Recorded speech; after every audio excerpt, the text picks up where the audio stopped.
to me. Here in my tower, giving it all his soul to retrieve. I'll turn him to good, just give me an hour. I have it within me to make him believe.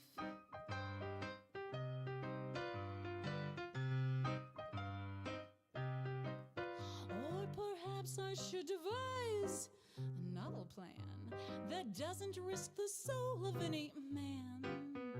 If I give my own attention to her feminine dimension, make a bad woman go good. Oh, I can. She'll be giving it all to me here in my tower, giving it all her soul to retrieve. Turn it to good, just give me an hour. I've got it within me to make her, to make her, to make her believe.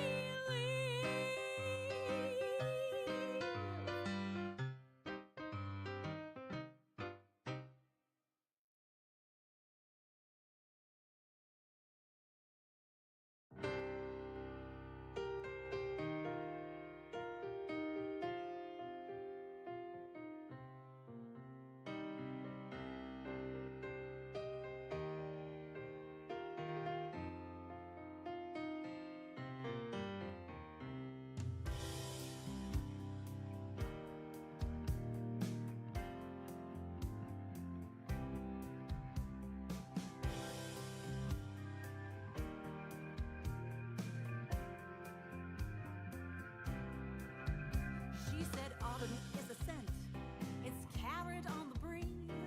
I smell October and the rotting leaves. July in Alabama, falling yellow from the trees. Catch on the thready web the orb spider weaves. If you haven't done your weeding, the grass has gotten thick. Bermuda's never yielded to the sharpest pick. Tomatoes getting red now, sagging on the vine. Noon will last forever in the dread sunshine. She said autumn is a dark, I see it in the shade. I see October in the shadows on the clay.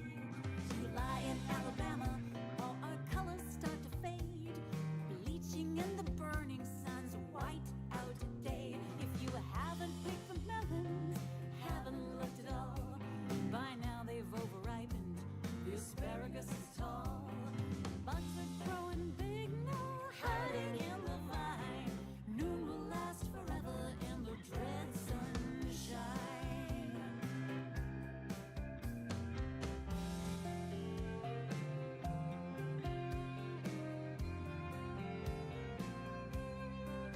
I said the hummingbird is still here flying, and I heard from her a no denying. I think the summer here is dying, though it seems to want to stay a while. And I swear I think I saw her smile. She said autumn is laughter, it's flying on the wind. I hear October, though his chuckle's kind of thin. July in Alabama fights for summer till the end. The season's wheel is creaking round to fall yet again. If you haven't been the peaches, there are branches on the ground. The grapes are getting ripe now by the bushel and the pound. If you listen, you could hear them sweeten on the vine. Noon will last forever in the dread sunshine.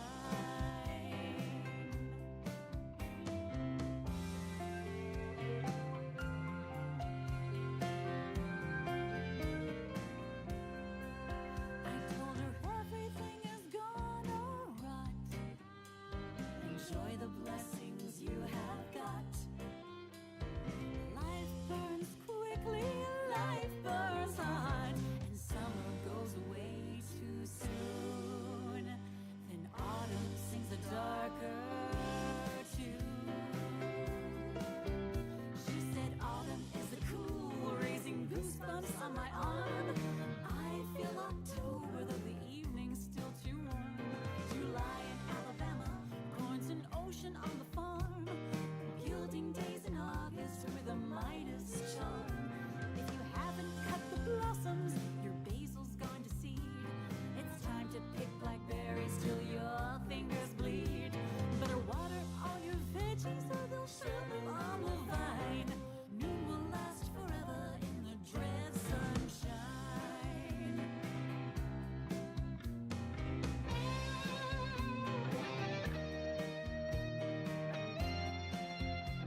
Wizard Money Gang. We love casting spells.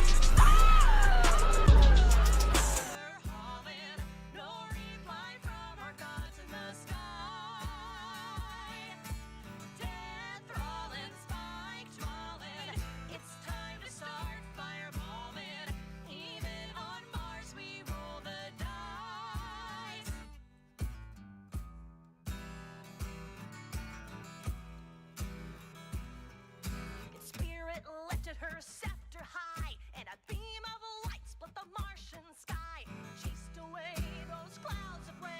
She started casting Dungeon Master, your guide in the realm of Dungeons and Dragons.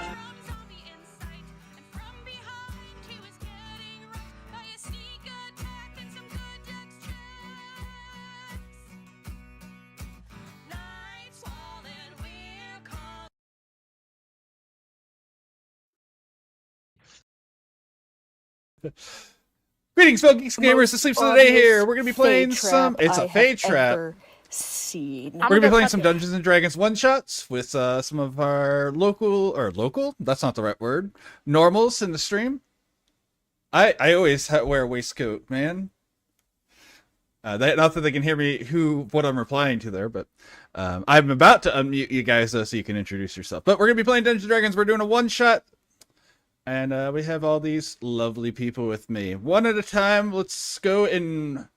I don't know. What's sort of order? Top to bottom on the Discord. You guys have the Discord where you can see the order there? I know.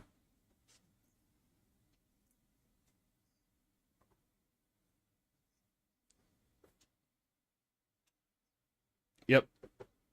Yourself. Yeah, I'm not introducing myself, obviously, but yep. Perfect. Okay, so we're going to do that order. All right, and I'm going to be playing with these lovely people. All right, go ahead, guys. And me. And you. Hi. I'm normally take a chill Phil, but today I am Pierogi, the halfling rogue. I'm very excited to play. Yourself. Yeah, I'm not introducing myself. All right, EvilMaggot. I'm a friend of Luke's. We've been friends for 20 years. All right, Peach. And I'm Peach. I usually go by Peach, but today I am going by Madam Black, inspired by Sirius Black. All right, and Red. Hey, I'm Red. That's the Redheaded Gamer. Today I am being Evangeline Brooks, a monk who's gonna punch you in the head. All right. So now you know the players. Here's some faces to go with the characters on our screen now. And this is a message they were all given last night. I sent them all a copy of this flyer, and this is the hook for today's campaign. I'm going to be... Could I get you guys... I know this is going to sound weird. Could I get you guys to roll an initiative roll for me? It's not for combat, though. Which one is for initiative? D20. And this is the message they were all given last night. I sent them all a copy of this flyer, and this is the book for... I changed my name. Yep, that's all right. As long as we know who it is, but it will not be a major issue. All right, so you're just going to be Dallas Dice Roller on there for now. If it's going to keep changing your name, that's not too bad. Can you turn down your my stream or mute it? Yeah, sorry. Yeah, you're good. I just don't want the echo going too bad or anything. All right, so Echo. the first person who's going to arrive at the warehouse, assuming you're going directly, you don't have to, but the first person to have the opportunity to reach the warehouse is going to be Pierogi. If you're wanting to, so they got a flyer that said there's help wanted for recovering stolen goods from a goblin heist of a merchant's cart, and they are to report to La Crema Trading Company warehouse. And so you, Pierogi, you have the first opportunity to show up if you would like to go directly there. If that's what you want to do, let me know, and then I'll describe the warehouse as you approach it.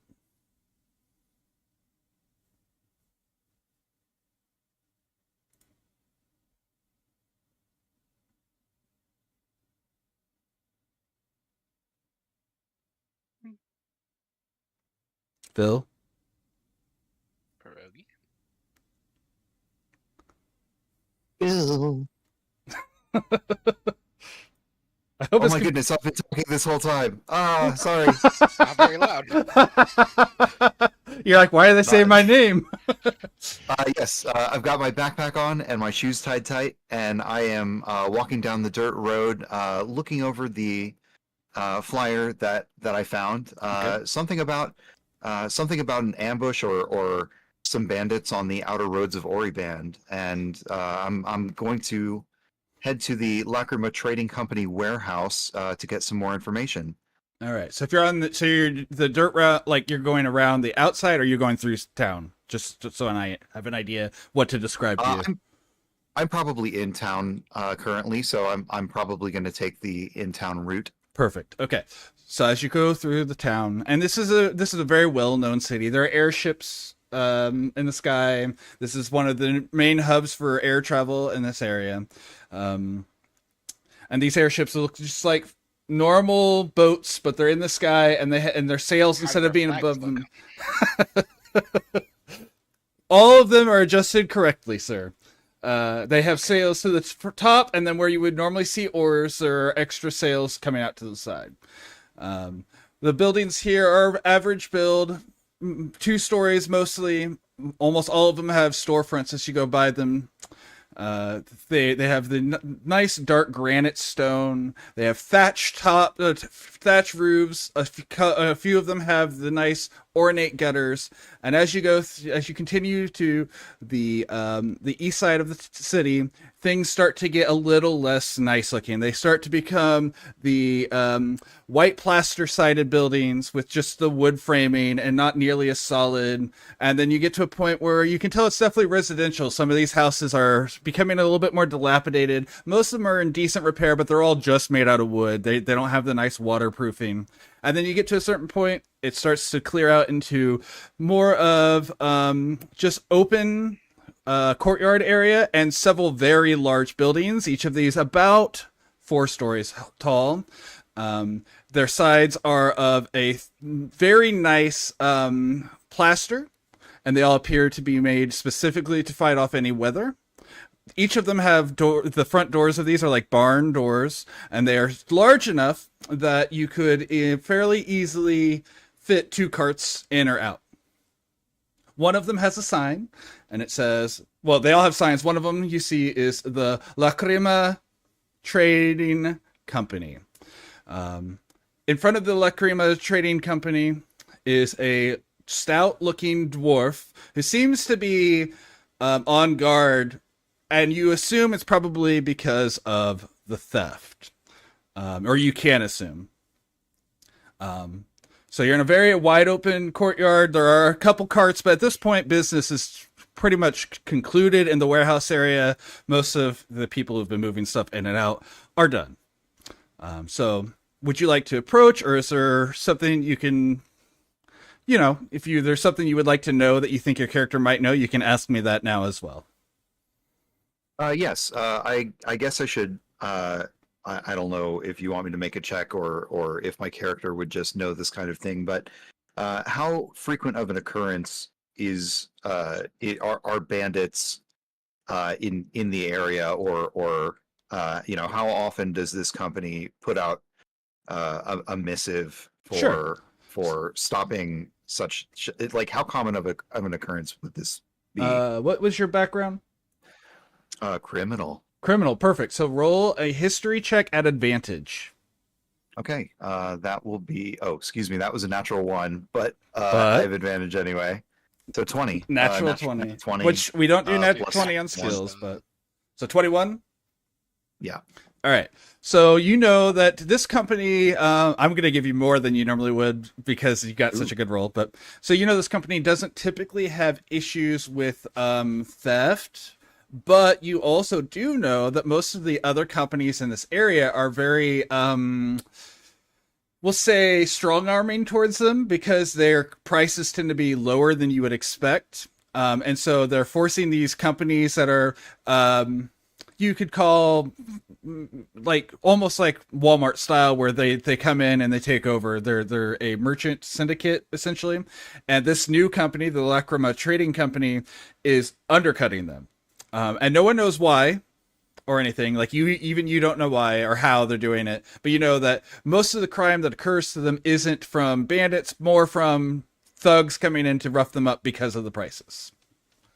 But you wouldn't normally see missives like this around town. Normally they do it with a private contract of one sort or another. That is great information. With that in mind, I will approach the dwarf on guard and introduce myself, asking, holding the missive in hand, and saying, "Excuse me, perhaps you're looking for an agent to handle a little issue you have?" And the stout dwarf, he goes, "Who do you think you are?" Just very gruff, very in the point. My name is Pierogi, and I am here to take on a job. The job? You got proof? I've got the missive right here, and I kind of flex the paper in my hands. And he just holds his hand out. There's like no word. He just gruffly sticks out his hand, like palm up. Yes, here you are. I mean, if he wants me to stick the missive in his hand. Yeah. And so he very gently opens it. Like from someone so gruff, suddenly he's very, very like a lot more delicate with the paper, which is a little strange, but it almost like what you would see an appraiser do. And he looks at it for a few moments, and then he says, "And you're not affiliated with any adventurers guild, right?" Oh no. I am purely a freelancer. And he says, "All right." And he hands it back to you. He says, "Straight to the back of the warehouse. You'll find an office. Lady Lacrima's there." Thank you very much. And I will stuff the missive back into my pockets and head on in. All right. As you enter, the building is spacious. It has several large, heavy crates, but they're mismatched. They are not all of one style like you would normally see. So it's like various different types of crates instead of like one style. You notice that it is much more cool inside here. Comfortably though, not like it to a chill point, but like walking into an air-conditioned building after being out in the sun for too long. So maybe a little chill for a moment, but you acclimate quickly, sort of thing. On the far side, you do in fact see this office with an open door. From here, from across the place, you can see through the doorway. You can see a blonde human woman. You can see from the back of her as she is leaning over a desk, rifling through papers. In an effort to be polite, I will approach the doorway and knock before entering. And without turning, she says, "You here for the... wow, that was the wrong voice. You here for the job?" Could I perhaps give you a throat lozenge? He takes a quick sip of tea and, oh, go on. Yes, I am a free agent and here looking for the job advertised. And she turns to look at you, and she says, "Who do you work for?" I work for myself. I don't have any employer at the moment. So I figured this job was for me. Also, if you look at... oh, well, I guess the finished one's not saved. I have my unfinished version of the character. This is what she looks like when she turns to see you. More or less. I'll give it a moment because I know there's a delay on the stream. Yeah, I've got it open, just waiting for it to pop up. Yep. Oh. She looks like Integra. She's actually based on Quistis, is the funny thing, but sure. So, I assume you are Miss Lady Lacrima. I am Pierogi. It is a pleasure to make your acquaintance. I'm sure. She just says, not in a rude way, but in a dismissive way. I'm the pleasure to make your acquaintance. She says, "Can I see?" Go on.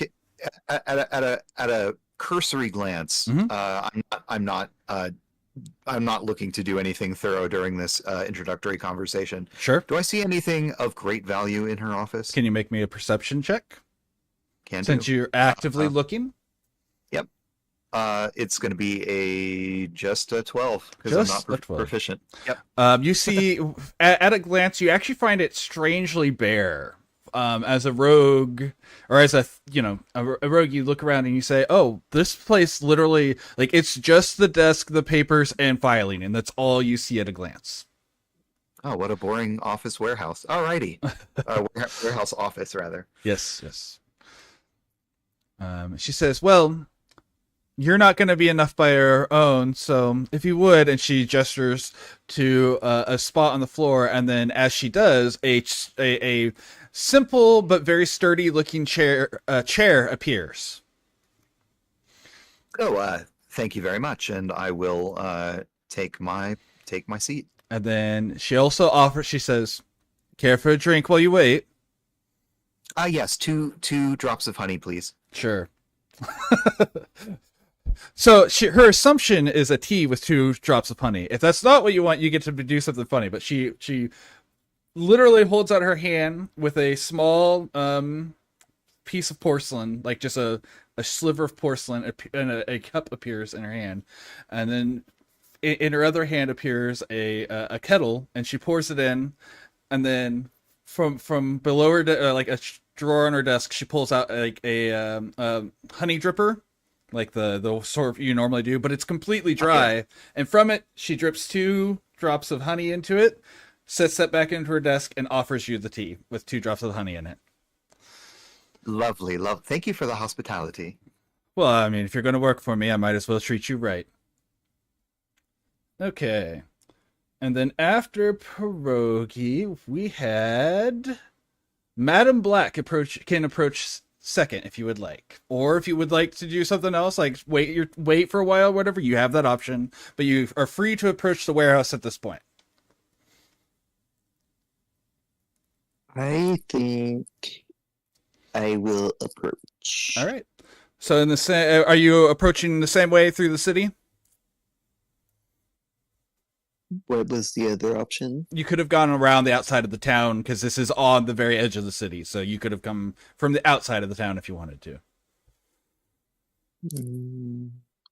Let's go from outside the town. Okay. So you're approaching from a lot. You've walked around the outer. This has a simple retaining wall. It's not the sort that would actually be good for defending. It's more of just to keep people from coming and going through parts that are not the active roads. So you're walking along this, and you come to the nice dirt road. And this is, I say it's nice. When I say that, I mean, it is dirt, but it's to the point where it might as well be paved. They have actively worked this dirt down. You can tell it's been done by magic. It's smooth like a fresh paved road, and it's super easy to walk on. It's actually more comfortable than it would be on just a regular dirt road, even if you're like barefoot. As you approach, you come to the large gate. Again, it's very simple. It's not one that's like super structural. It's just there as like a guide. So it's like a large set of posts with a brace across the top, and then there's a single normal guard there. He just waves you through. You come into the area of a courtyard with these several warehouses. As you approach, you look to your left, and you see on the building closest to you see a sign that says Lacrima Trading Company, and in front of it is a very stout and gruff-looking dwarf. How would you like to go from here? I will approach. Absolutely. The dwarf says, "What do you want?" I'm seeking shelter. seeking shelter. Well, this is a warehouse, ma'am. This isn't much for shelter. Plus, we're under a bit of a lockdown at the moment. So, unless you're here for business, I'm going to have to ask you to move on. I have stuff of worth to your leader. To Lady Lacrima? Why should I trust you? Yeah. I can provide protection for the poor. Well, we're not much of the poor around here. Are you going to... you do have, just so you know, you do have that sheet, that paper that does give you, say you're here for the job if you want to use that. Just so you know, you do have that.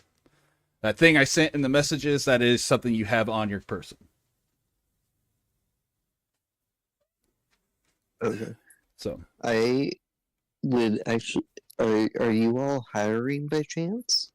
Well, hiring's a strong way to word it, but we do contract people out for certain jobs. And he looks at you with that he's starting to get the hint that you have a reason to be here, but he's not 100% sure he trusts you yet. So I would like to apply for. I would like to meet with Lady Lacrima? Lady Lacrima, and speak with her about being contracted out to protect her people. And he says, well, we do have a sort of job that we could maybe use that part, but we're only accepting people who have found the flyer. You haven't happened to have seen one of these flyers, have you? I have. I take it out of my pocket and I hand it to him. And in the same... Oh, go on. I say, here you go. Take a look and you'll see everything is in order. Okay, and just as delicate, like I described before, like someone who's appraising a valuable, he very delicately looks it over. You can definitely tell he has a bit of a discerning eye. And he says, very well. Straight to the back, there's an office. Lady Lacrima is waiting for you, and he hands you the missive. I will put it in my pocket and head to the back, looking around as I am going to the back. All right. And so, in the same way, you enter into the large door, and it's much cooler in here, very comfortably cool compared to the warm day outside. Excuse me.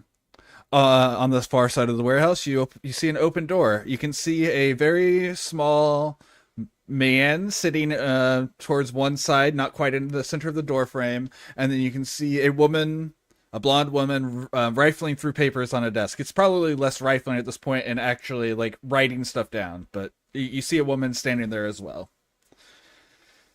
You do notice if you look around the warehouse that there are only a few, like, not as many boxes you'd expect for a full warehouse, and they are a little bit mismatched compared to what you would expect and normally to be.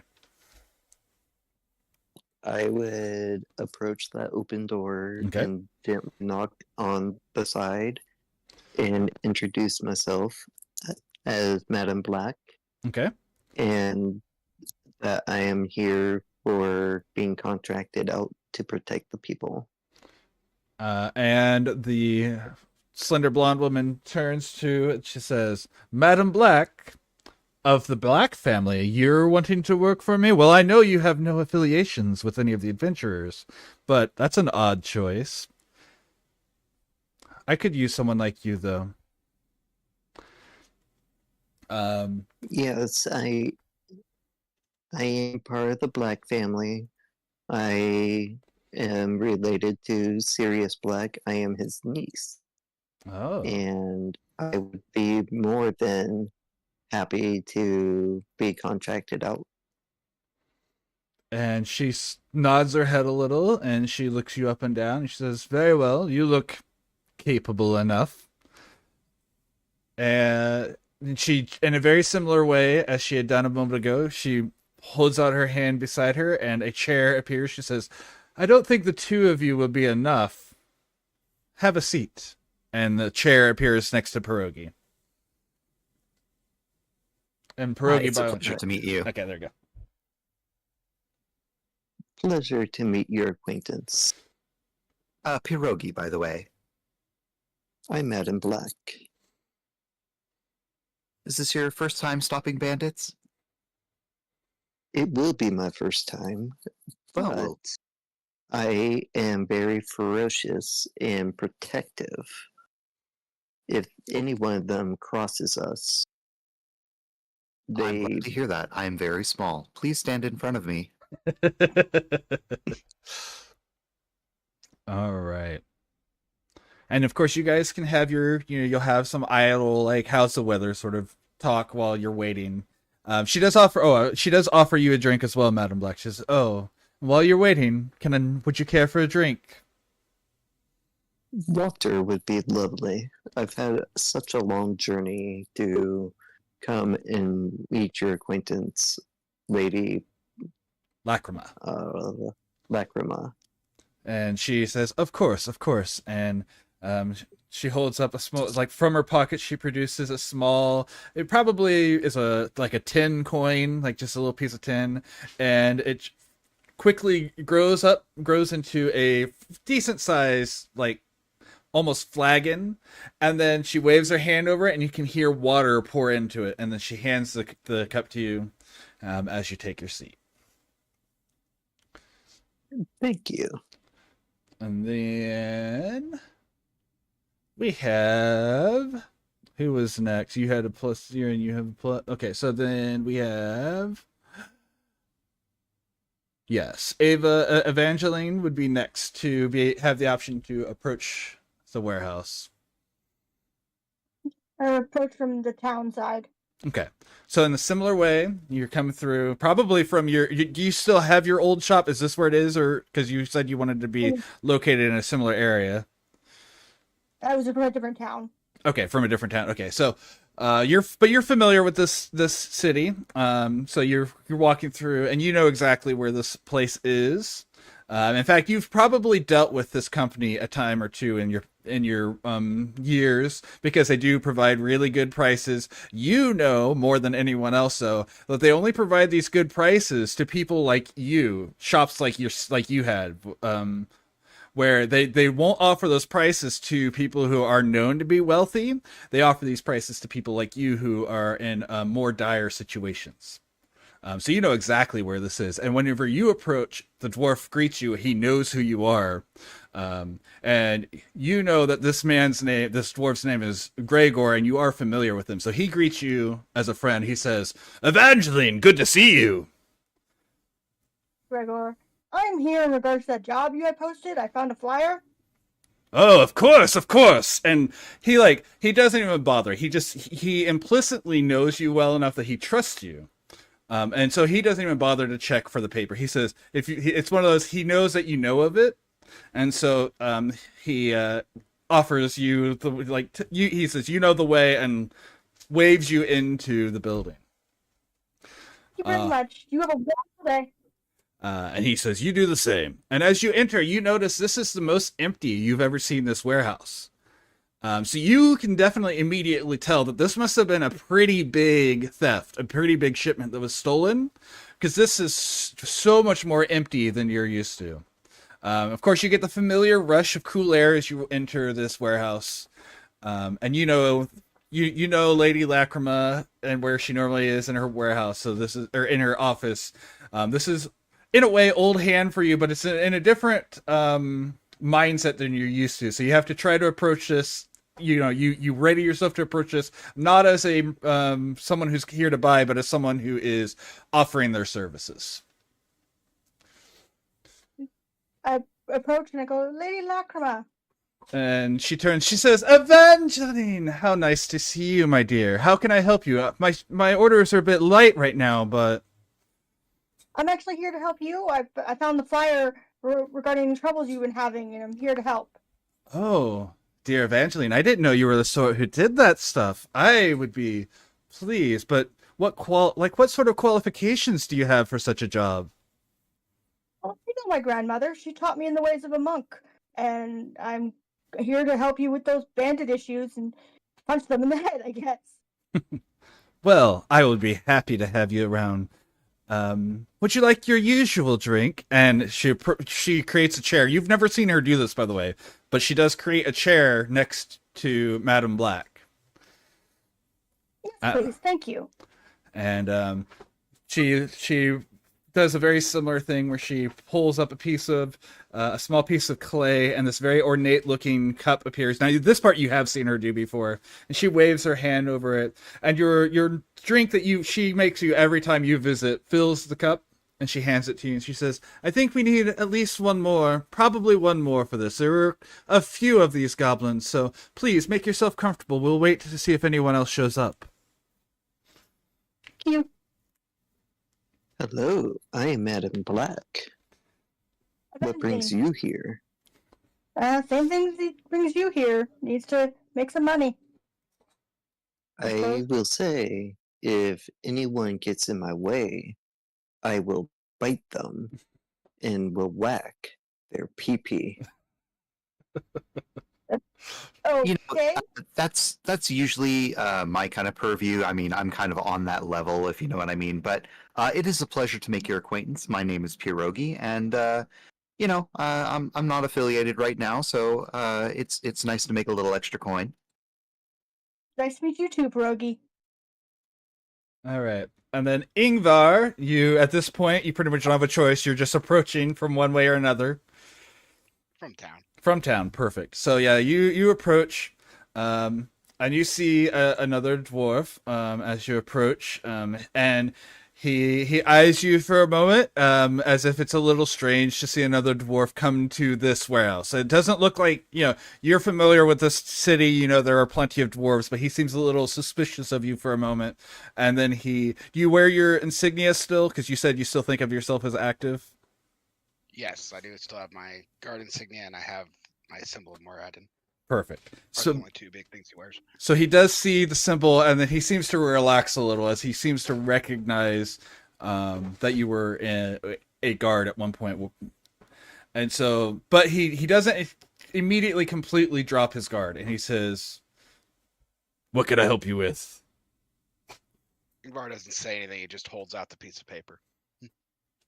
And he takes it, and same way, he very delicately opens it, and he looks it over. And as a dwarf, this is the same sort of movement or way you would look over the precious sands or stuff that were being used, more so than like something valuable, but more of a make sure the weight and everything is right. So he's looking more for authenticity than quality or anything. And he hands it back to you, and he says, "And you're not working with the guard?"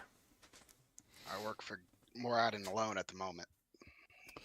All right. Warehouse. The office is in the back of the warehouse. Go on in.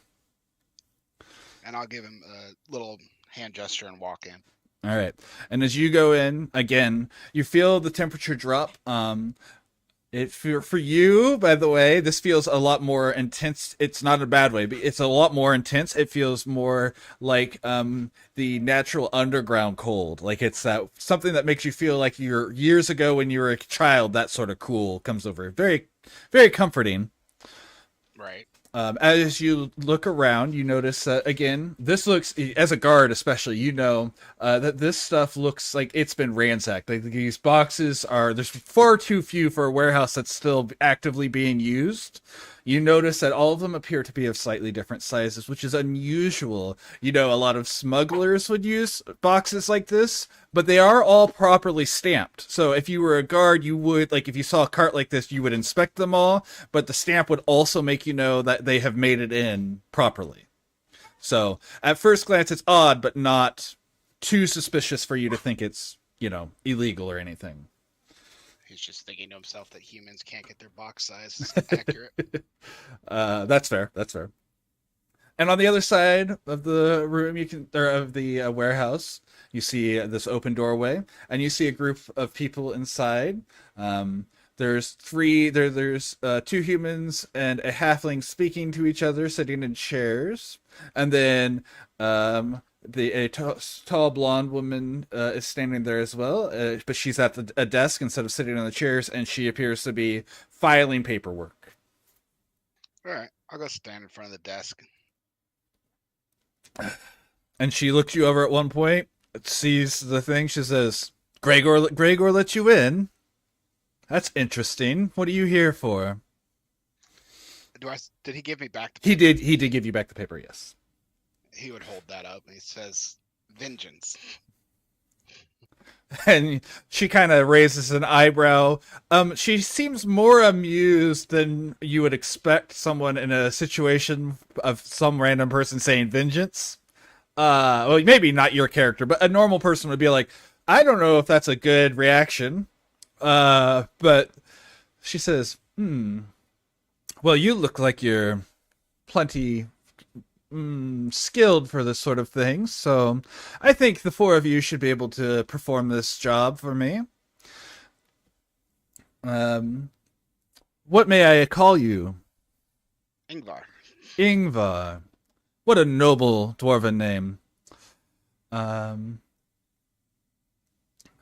Well then, if all of you are here about the goblins, I think I should tell you what happened.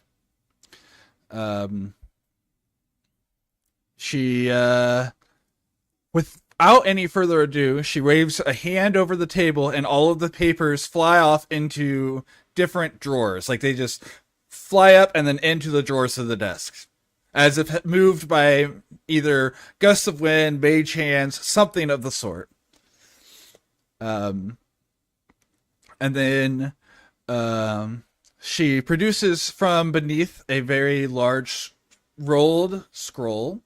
She sets it out onto the table and unrolls it, placing weights on any of the corners, all of the corners, I should say. And you can immediately tell that this is a map of the local area.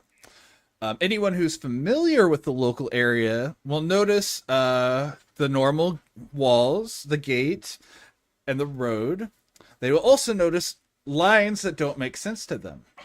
A thief, however, someone from in that persuasion, will notice that these lines correspond with roads that are typically used for smuggling, fences, for moving people from bad situations. These are roads that are not easily known about. But that have uses for moving things, normally in the dead of night, in the dark, where not as obvious for people to travel on. I see. Can I get all of you to roll a survival check for me, which is, for anyone who doesn't know, it's a D20, and we will be adding. 18. 18? 18? 18? 10. Okay. So Evangeline and Ingvar are able to look at this, and you can quickly memorize all of these roads, meaning you can reference this later if you need to. So you two are able to remember exactly everything that was on this map, be it markers that were shown on it, or the actual paths of these roads. So you are confident that if you can find any of these roads, you'll be able to follow them back or to the end. You know that you'll know where you are in comparison to everything else. Pierogi, you feel like if you were to see them and you were to look long enough, you would be able to re-identify them, but it wouldn't be just an instant. You would really have to struggle with it. And Madam Black, you look at these and they just look like a mess of spaghetti. It doesn't really make sense to you, these roads. You've never seen these roads anywhere before. So you're going, you have no idea what sort of stuff, even like how these roads work. They look like a complete random scribble to you on this page. And then okay. And she says, she points to one of these scribbles, as it looks like to Madam Black or to anyone else, one of these smuggler roads. She says, we were carrying goods along this path. We're trying to keep our stuff away from the merchants syndicate in this area because they have been trying to get to our stuff and cause us issues. The problem was there have been sightings of goblins, and while we were traveling, we were attacked. There was a very large hobgoblin, and by large I mean he was very strong looking. He also looked like he probably was we'll say well into his drink on an average day. He has that sort of build to him. He appeared to be quite a bit stronger than the guards that I had sent with him. Was only expecting goblins at the best. However, with the hobgoblin, my guards and my merchants have told me they had to leave the cart. It was that or their own lives, and we value our people much more than we value some goods. Yes, it'll put us behind, and it'll hurt the people here, but at least we can get more. But this was only this morning. Technically, this morning, I should say. It was in the middle of the night, but because it's been so recent, I think we can still have them recovered. If you can find the goods, I suspect they'll still even be in their crates for the most part. So if you can secure the cart, even better if you can return it, but if you can just secure the cart so we can go retrieve it ourselves, I will pay you.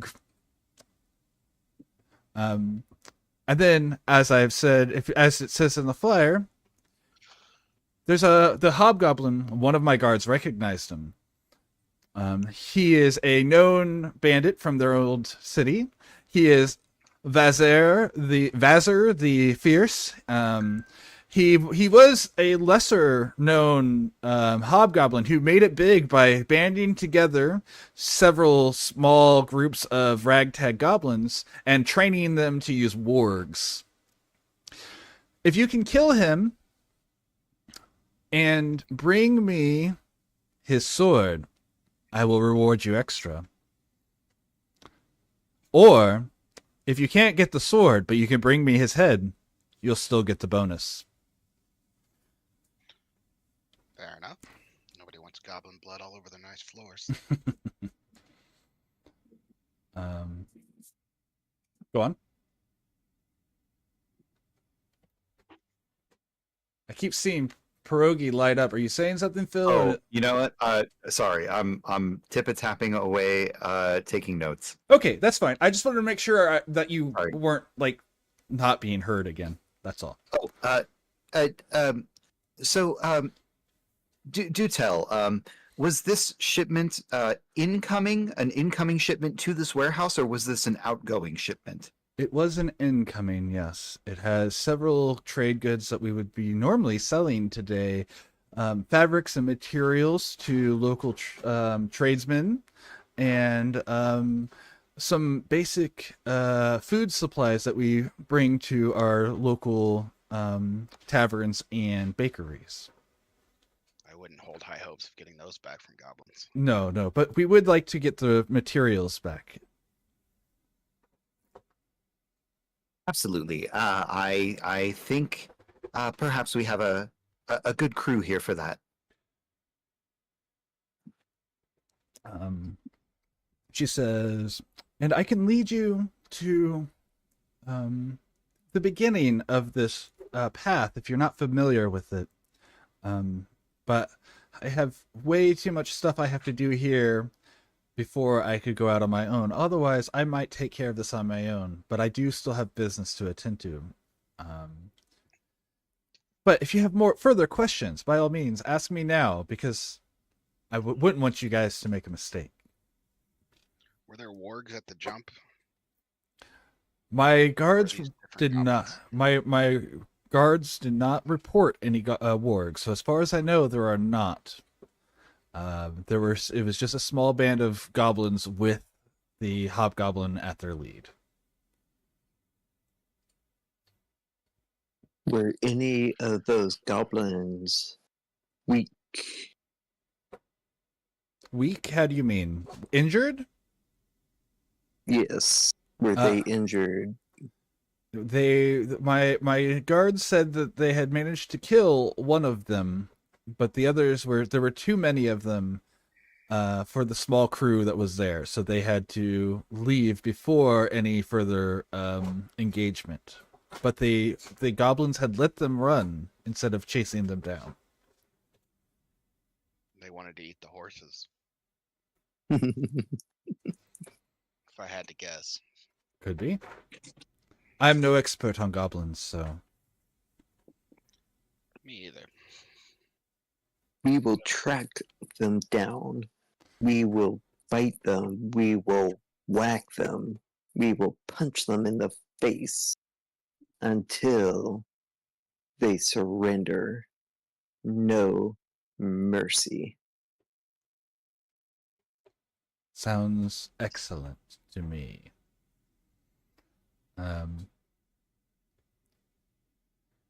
Was anybody killed in the raid, or was it just a brief scuffle and then your guys bolted? We did have one injury, but no fatalities. My trusted assistant is currently with the healers, but I do believe he'll pull through.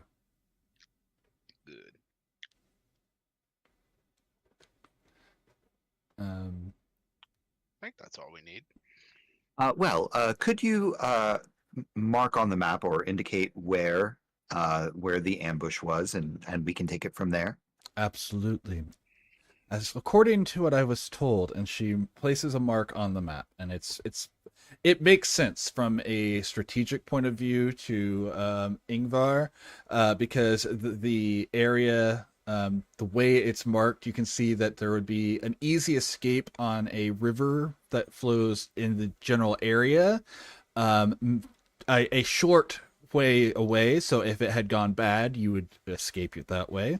You can also tell Pierogi, you can tell from your knowledge of these roads before, that the any side from this location, you can't see out from the road because of how thick the foliage is on either side of it, which is why it makes for such a good hidden smuggling road, but also why that would make for a good ambushing point.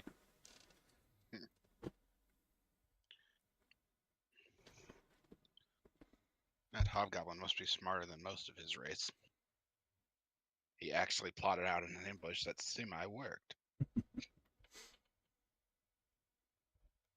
We need to come up with a plan of attack. We need to get that stuff back. Need more. Our Lady is counting on us. Oh, I think first things first. If we can find the site, one of us or any of us who are proficient with tracking things through the grass and the mud and the dirt, or perhaps someone with a keen smell, might be able to point us in the right direction. You know, which way did they go from there? And maybe once we can see where they're holed up, we can make a better form of we can plan a better form of attack, of offense. I snarl. I am perfect for that. I can transform into a wolf. Very well. Very good. Are you a druid or are you Lycan? I am a druid. Yes. Okay. I can approve of that. Avoiding some infighting. Okay. And you said you were Evangeline? Yes, my name is Evangeline. Sorry, I just didn't have much to add to this. and you specialize in your grandmother's home-taught whoop-ass. Basically. I think we'll need some of that in case this goes really wrong. Or really right. You gotta open that can of whoop-ass. Whoop-ass. What do you call your art of whoop ass? It's just in the way of the four elements. I can cubic fire and other things. That's a little terrifying.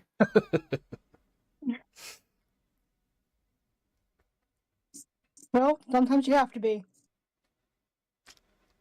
Lacrima will add, "Oh, and I've seen what her grandmother can do, so I have no doubt that she'll be an asset."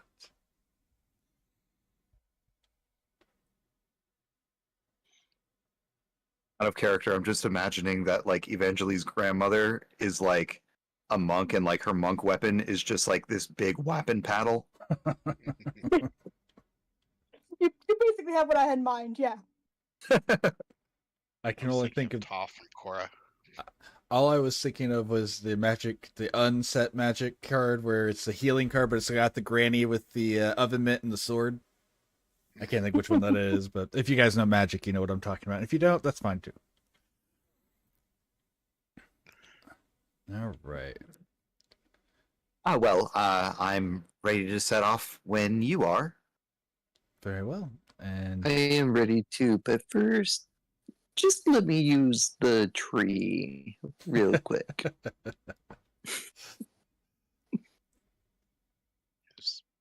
Wait, aren't you going to transform first? Aren't you going to transform first? Druids and their odd senses, you know. Don't look at me. I'm hideous. All right, if there are no further questions, Lacrima will lead you to the opening of this pathway. You will head off and you'll circle around the other way, like into the thickest part of the woods on the northern side of the city. And it gets to the point where it's hard to walk in some places, as in the point where it might snatch at your ankles and such. You know that without a guide, most of you would struggle to find a safe way through. But with her guidance, you are able to eventually make your way to a small path that has arching trees over top of it. These arching trees make it where you can't really see the path from outside. It would be difficult to get a full cart through here. You find it's much smaller than your average merchant's cart on the road. The path itself, though, is much smoother here. And at a glance, you don't see the signs of cartwheels. It does appear to either be unused or well covered. Well, obviously they didn't make it this far, so they wouldn't have cartwheels. Sure. All right. I'm gonna look slowly to the dog lady. Who can you take us there? I think she may have actually been needing to go use the restroom. I got you. And I will reset that. Okay, I'm back. Okay. All right, so I'm going to. I've realized after I started that you had actually gone to the restroom, so I'm going to restart what I said. Don't worry about it. I misinterpreted. So give me one. We'll start this over. Lacrima will guide the group. She will first head out to the normal Merchants Road, but you will follow around, like leave it pretty immediately, and go north along the northern side of the city into a thick wooded area. These woods are so thick that the vines and roots seem to snag at your ankles and occasionally might catch on your clothes. Without a guide or without expertise, it would be almost impossible to follow this path. But with the guidance of Lacrima, you're able to make your way to the opening of a well-hidden path. This path has arching trees that cover it from view from outside of the path. You notice that it appears to be unused, as there are no wheel marks on this this path. It's also a little bit smaller than you would expect for a merchant's cart to go down. Big enough that a small cart could, mind you, but small enough that it would be a struggle with an average size merchant's cart. You also you can tell you don't, like I said, you don't see any sort of any tracks or anything, but as Ingvar pointed out, you are past the point, like this is on this side of the ambush. The ambush would have been quite a bit further down the path from where you're starting. All right, Ingvar, go ahead and I was just saying, Ingvar was saying Madam Black, or he said wolf woman, is that how you worded it? Dog woman? I said dog girl. Dog girl. But if you'd like to lead us there. Okay, so You seem the most talented at if I want to go ahead and transform into my wolf, so you can, I need to roll. Nope, you can just do that. So I transform. Okay. I transform into my wolf. And so, in a blur of a very, very subtle glow, fur appears across your body, over top of your clothes, over top of your bag, hiding it. Exactly. Can she sniff it out?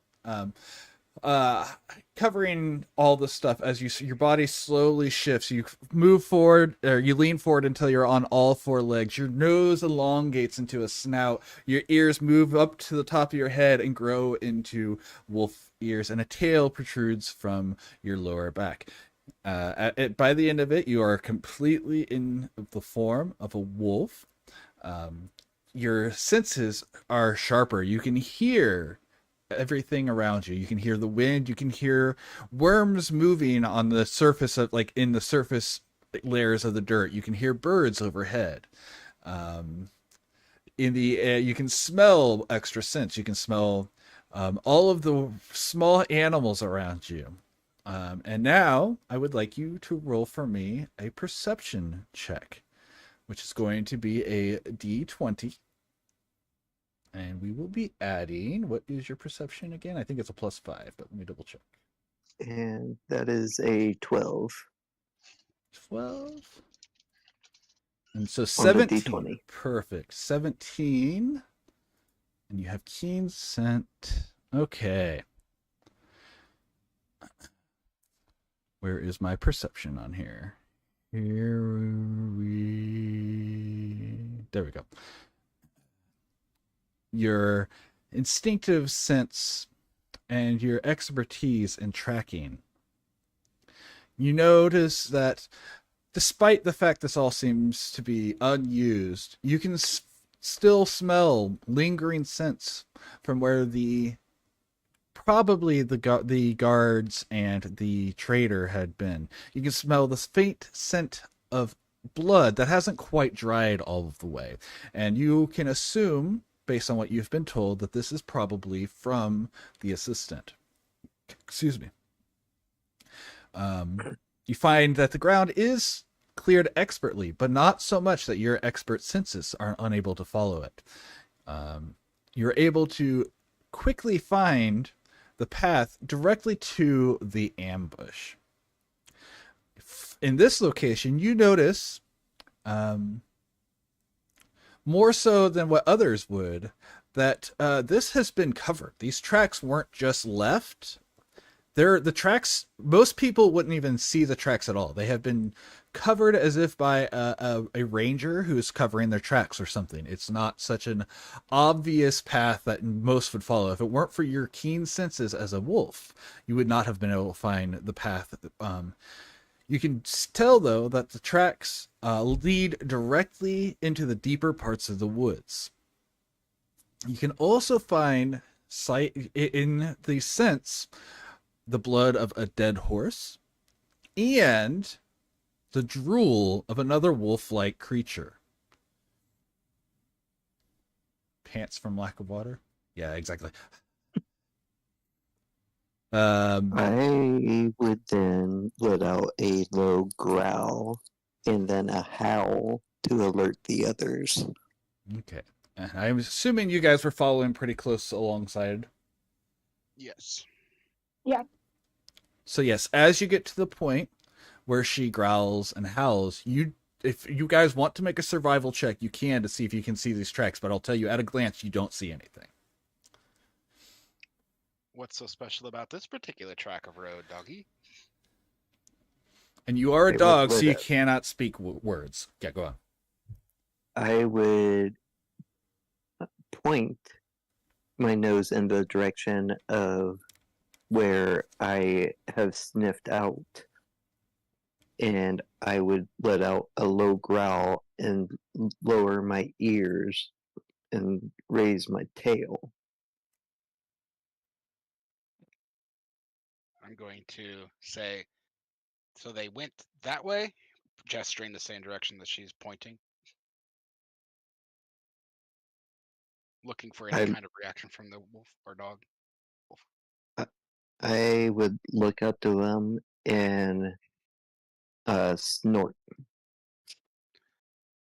I'm going to say this just so we're all on the same page. You're faster than me to begin with. You'll be definitely faster than me in there. So I would advise, if you'd like my help, that you take it slow and follow it.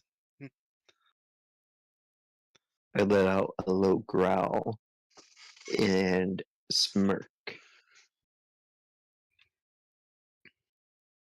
A slow and stealthy approach, then. Then you may not want my help. I'm afraid I'm about as stealthy as throwing spoons down a stairwell. I would then let out a little whimper and look at him very confused, like, and be like, "Hmm?" If you want to go for stealth, by all means, I'll give you about 100 yards, but then you'll be the better part of a minute before I can catch up if something goes wrong. Accurate. Oh, well, yes. we don't want that. We obviously need all of us here. We better not split the party. But I am wearing full chainmail armor with a helmet and a shield. Like, there's nothing quiet or stealthy about the way he's walking. Gotta cut it.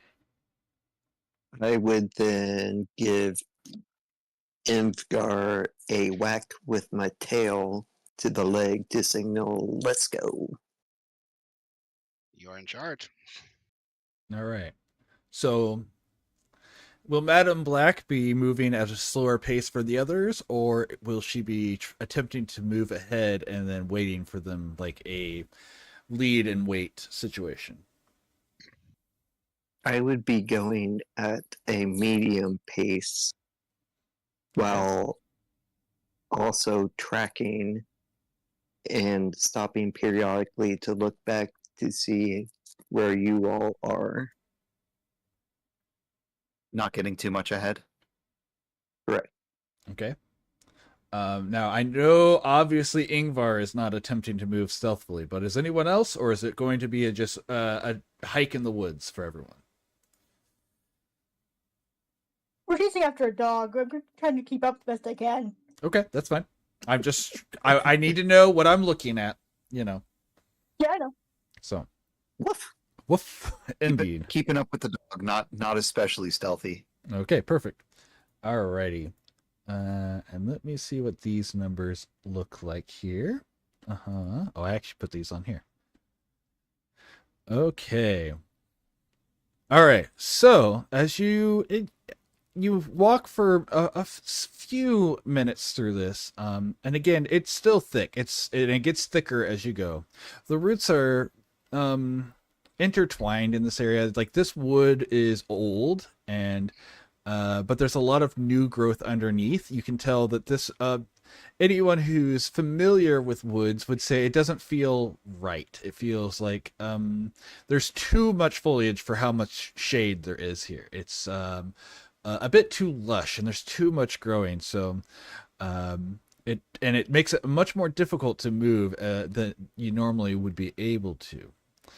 As you make it maybe 300 feet out from the path, to the point where the path behind you is now essentially invisible to you because of how thick the stuff is behind you in this unnatural growth, you only, Madam Black, will pick up on a sound. Something that didn't catch your nose, which makes you a little uncomfortable with the situation. You hear, off in the distance, several sets of feet very quietly moving through the underbrush. It's not enough to snap or, snap the branches or shift anything enough to make it obvious to anyone around. However, it is enough for your keen hearing to just make out. If you would like to attempt to check the scent directly that your ears barely pick up, you may roll for perception, which is just a d20. I will roll 16. 16. Perfect. That is actually going to give you the 21, which is the number you need for this, all of the information instead of just part of the information. As you smell the air, you detect a strange scent similar to your own. Several dogs off in the distance of some sort.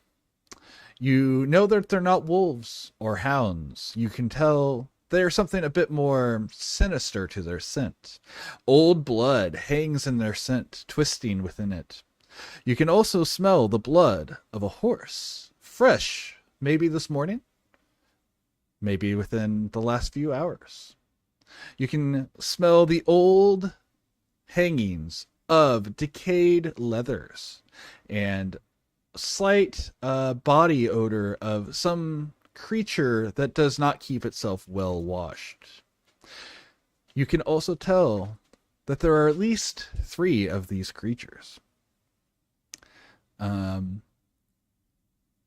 If you, let's see, you have enough for that. So your knowledge as a druid, you can identify this scent. You have encountered it before. You know that this is the smell of a warg, an evil predator that delights in hunting and devouring creatures weaker than themselves. Cunning and malevolent,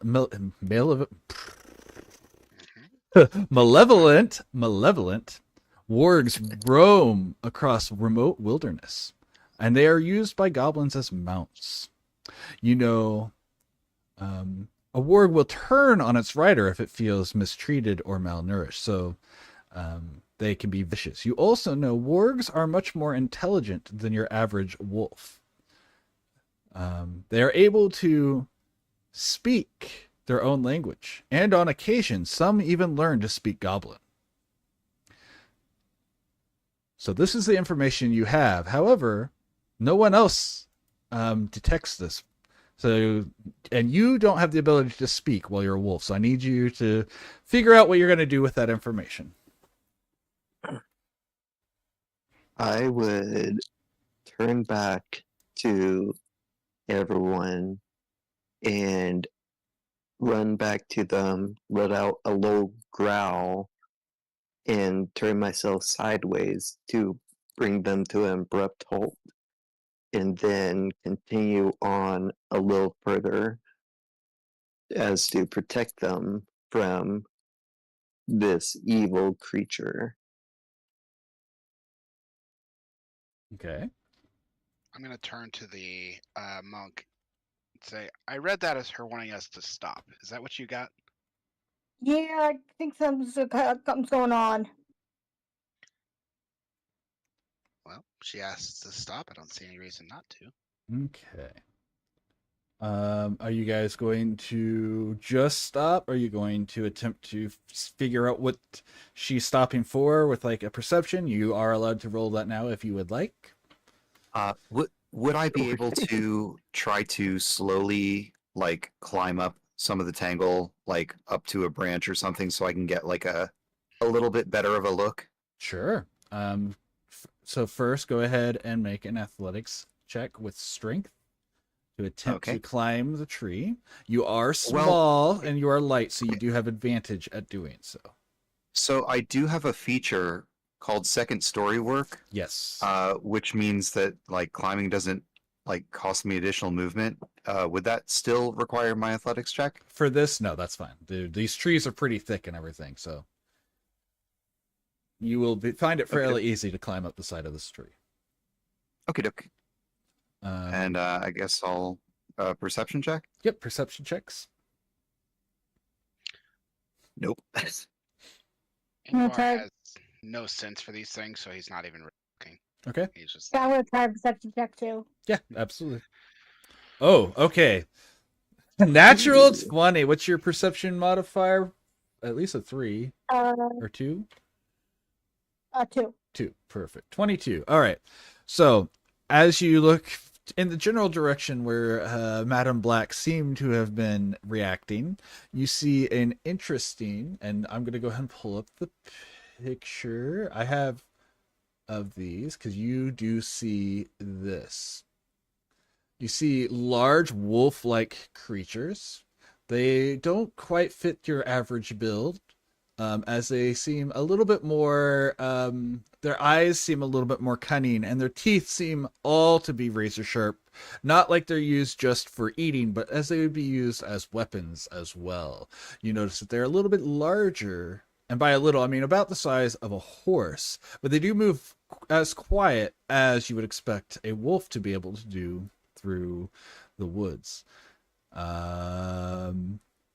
Let's see. You do see that there are 4 of them with your roll. And you can see that they appear to be onto where you guys are. They are tracking and looking in your direction. If you want to make it seem like you haven't noticed them, I will need a deception. Otherwise, if you look at them, it's going to be pretty obvious because of how they're hiding. You'll be pretty obvious that you are looking in their direction. All right, yeah, I'll try deception. Perfect. And there. All right. I don't even. 0 for deception. Perfect. That is exactly the number you needed.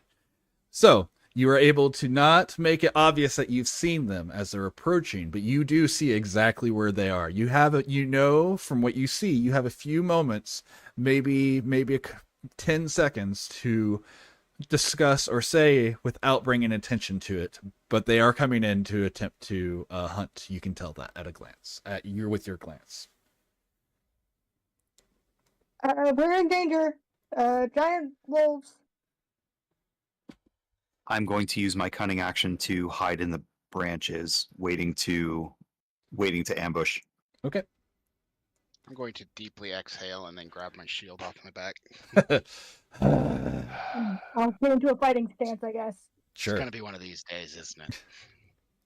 All right. I'm going to hide in a bush off to the side to track their action and alert when to attack. Okay. So if you're going, go ahead and make a stealth check for me. Is that what it's called in this?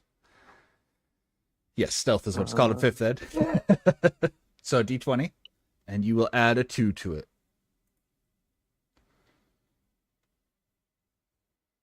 9. Okay, so you feel pretty well hidden. I will say everyone else can definitely tell that she is barely hiding, but in front of her there's a bush, so you can understand why at a glance she might think she is covered.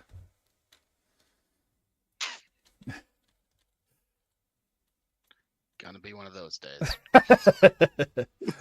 All right.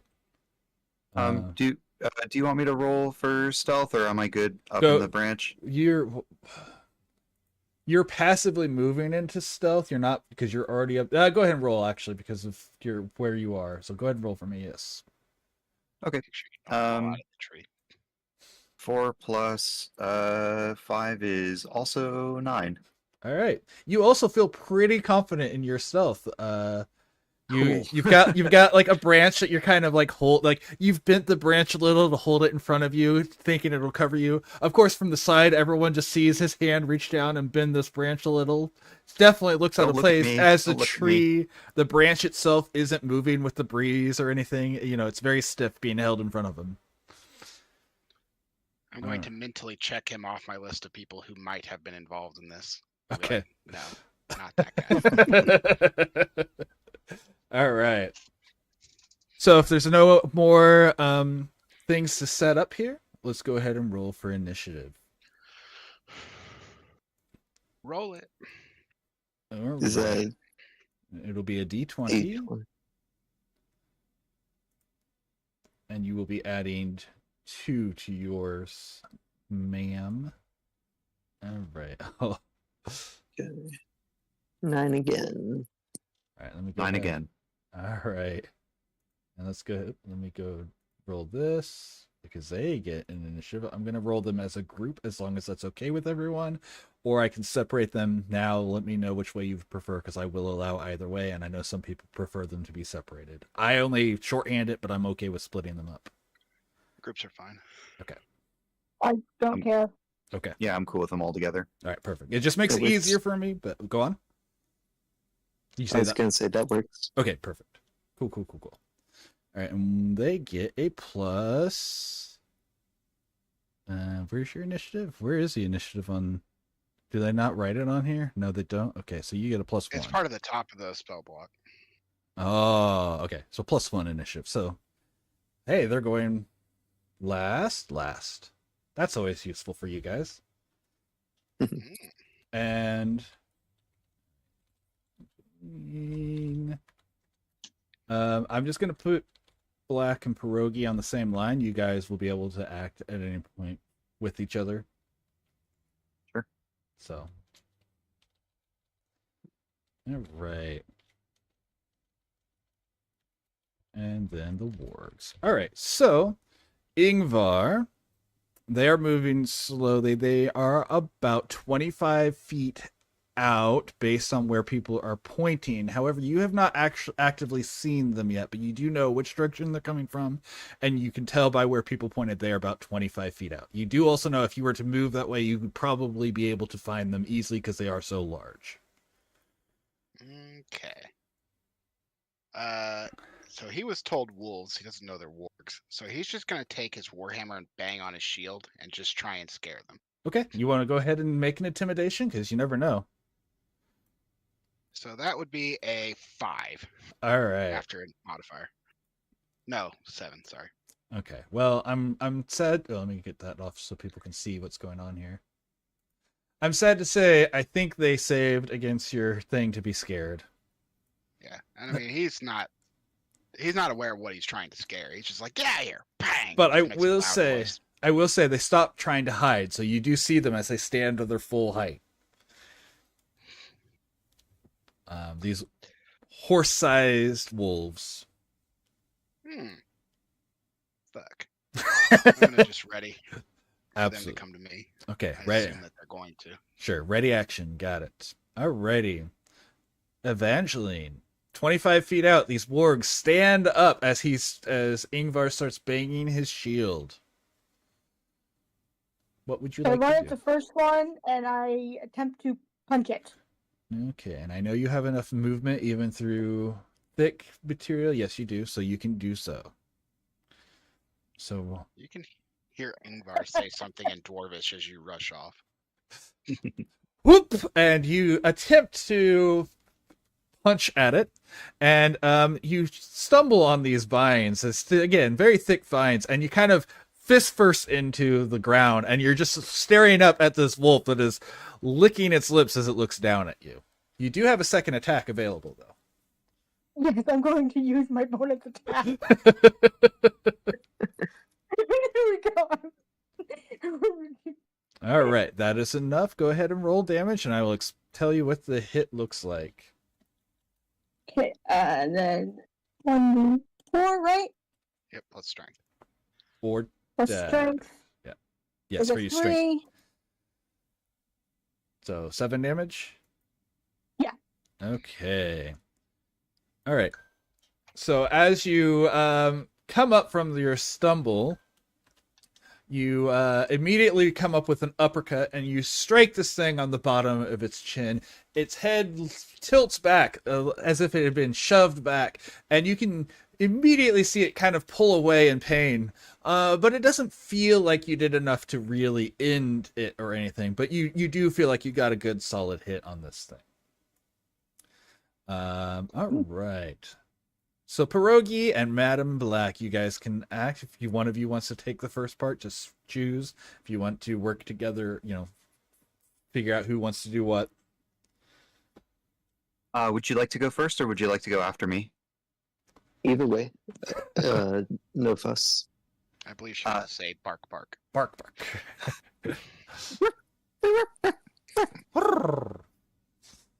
All right. Well then, I am going to try and parkour my way across the branches such that I can jump down onto the one that is fighting Evangeline, and I would like to try to pull out my short sword and drop down onto the warg for a sneak attack, if that's possible. You do not take any penalties to your movement speed while climbing, correct? Correct. Then yes, you can do that. Okay. Ally within 10 feet. Yep. Or 5 feet. Yep. Within 5 feet. So I'm going to try and land kind of like on its scruff. I know it's like horse size and I'm little, so maybe that's possible, and attempt my sneak attack. Sure. If you're going to attempt to land like that, all I need is an acrobatics DC 10. So okay, because it is such a large thing and you are so small. It'll be acrobatics of plus 5, 23. All right. And so you branchiate between these trees, hopping from one to another. You at the very last one, you swing, grabbing onto the branch to let yourself down safely but aggressively. You twist in the air very, very elegantly, landing on this thing back, poised to strike it probably in the back of the neck or shoulder area. All right, here I go. I don't know if that wouldn't give me advantage, would it? You don't need the no. I'm gonna say no because they are aware of you. Fair enough. And you haven't actually grappled. So. Oh wait, but I was hiding in the trees. You were hiding in the trees. You well. you definitely thought you were hiding in the trees. All right. Well, it is only a 9 to hit. Okay, unfortunately that does not. So I feel like what happened here is you landed on it, and as your knife's coming back, it freaks out because you landed on it, and it kind of causes you to miss. Your blade swings just next to its neck, and you're like almost falling forward, but you have enough balance that you caught yourself. You just weren't able to successfully bury your blade into its neck. Fair enough. And I will hang on, and that's my turn. Alrighty. Madam Black, what would you like to do? I will lunge All right. at him. Okay. And bite him on the neck and All right. whack pee-pee. We can definitely attempt that. All right, I have your wolf pulled up for your stats. So go ahead and roll an attack. You're attacking the same one? Yes. Okay. And you have advantage on this because of your pack tactics. Too bad you don't have that pierogi. D20. Yes, a D20. 2 D20. Go ahead and roll 2 D20. So put 2 of them on there. Or you can just roll it again, either one. And we'll take the higher number. Okay. And we will add you have a 2 proficiency. So that's the same, which means plus 4. So that's a 13. That is exactly enough. So your teeth reach into the shoulder of this thing, and you bite into it. So I need you to roll for me 2d4 and add 2 to the result. D4 is the far left one. 2 of them? 2 of them, please. All right, so we get 7 damage. All right, your teeth sink into this creature as you lunge at it, biting deep into its shoulder. It's a bit larger than you, so you're kind of reared up as you do so, and your teeth drag in. You get a decent chunk of damage in there, and you can feel the blood pool in your mouth, but you do know that this thing is still standing, and it is bloodied, though. You do notice it seems to be a little worse for wear from the punch to the jaw and the bite. It's not looking super happy.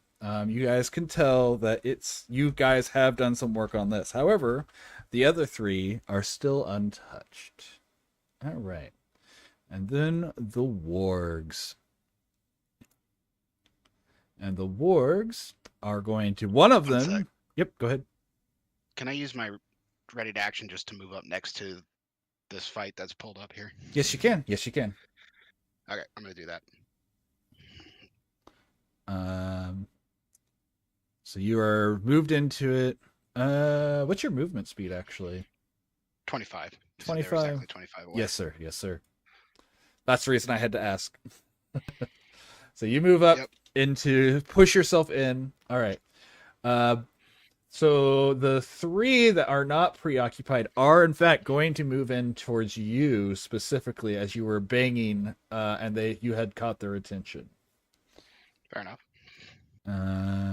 But they don't have pack tactics or anything, so it's just going to be 3 individual attacks. I do have a +5 to hit, which means you're probably actually pretty okay. Your numbers are pretty good for this. All right, so I'm just going to roll all 3 at once. A 19 hits and the crit hits, but one of them misses. All right. Yep. So the 3 of them pincer around you. Oh, hold on. 2 of them can pincer around you without provoking attacks of opportunity. However, the third one of them is going to pass by Evangeline and technically Pierogi. If you guys would like to use your reactions to perform an attack of opportunity on the 4th warg, the one that is moving the furthest, you may do so. Yes, please. I'd like to do that. Absolutely.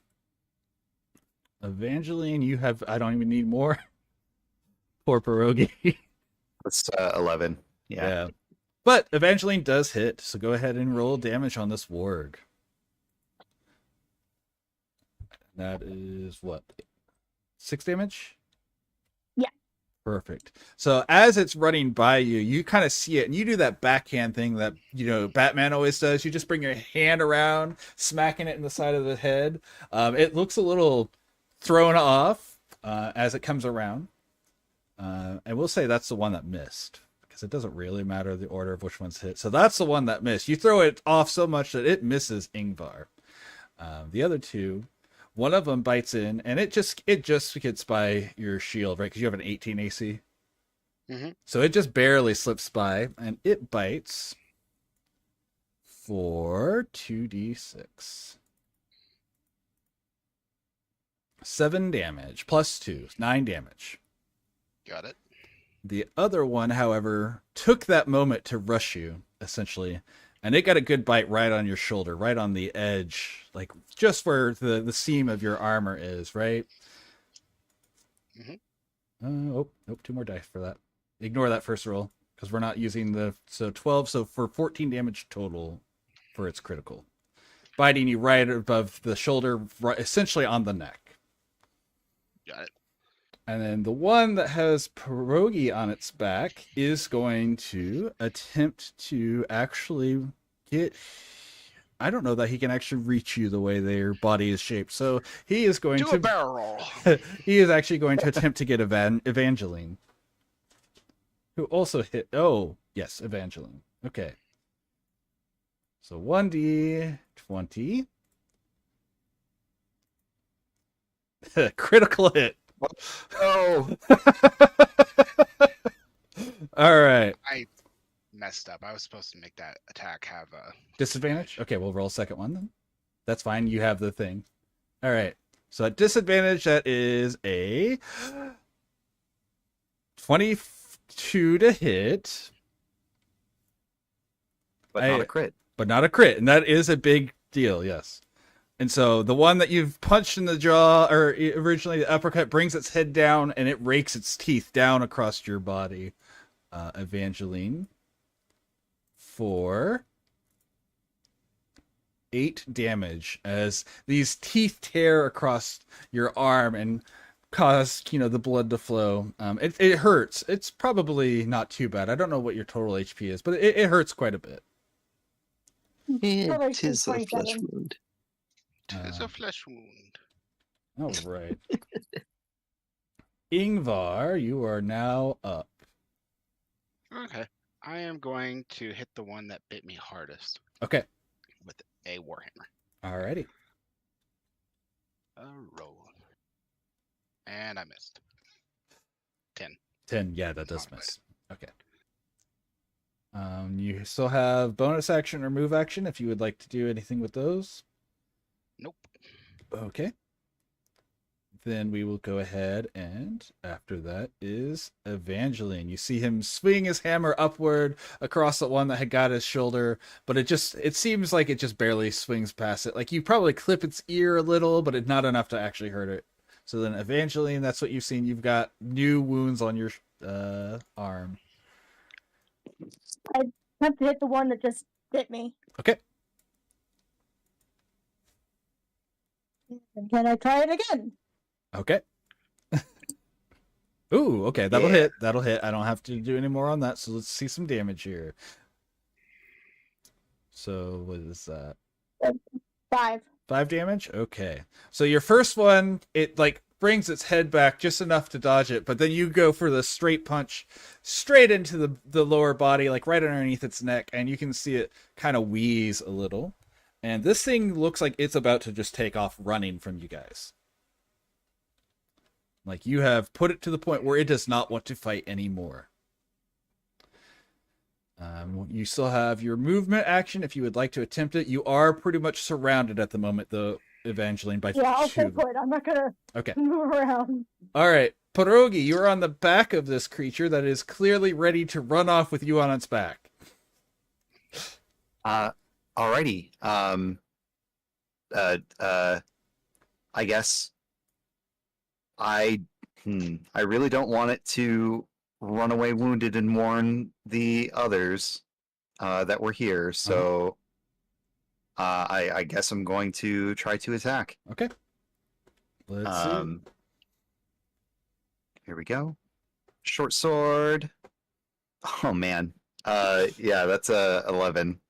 I'm going to flip out my dagger, which is another light weapon, Yeah. and try a bonus attack. Yes, sir.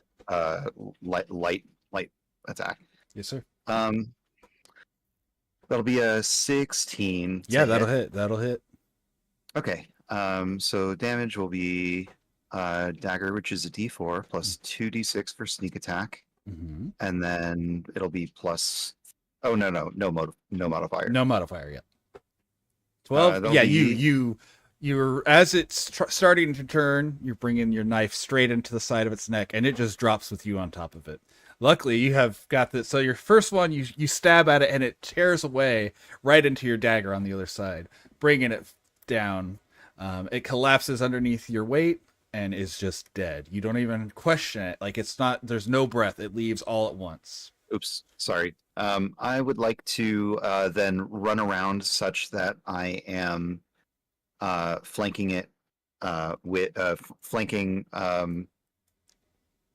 I guess the next one with Okay. I can't remember everyone's names. Madam Black. Madam Black. Okay, that'll work. We can do that. All right, and then Madam Black, you have an action. What would you like? to do? I will go with Pierogi and flank.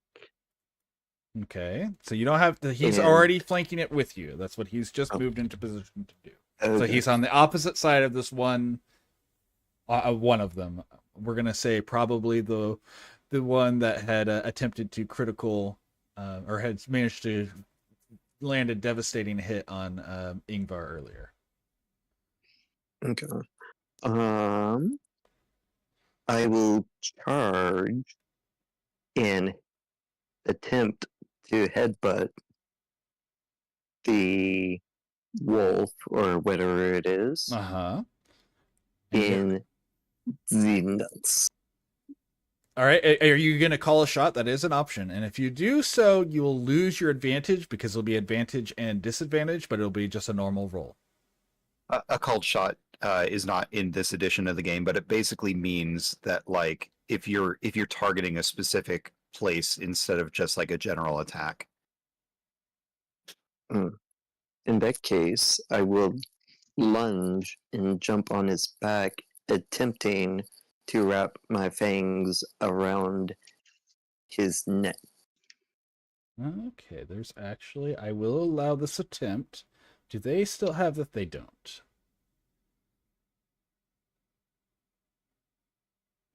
Okay, yeah, so you can attempt this. We're going to say in order to try to jump up on its back, it is large enough, I need an athletics check, which Okay, you will D20. add D20 and add a 1. You need to succeed over a 13. Ooh. So you're unable to jump up on it, but you're still next to it. You're not going to jump up on its back, but you can still attempt to bite it. I will attempt to bite it on its hind leg. Yeah, sure. Yep. Nom, nom, nom, nom, nom. All the meats. Got to get that haunch. So go ahead and roll a d20 for me. And add 4 to the result. So we have 15. All right, 15 will hit. And if you are attempting to actually grab a hold of it, both you and it will roll a d20 and add your strength modifier. You'll deal your damage and then attempt to hold it. So you need to roll over a 15 total. So you need to get a 14 or higher. Oof. Okay, so you're unable to grab it. You still deal your damage, though. You just won't be able to hold it in place. So go ahead and roll your 2d4, sorry. Let me say the right thing there. All right, 6, 7, 8. So you deal 8 damage to this as you bite into it. You get a good chunk of meat. You just aren't able to hold him down as you do so. This is now also on the point where it is not happy. It's not quite to the point of running, but it doesn't look like it still wants to be in the fight much longer. It is bleeding and unhappy with its situation. All right. So in that situation, we have this one turning to go at the wolf that just bit it. No effects. Okay. So this one will go at Madam Black, and that's a 19 to hit. I know that's above your AC. So that will hit, and this is 6 damage. It bites you, but it's not for very much damage. So I know you're having multiple things, so I will write that down for you. And then, so it whips around and it bites into your shoulder. Again, barely doing a whole lot. The one, where did my thing go? Hold up. Something just disappeared off my computer. Give me a second. There we go. That was weird. And then one of them will turn and actually... So we've got 2, you've got 2 here, one's facing this way now. So one of them is still going to bite at Ingvar. Bring it, bitch. But it's only one of them, and the other one will be attacking elsewhere. So that's 12. That does not hit. So it snaps. You just casually push it aside with your shield. It's not a big deal whatsoever. And then the other one... Post disadvantage on its other attack. Okay. And so the next one is coming at Evangeline at disadvantage. 7, 8, 9. That does not hit. So he successfully brings the shield around and blocks 2 of them in one swing. Ingvar showing off his macho chest muscles as he... No. Very, very... Swing better. Dude, that much beard and chainmail, you can't see it. That's true. That's true. Hi, Pretty. I didn't notice you there. I'm sorry. So yeah, Ingvar single-handedly blocks 2 of these guys, one from attacking himself and one that would go at Evangeline. Now we're back to Ingvar's turn, who's got one that in front of him, one slightly to his side, and one that is facing away from him now, looking towards Madam Black. Is flanking in this version of D&D? Yep, it gives. No, it is technically not. That's an optional rule. We're not using those yet. So. All right, I will attack the one that attacked me. Okay. Revenge. Perfect. Hey, I might actually hit. Yeah, that's a hit. 21. That's a hit. Yep. Okay, so Warhammer is D8. We will do 7 damage. All right, and this one collapses as you bring your hammer down across the top of its head, and it just legs out to the side, flattens. Its head is now a bit more concave than it had been a moment ago. Okay, I'm going to step into its spot and end my turn. All right, perfect. So now there's 2 left. Next up is Evangeline. Attempt to hit the one that just tried to bite me. Yeah, absolutely. What's your bonus? Which one am I adding to it? Strength again? Yes. Plus 3 of your 14. Perfect. Yeah, you punch it. You bring your fist across this one's. The one that bit you, you're just like, not today. Bring your fist straight into it. And that's what, 6 damage? Yeah. Okay. And then you can Okay, use your and martial then arts. My bonus hit, Mm-hmm. and that one doesn't. And then that one does not. So your first one, you bring it straight in, you bop it right on the nose. You know, it rears back, and unfortunately, when you bopped it on the nose, it went far enough back that your second punch just swings right in front of it. It's not happy, but it looks like it could keep fighting fairly well for a bit longer. All right, Pierogi, you are on the back side of the one that is facing Miss Black. All right. I would like to. Yes, Corgi. I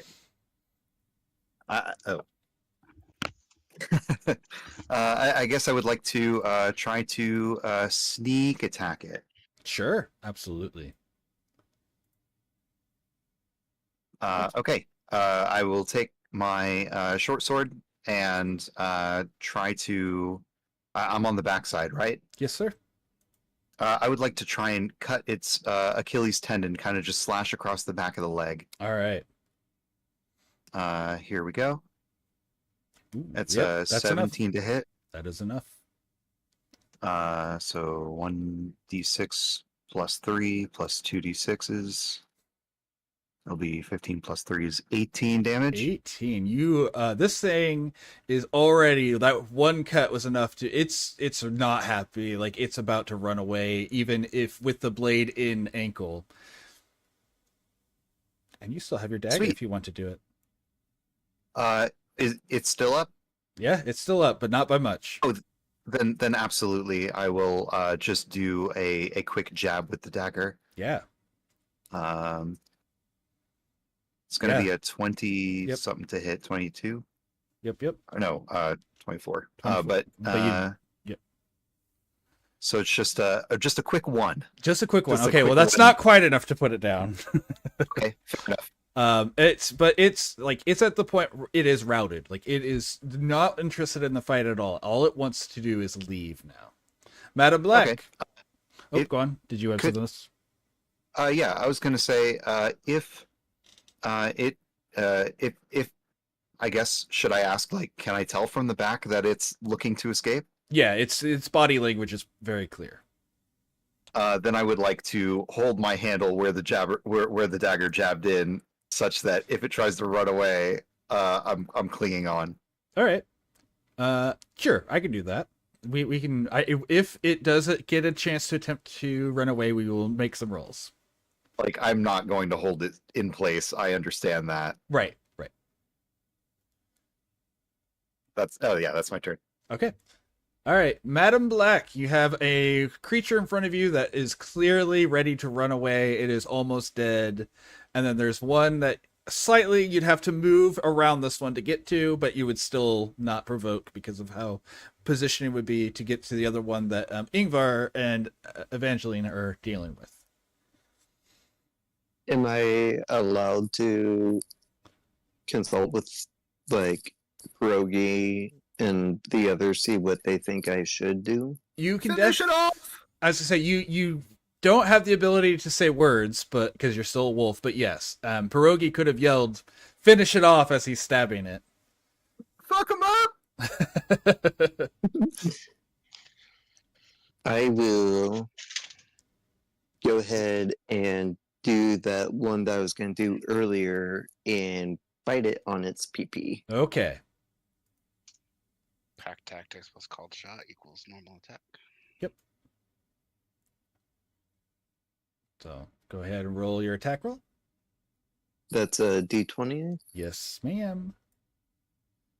Yep, that'll hit. All right. And you, I don't even need you to roll damage because it's got so little life. Your attack will kill it. So, yeah, it starts to turn, and you like slide underneath it, and you just rip its balls off, and it collapses from blood loss.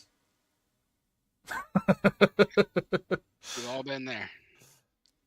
Bite the pee-pee. Yeah, we're in wolf form. Whacking the pee-pee is a little bit more tooth involved.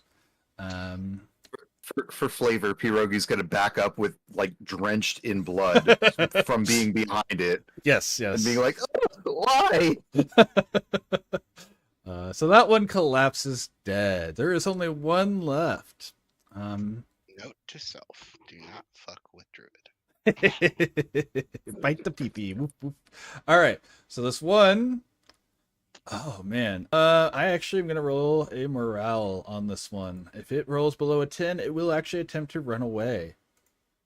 Break its legs. It did not attempt to run away. Because now I have to do those threat assessment moments. All right. So this one, you bashed its face away, so it couldn't hit you or Evangeline. Well, this one was the one that attacked you, so I'm trying to think how this would go.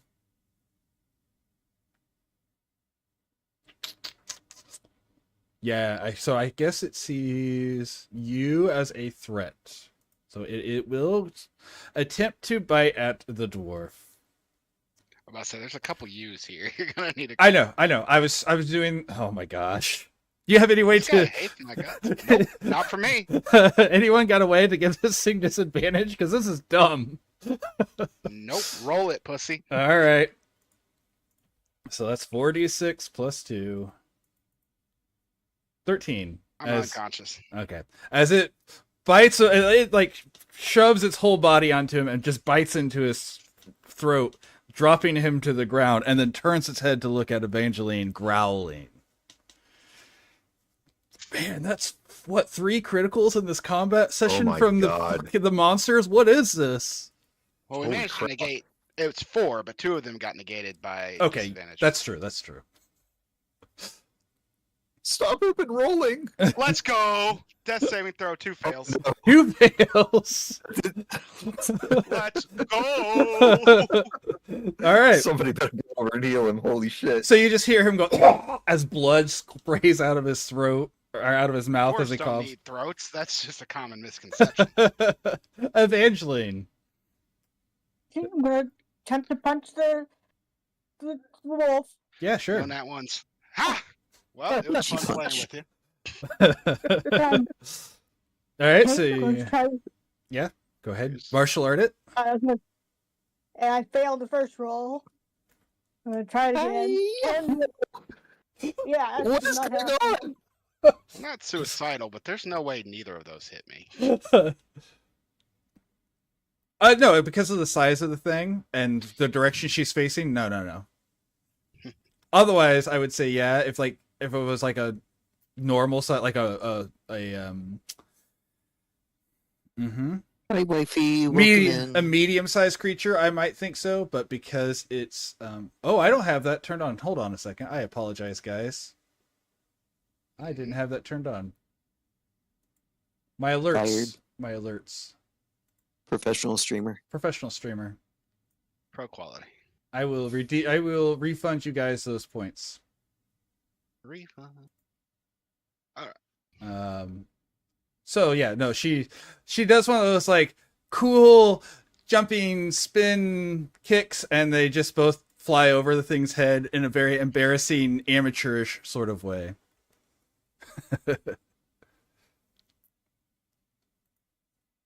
All right, you have your points back. You can attempt to do it again if you want, wifey. Do I have the opportunity to bite the dungeon master for that rudeness? For that rudeness, I mean, you know, I mean, she can come in here and bite me. DM's AC is. Wifey attack. All right. So Evangeline, you still have movement if you want, but you are still in you know, point blank range of it. So He's not your knight in shining armor. He's Yeah. just a paladin. That's just where I am. alrighty. Then Pierogi. Pierogi is going to I didn't ask how big the room was. just I like didn't ask if we had quickly, finished evacuating the plead orphans. with I said the I druid cast and say, fireball. please heal our dwarf. And I'm going to run over and try to take a slash at or take a stab at the warg going against Evangeline. Alrighty. The last remaining warg. The last remaining warg. Oh yeah. That's it should be 23 or something. Yep. So that is going to be 3d6 plus 3 for 11 points of damage. 11. All right. So this thing is it's on the verge. It's definitely it's a little bit less damage than what we've seen on the other ones when it's about to run, but you know, you can probably finish it off with a well-placed blade. All right, and I will. Oh, whoops, that is not the right button. I will bonus action, flip my dagger and try and jut it up into its body. Yeah, absolutely. It's gonna be a 20 something. Yep, that'll hit. Come on, For one more Pierogi. damage. Let's go. Yeah, Come on, so Pierogi. I thought you were a professional button pusher. I'm a professional thief. I mean, I didn't say that out loud. Shit. So, yeah. Here it cares, unconscious. that's fair. So your first blade, like it digs in deep, like you're sure it went straight into the body cavity. The blade comes out covered in blood, and then you're like, haha, I've got this. And you bring your dagger up into the body, and it like catches on rib. So it gets there, but you know, not enough to do anything too serious.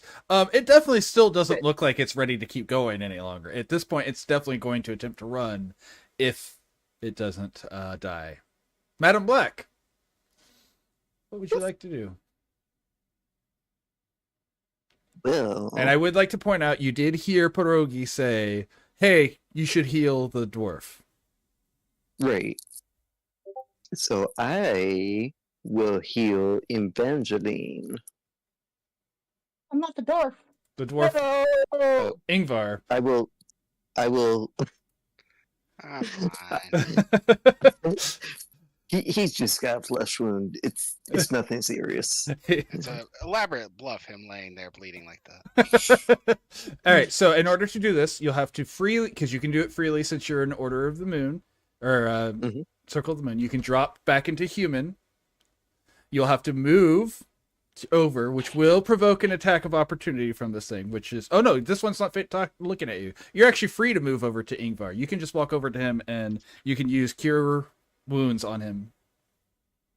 Sweet. I will go ahead and do that while Okay. scolding him for being a pussy. All right, so you get to roll 1d8, and you get to add your wisdom modifier, which is +3.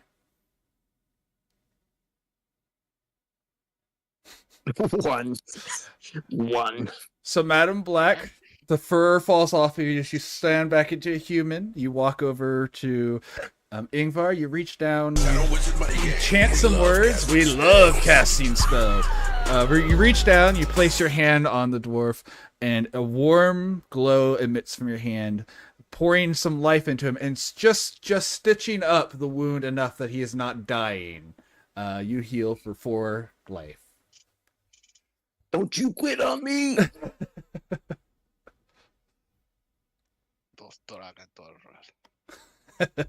Cussing in Dwarven. All right. So it's routed. It has to roll a 20 to not run away. It is attempting to run away. So everyone besides Madame Black, no, including Madame Black because she moved, has access to an attack of opportunity here. I don't. Oh boy, oh boy. Oh yeah, you're down. Yeah, you're physically unable to, but everyone else does. All right, Alright, that's time for something. yeah, and your modifier is enough. I can reroll. I'm a halfling. All right. As this thing turns to run, you're all just like, nah. And the scimitar slash out from Madame Black, the fist to the side of the head, and the short sword up through the throat as this thing just falls. A bloody mess after you guys finish it off. There are now 4 dead rogues, a mostly dead dwarf, a slightly injured woman. Oh, wait, no, she's not a wolf anymore, so her wounds are gone. Evangeline's got a little bit of a torn up arm. I don't remember. Did Pierogi get hit at all? Nope, Pierogi is safe. That's high quality H2O. How dare you? Hey. Go back to having your PC issues. Wifey says hydrate, guys. So if you have water, don't take a jinx it. drink. Yep, well, I was just doing that. I don't have any water nearby. I'll do it later. I got some Wifey, how dare you make Thank me you. hydrate? How dare you keep us alive and healthy? All right. The wargs lay dead around you. Amongst their bodies. Huh? I said, well, that sucked. That, yeah. All those nat 20s and nat 1s. Like, that was. Ugh. All right. Amongst their bodies, you can find Ingvar. How dare you? Later won't happen. Yeah, maybe. I'm sure at some point in the future I'll drink water again. You know what? Go Go on. drink water right now or I'll bite your pee-pee off. Bite your pee off. All right, so as you look around, you can see the path where they had come from. Now that they're now that you see where they are, or where they have been, you can see a path that's not nearly as covered as everything else had been. So you do have an idea of which way to go after you lick your wounds. Yeah, I'm gonna need a minute. Let's see, how long have we been streaming? You guys want to take a short break, use the restroom, etc., etc.? Yeah. I would like to get something to eat really quick. Yeah, that's fine. 'Cause I've not eaten all day. Okay. Be back in 5 or 10? I'm gonna put a 15-minute timer up. So that aim for 15. Obviously, if you need a little bit more because you're grabbing food or whatever, that's fine. But in 15, we'll probably start again. And you'll just catch back up. All right. 30. That's good. Yeah. See you soon. See you soon.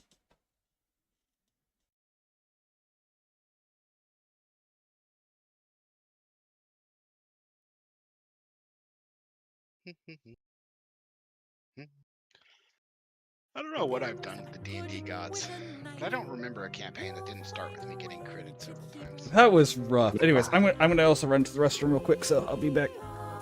Okay. Don't get lost. Get lost, you little pussy. Don't forget to wipe and wash.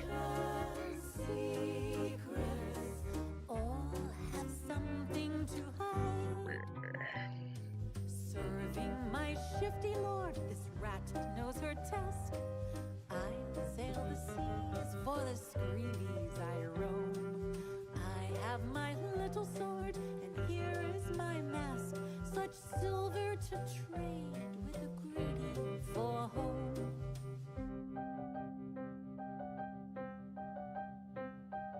That little octopus eyes look so wise. I will keep silent about them, I will. The gnome knows my nature now, but will tell the world lies, and none will have causes to doubt them for ill.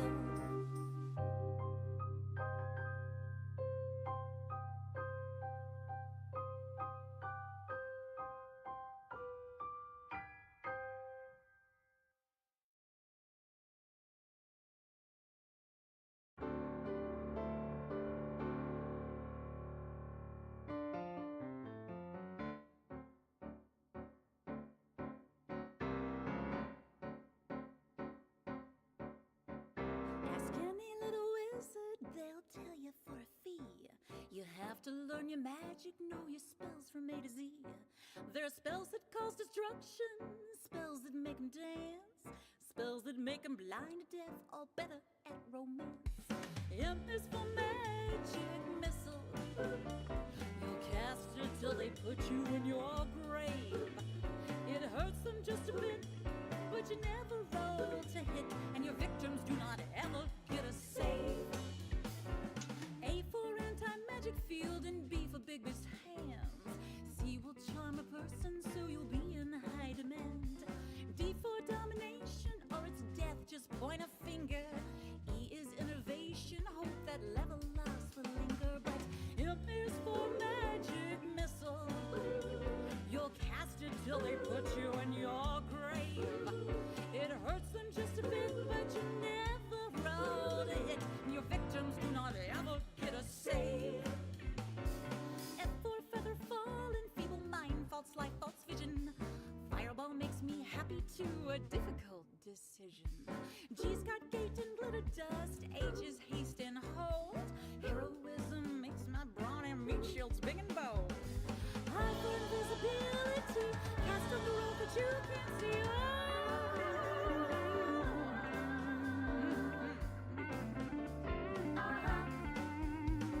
M is for magic missile.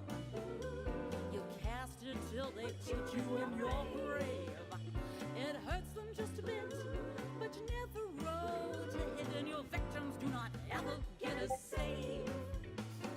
J for jump is jumping, K for keen edge, really keen. L for legend lore, let's see what secrets can we glean. M is for my favorite spells, mage armor, magic jar. N's for non-detection, so they won't know where you are. But don't forget the best one yet. M is for magic missile. You'll cast it till they put you in your grave. It hurts them just a bit, but you never roll to hit, and your victims do not ever get a save.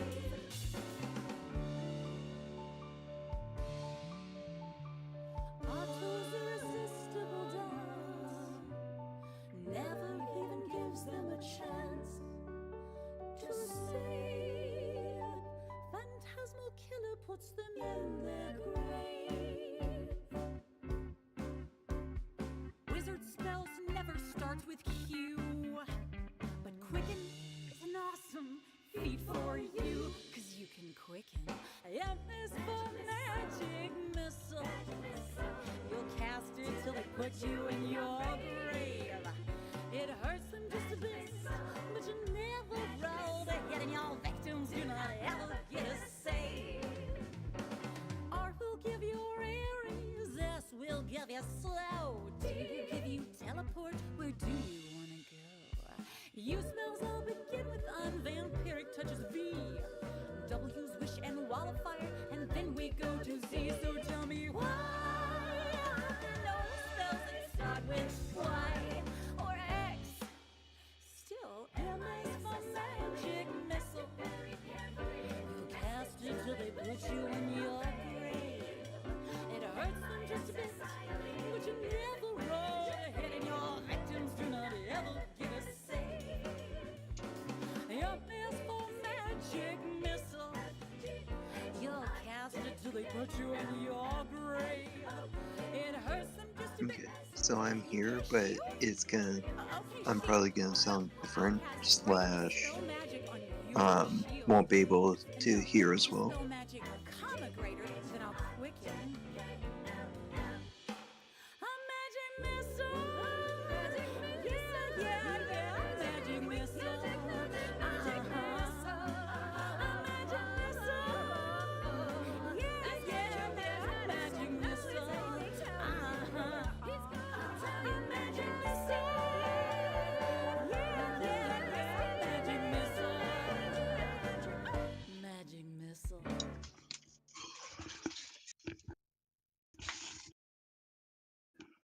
Rhyme track. Maggot, can you say something really quick? What? Yes. Okay. No. Perfect. Cheese. White. I'm, Yellow. I'm, Green. I'm just having to adjust my volume because I had to plug my phone in and take out my earbuds.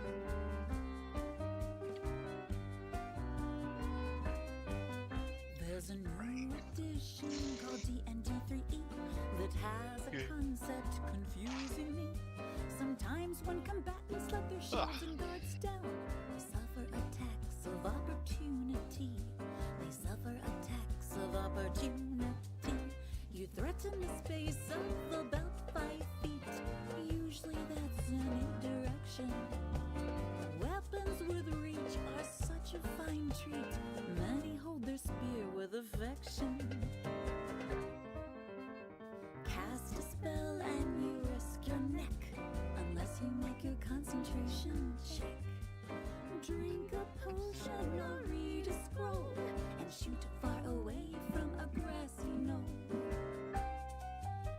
That new edition called Oh god, someone's got it done. has another concept that mystifies me. Moving through spaces threatened You by what? enemies. I heard a duck quack. Attacks of opportunity to move, attack, and escape unhacked. 3 things you'd better consider: dodge, mobility, spring attack, or brother, you're gonna be bitter.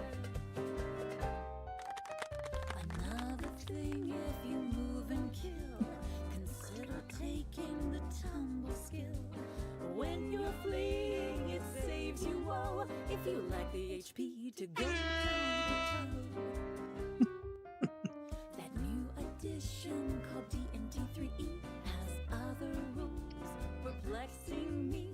Sometimes when combatants want to try to be cute, these feats let them have the I totally forgot that you were the dwarf. Disarm the swordsman or punch like Bruce. Nani. You're the dwarf, right? I'm the halfling. Right. The evil's one that I had to go heal, right?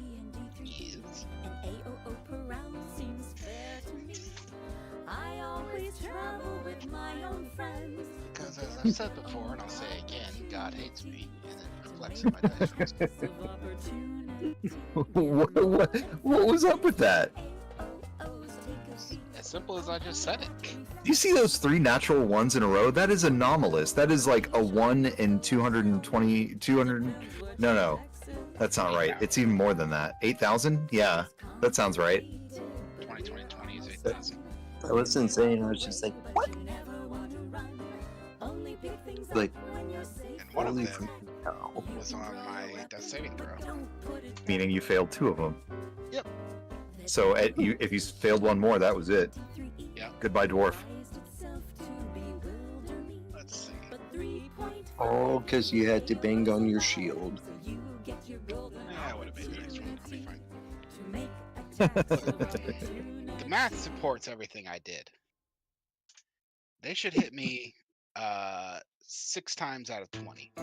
You've clearly angered somebody. Oh, I've angered the D&D gods years ago. They hate me and everything I do. Like, if I don't make a character perfectly, it will die. You need to go to Moradin Church. I will get 20'd out, or I will roll nat ones until the cows come home. I mean, your AC was so high they could barely hit it, and still. Like I was saying, they should hit me 6 times out of 20, if I remember correctly what their stat block is. And they hit me. Oh, they have a plus. They have a +4, +5 to hit. So. So they need a 14 or better. Yeah. So yeah. And they missed me once. In the entire series. I know. It's like I tell them. D&D's gods hate me. I don't know why. I don't know specifically why. I know generally why. I've done some unspeakable D&D related things, but you know. You tell. I made some characters that were mockeries to several gods at once. That's true. Oh, I think he wants to go see Mama, so I'll be back again. Maverick's whining to go. I was gonna say, did you see what Corgi said in chat? She said, "Chill, Phil. Out here, math angered the math gods." He, by the way.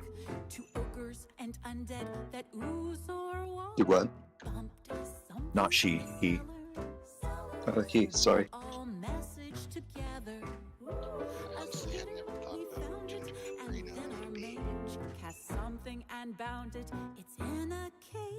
He says pork.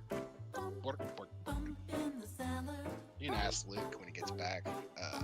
We had a campaign where I had 4 characters die in a row. On their Oh my god. Yeah.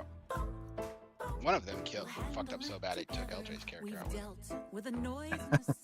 We had a dragon fall on us. Died before they could cut through the flesh to come to the inside of there. There we go. Okay. He was actually just whining because Mom was yelling at his friend, the kitties, because they were being bad and tearing up something on the wall. Uh-oh. Speaking of which, are we going to take a short rest after this? Because I need to use some hit dice. I am perfectly okay with that. I was gonna say, doesn't bother me. I'm gonna probably need you to talk a little louder. I had to take my headphones out so I could charge my phone. Are you talking to me? So, are you being specific? Everyone. What? I don't talk loudly. That's just not something I'm capable of.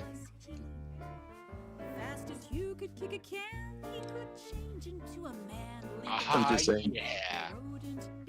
Let's Because go.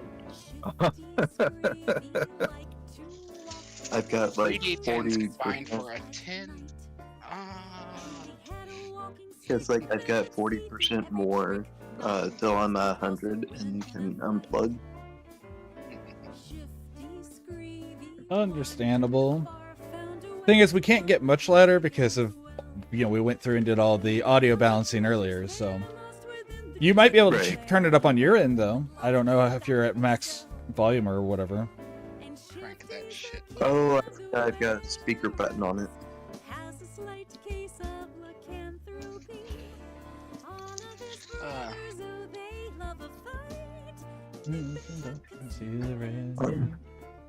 Red, can you say something really quick? Sure. Yes, I can. Thank you. Yeah. And Phil? Yo. Perfect. Maggot? Hola, lo chico. ¿Qué hora es? ¿Qué pasa? I don't speak French. He barely speaks English. Only because I have to.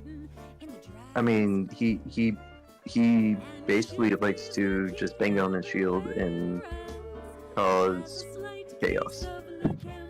I didn't cause any chaos. I made that as, orderly as possible. That's true. All right, that's been 15 minutes. You guys ready to get back into this? Ready. I'm ready. Alrighty. So you might want to use a hit dice. I don't know how damage she actually got. Yeah, go ahead and take your short rest. You guys set up camp. You lick your wounds. You bandage stuff, with some basic wraps. You could also, you have healing potions if you need them. Each of you do have 2 if you need them. With short rest, what kind of hit points do we regain? You roll up. Spend your hit dice. Yep. So you have 3. I think it's D8s for. A druid? No. What? For monks. What do I have again? Druid, you have D8, so you can roll up to 3. You are still at full health though, because all your damage was in wolf form, so you don't actually have any real damage. D8 for monks also. I roll 3d8, is that correct? No, you don't have to roll all of them. You can roll 1, 2, or 3, yeah. And you can roll them one at a time too, so you can roll a D8, see the result, and see if you want to roll another D8, and you restore that many hit points. Plus your constitution. Am I able to transform into the dog and heal that way? Yeah, like I said, you don't even the dog's hit points are refreshed every time you do it. Like you have so much effective hit points, it's ridiculous. And you got both your uses back because we did a short rest. Mm-hmm. Yep. Yep. So you'll be able to So do it twice. You don't really again. need to do anything. Yeah, Actually, what's your Constitution modifier?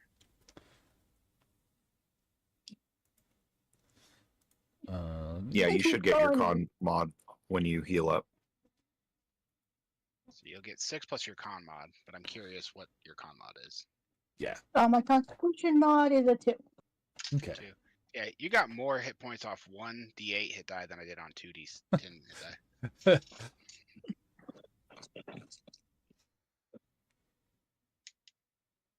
And I have a higher con mod than you do. No, I realized I made a couple mistakes on my character sheet. Uh-oh. My hit dice should be dare. d8s, and my stealth and sleight of hand, because they have expertise, should be like 2 points higher. But sure, I'll just keep it in mind. So that first stealth still wouldn't have mattered, but well, I mean that rolls over. I'm not bothered. I know, but I'm just so you know, it wouldn't have mattered on that one stealth check that you had made earlier. It would have been literally 1 too short. Terrible stealth roll. No problem. Stealth rolls. All right. So back to killing goblins. Yeah. Everyone good? Everyone.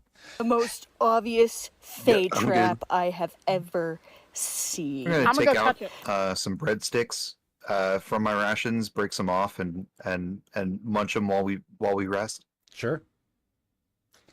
Makes sense. You guys also have a moment here if you want to discuss things amongst your characters with what has occurred. You do have a path to follow once you're ready to go. Just let me know when you guys are ready, and I will read my next set of my module. Those wolves are pain in the neck. It's true. Yes, they were. Man, I can't get that taste of blood out of my mouth. And it is vile blood. You have a water skin on your hip. Yep, that's true. You do have water with you. But if you want mine, I can warn you it is spiked. It's dwarven water. It's dwarven water. Commonly known in Russia as vodka. Vodka. Vodka. Tis the small water. That's that vodka over here. Be careful. It's not meant for such constitutions. And he hands you it. Takes a small twig. And it tastes like rubbing That's it. alcohol. Yeah, it'd be like straight moonshine levels of alcohol. Wherever the goblins are keeping our prize, wherever the shipment is, I don't suspect we're going to be able to sneak up on them very easily. They may see us coming, so maybe we could plan some kind of diversion so that either we can flush them out from wherever they are and divert them to go looking elsewhere, or create a distraction such that we can ambush them next time. Give it a shot. I could transform back into a dog, and I could act like I'm injured to lure them out and away because they have to be hungry. Well, didn't they just eat a horse? Yeah, as far as you can tell. They may not be starving. Oh, true. I'm sure we'll. They. Uh-oh. Why did my audio die? Uh-oh, I can't hear anything. What's going on, headset? I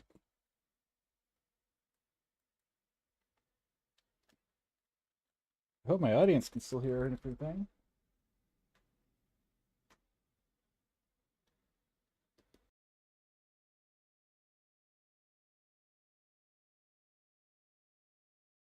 I can can still hear hear us. you. I don't know if she can We hear us. can still hear you. Can anyone else hear at Sleeps in the Day? I don't. Oh, that's one of us. There we go. My audio devices all just died all of a sudden. Like, all of them. Having audio on issues. Alright, can you guys hear me now? I could hear you. You can hear me before. Okay. I can hear you. Perfect. Good. Okay, I'm sorry just about saying, that. For luring out goblins, we have a woman here who is completely fine fighting unarmed. You know how goblins feel about things like that. Unarmed women are their favorite targets. Hmm. You want me to So go are in and be the horses. distraction? We don't have a horse. But we could have a horse. We have a violently dangerous unarmed woman. Here. Well, okay, but what if the druid transforms into a horse and we put like a big sign over it that says, "I'm delicious"? I hate to tell you this, my young friend, but goblins can't read. Oh. Generally true, yes. Most of their language is completely auditory. They don't have a writing system. And you know what the fuckers do when they do want to write? They bastardize Dwarvish. It's true. And I hate them for it.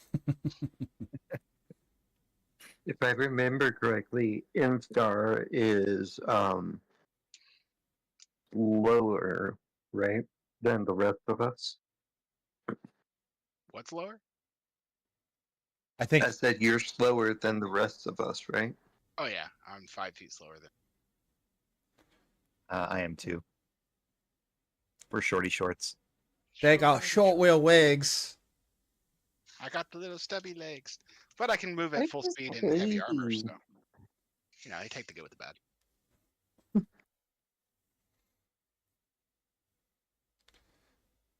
Yes. Meanwhile, Evangeline is especially fast. It's true.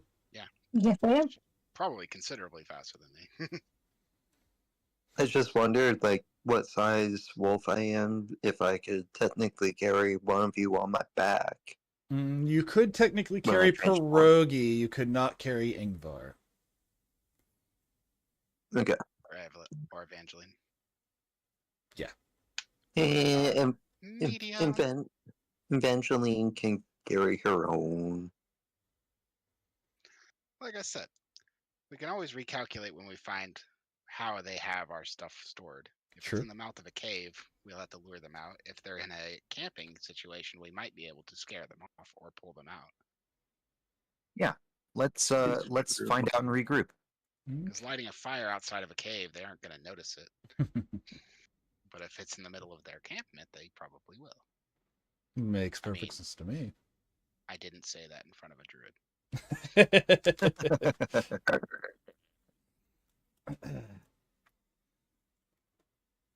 I bait you.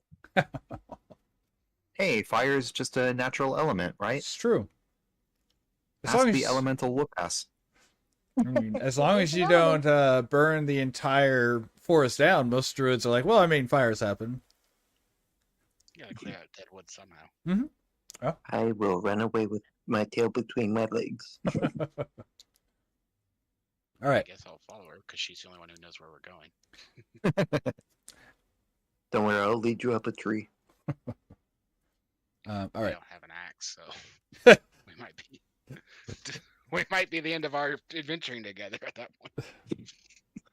Lead you up a tree and then pee on it. Why do dwarves use axes? Because elves live in trees. All right. So you guys have had your little discussion. You have more to say? Are you guys ready to figure things I out? think we're ready to move on. There we go. But tis. Let's go. All right. Very loud. Very loud. Go on. All right. It's me, a Mario. It's a me, a Mario. Okay, so you following the direction that the wargs came from, after about 30 feet of thick brush, you come to a much more clear path that appears to be some small farm road. You can see several goblin prints here, as though they had stopped bothering to cover their tracks at this point. Along the road, further down, you can see a bridge going over a small creek. Beyond that, you can see a farm. Behind the farm is a thick patch of woods that you can see smoke emanating from. Someone may have already tried to smoke. Well, could be a campfire. Oh, you thinking that goblins are smart enough to light fires. But what about hobgoblins? What about? Yeah, I forgot about him. He might Those dang hobgoblins. Together. To be clear, is it like a farmhouse that we're seeing? So what you see in the distance is appears to be either a very large farmhouse or a average sized barn. From this distance, you can't really make out the like front door or anything. You can only see the shape of it, and that it's made out of like wood and whatnot. What's the bridge made out of? The bridge appears. Or a cart? The bridge does appear to be heavily designed heavily enough to support a cart. Probably it's made out of very thick logs. 1, 2, 3, 4. I declare a wizard war. Avada Kedavra. Kadavra Kadabra. Kadabra. Oh, we're summoning Pokemon now? I love it. So you summon Kadabra, and I will cast Umbreon. And we'll let that go there. All right. So, sorry, though, I got a wizard door. That Voldemort uses. Avada Kedavra, not Kadabra? Yeah. Avada Kedavra! I'm illiterate. I'm a dog. All right. It appears to be made out of heavy logs laid across the creek that have been shaved down to form a flat top with dirt path laid over top. It does appear to have stone below it, or like underneath the dirt to create drainage, and the sides appear to be made out of stone wall, like you would see along the sides of roads by a farm. So that's the description of the bridge. I want to go look at the stone walls. Okay. Always had an appreciation for stonework. Yeah, so these appear to be mostly standard river rock that probably came from this creek, piled on and very expertly grouted into place. Like the grout in it is a very consistent width and depth throughout the entirety of it. The stones themselves are amorphous, like they're not all one size, and they do look very natural. Like I said, they probably came from this creek. Gotcha. And wide enough for a cart to go across? Wide enough for a cart to go across. You would assume that this is probably used to take wood on a cart from the woods you just left to the farmhouse or barn that you're seeing in the distance. Ingvar's going to make a comment. It's a damn shame. This kind of work's only going to last a century or two. I mean, why even waste the time to start if you're not going to do it right? As he climbs up out of the ditch.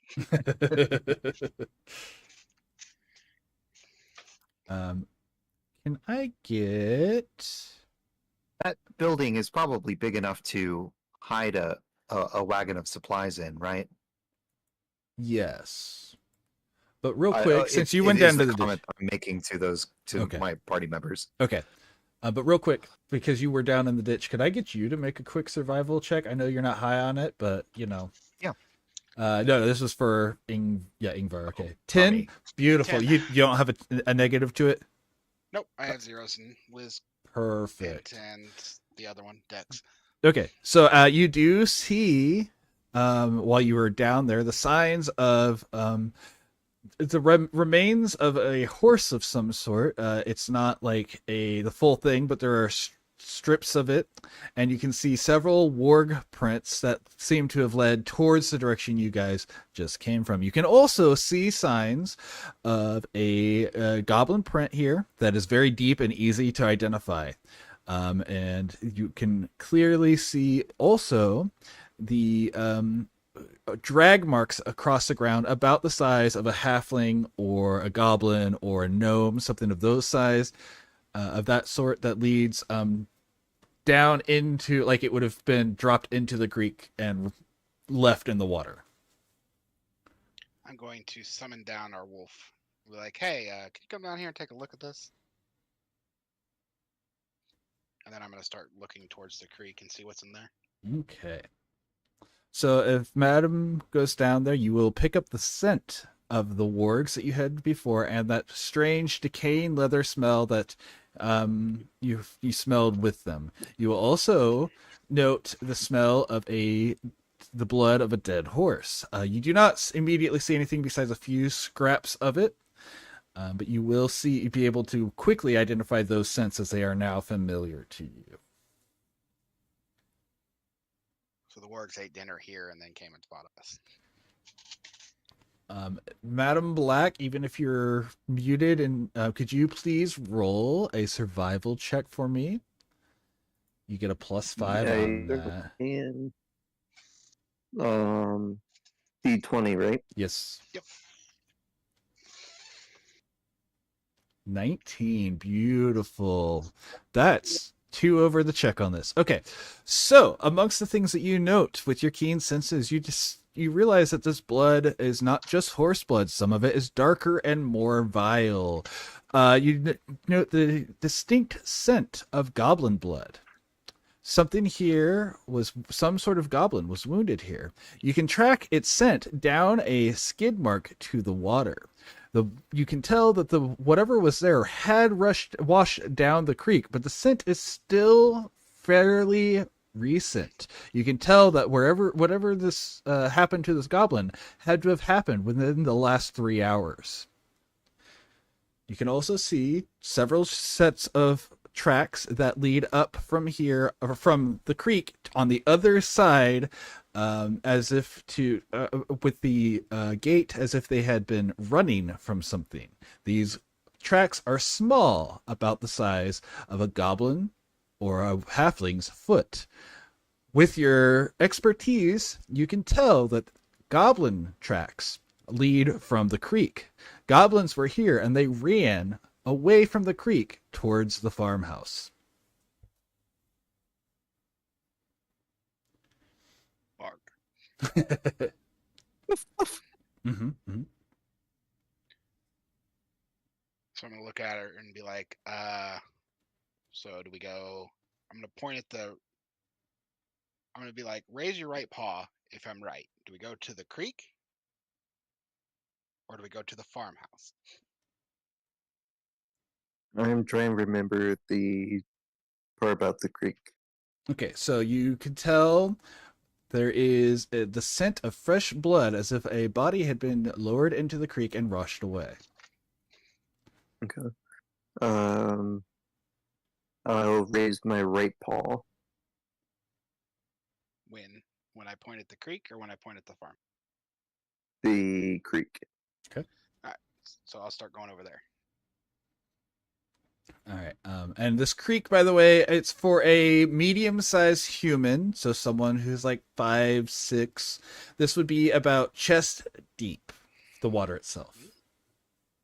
So it's a decent creek, and it is moving with some speed, but it's not the sort of thing that you would feel unsafe walking across unless you lost your footing. Then you would probably get swept away. As far as a normal person, maybe a dwarf and a halfling would be a little bit more inclined to not just walk across it. I'm just standing at the edge of it, waiting for her to give me some indication of what's next. Yep. I would sniff at the water and let out a low, timid growl. Okay. You want to investigate down the creek? Yes.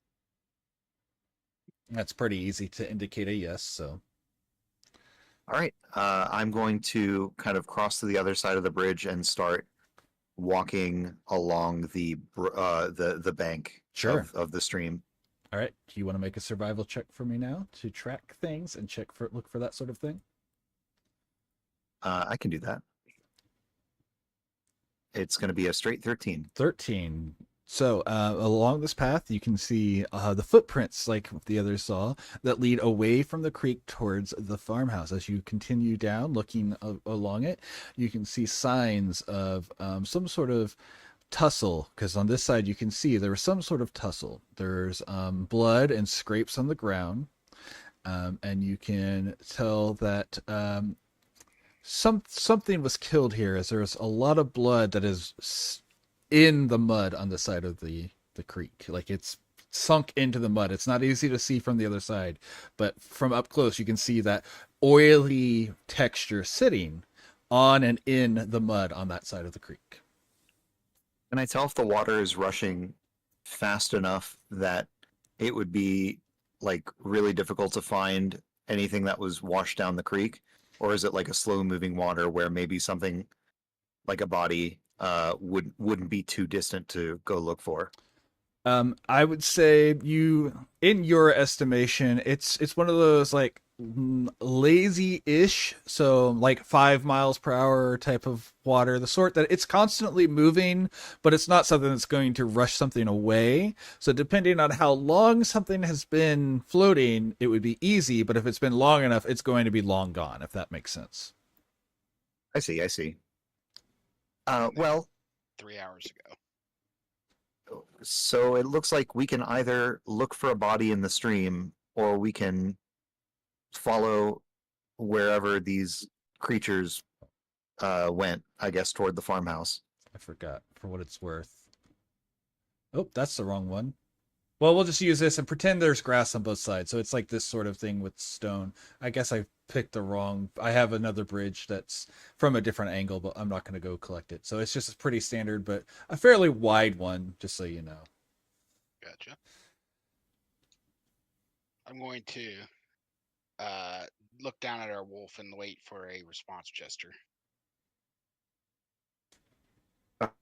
So, am I trying to decide if I want to go over the bridge or through the water? You're trying to decide if you want to trace down the body or if you want to go check on the footprints. To the farmhouse. What do you think, Evangeline? I think we should check out the farmhouse. It seems like whatever's in the water is going to be too far gone for us to find. That's what I'm worried about, too. Okay. I instinctively will point my nose towards the farmhouse. Okay. And let out a little whimper. Good enough for me. I'm going to climb back up out of the ditch and cross over the bridge. Alrighty. Be on the same side as Pierogi. Perfect. Are you everyone joining up at this point and heading? Are you splitting up? How's this going? I'm okay with anything. I just need to know again so I have an idea of where things are. I think we're all together. Perfect. Yeah, I think we should all be together. Perfect. Forward. Let's go meet the farmers. All right. They're still alive. So as you travel, you find that it's further you go, the more obvious you can see tracks. You can see several along this road. You can see several sets of warg prints, maybe a few more than what has come to you. You can see what looks like, especially with how good some of you have done on your survival up until this point. I'm just going to tell you. You can tell there are at least 5 sets of unique goblin tracks in total that have been walking along this path. You do not see anything big enough to be hobgoblin tracks, however. The tracks do appear to go directly to what you now can tell is a barn, a large open barn. As you go, you can also start to smell what is distinctly burning flesh off in the distance, like something being cooked while it is still whole, or like people who are being thrown on a fire and not necessarily cooked but burnt alive. The woods off in the distance, you can see the smoke is dark and a little ominous to look at. The barn itself is a very nice and well-maintained wooden barn. It does not have any paint, however, it is clearly finished in linseed oil or something similar to keep it safe from the elements. The door appears to be a standard double sliding door, and it is currently closed. So it looks like from here, we can either check inside the barn or go to the source of the fire and see what's cooking. Probably it's the farmer that's cooking. Literally. Well, do you guys want to go check it out? I think that would be best. Go see Yeah. what's going on over at the firing end of things. Okay. All right. Woof, woof. Okay. All right. So as you continue this way, you will notice there is a divergence of tracks as you walk past the barn towards the woods. Some of them seem to return back away as if they're not going towards the barn itself, but as if they were trying to head back the direction you guys have come, but not along the road itself. Like they had run off into the field and run towards the creek. You also notice at this point a set of unique ruts, like a set of cartwheels. However, these ruts do not seem to go along the road at all, but instead cut through the field itself. They do indicate the direction of the woodland that you are currently approaching. They seem deep, like if the ground was wet. However, you don't see any signs of the cart itself. As you approach the woods, the smell gets worse. As you get closer, you can smell that there is definitely sizzling fat and flesh burning. You can also detect the smells of unusual oils, probably something like perfumes, used as an accelerant on the flames. Hit. They burned the whole cart. All right, let's go take a look. All right. Are we walking in a big group, just pushing our way through the woods until we get to the fire? What's going on here? That sounds good to me. Okay. Yeah, I would like to walk immediately behind any one of our companions, where I can kind of stay out of sight if possible. Sure. Are you being passively sneaky? Yes, I would like to be. Okay. And can you tell me offhand what your passive stealth is? It'll be 10 plus your stealth modifier. Should be 17. 17, beautiful. Okay. Alrighty, so as you push your way through, you do hear raucous laughter, and you also hear a shrill scream, as if something is being tortured or harmed in a way that is uncouth to civilized situations. The smoke is thicker and continues to get thicker and has a more sinister aura to it. The flames cast odd shadows even in the sun with the thickish woods. You can also tell that in the middle of the woods there is some sort of clearing.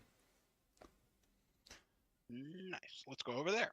Okay, as you approach the clearing, you can see a very makeshift style.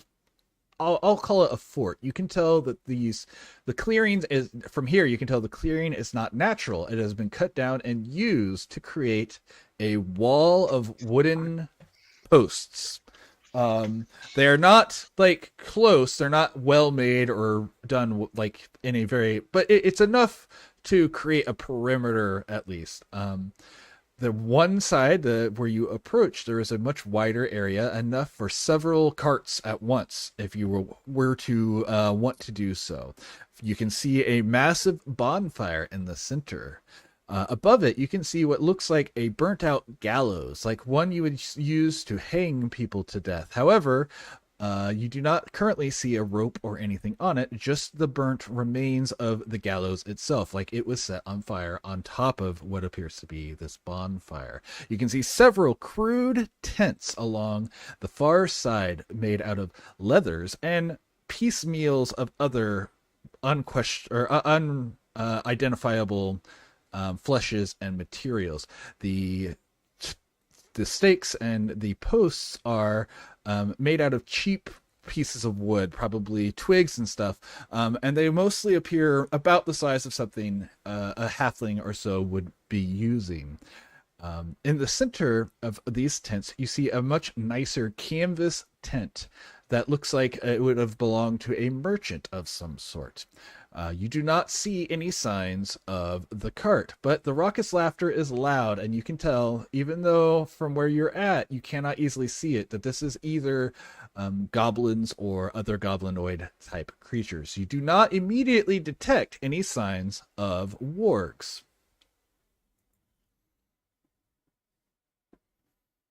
Okay. Hmm. All right. So we've reached the new area. Now to re-strategize.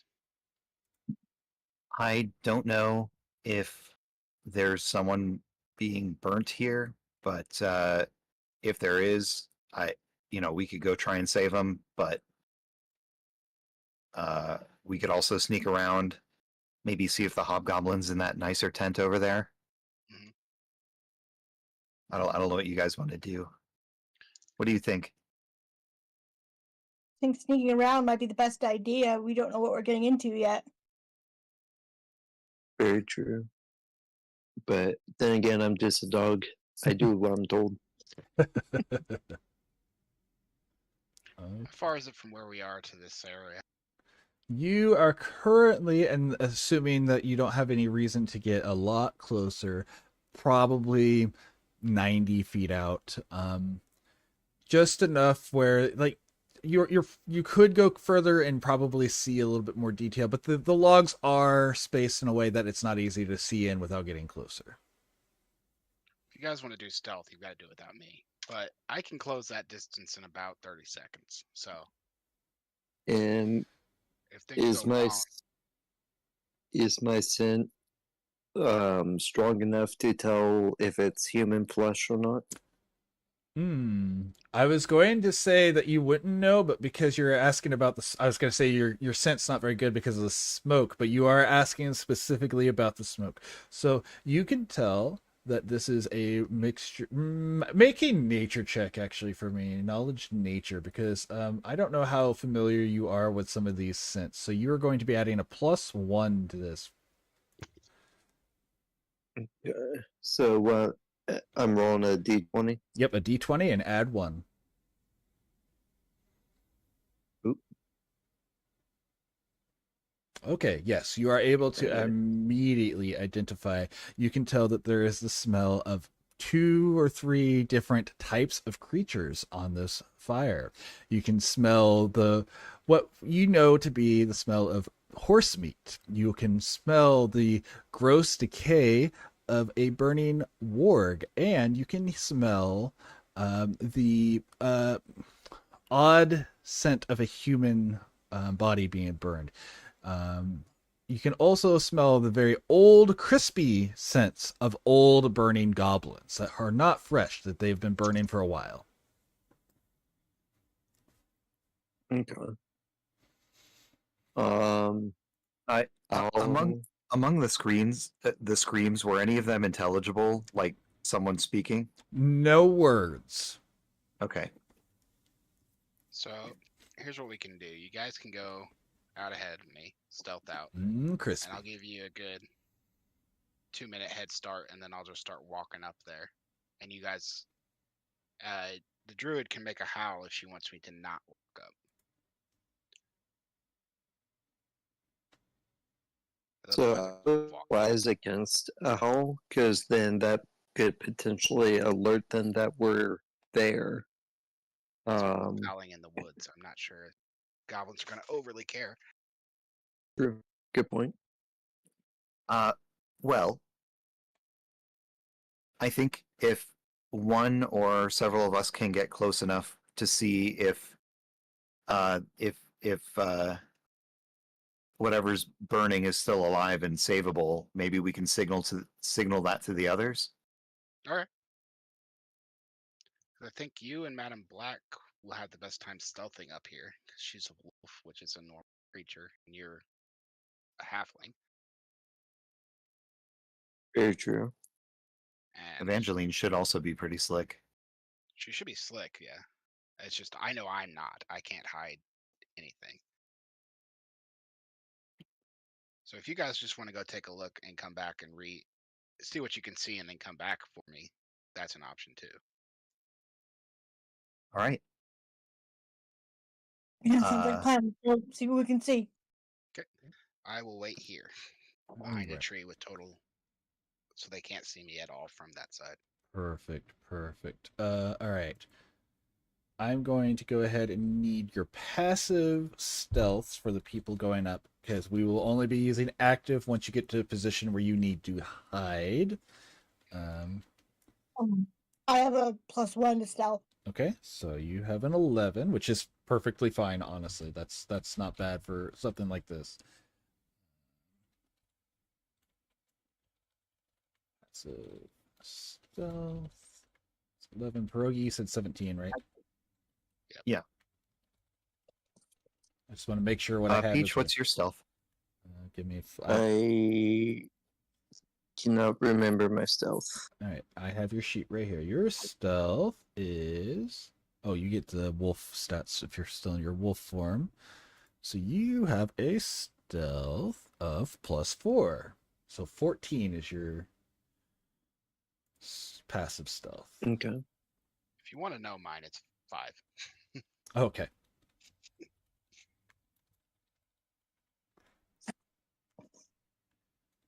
I mean, I might as well write it down in case you decide to, for some reason, be passively stealthy, quote unquote. It would be 10 if I would take off this heavy armor. Right. All right. Okay, so tell me what your plan is here specifically as you approach. Are you, I assume, moving slowly and through the brushes? Are you spreading wide? Are you, what's the plan for how people are going? If I'm understanding the layout correctly, there's a bunch of like kind of short palisade walls that are kind of up in random places, creating a perimeter around the encampment. Correct. I would suggest kind of like hiding behind the palisade walls and like quickly darting between them, getting closer and closer to where the fire is.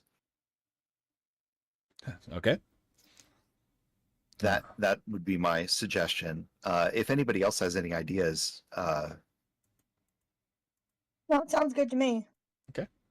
So I like that idea. I'm thinking Pierogi and Evangeline are a little bit behind me.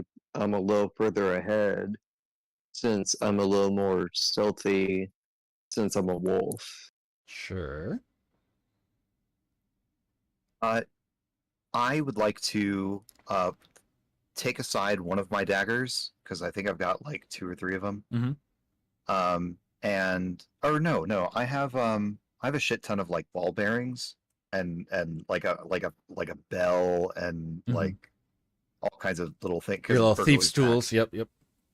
So I'd like to take out some of my ball bearings, and if it looks like any of my comrades are getting close to a goblin or like is maybe going to accidentally reveal us out of cover, I'd like to just have a handful of them that I can like chuck at a tent or something to like create a distraction, make them kind of like look the opposite direction for a minute. Sure. Just to not blow our cover. That's kind of one little contingency. All right. Okay. So I have all these things. Let's go ahead and proceed from there, unless Evangeline has something more specific. Not really, no. Okay. That's what I thought by the way you had said it, but I didn't want to cut you out of that if you had something you needed. All right. So as you guys split up a little and you follow along these palisade walls, makeshift, these logs that have been set up to act like they have an actual palisade of walls, or palisade wall set up, and you approach, you can notice that there are 3 goblins sitting around this fire. On the far side of the fire sits on a very large log what you do know as a hobgoblin. I will show you what that looks like in case you don't know. I think everyone mostly knows, but we are using 3.5 art style, so we're looking at this sort of creature once it pops up on the screen so you guys can see. And they are sitting on this log. In front of them, you can see a person, a single person, it appears to be an old woman. And if you get a little bit closer, so the people who are closest might be able to tell that there is blood that has come from her mouth. Like her face is covered in blood, streaking down from her mouth. You don't see anyone living on the fire. Everything on the fire is dead and mostly cooking. Some of them are even on spits, like they are actively being cooked. You do see a single large warg laying next to the hobgoblin. This one appears larger than the others, but it doesn't appear to be anything special besides its size.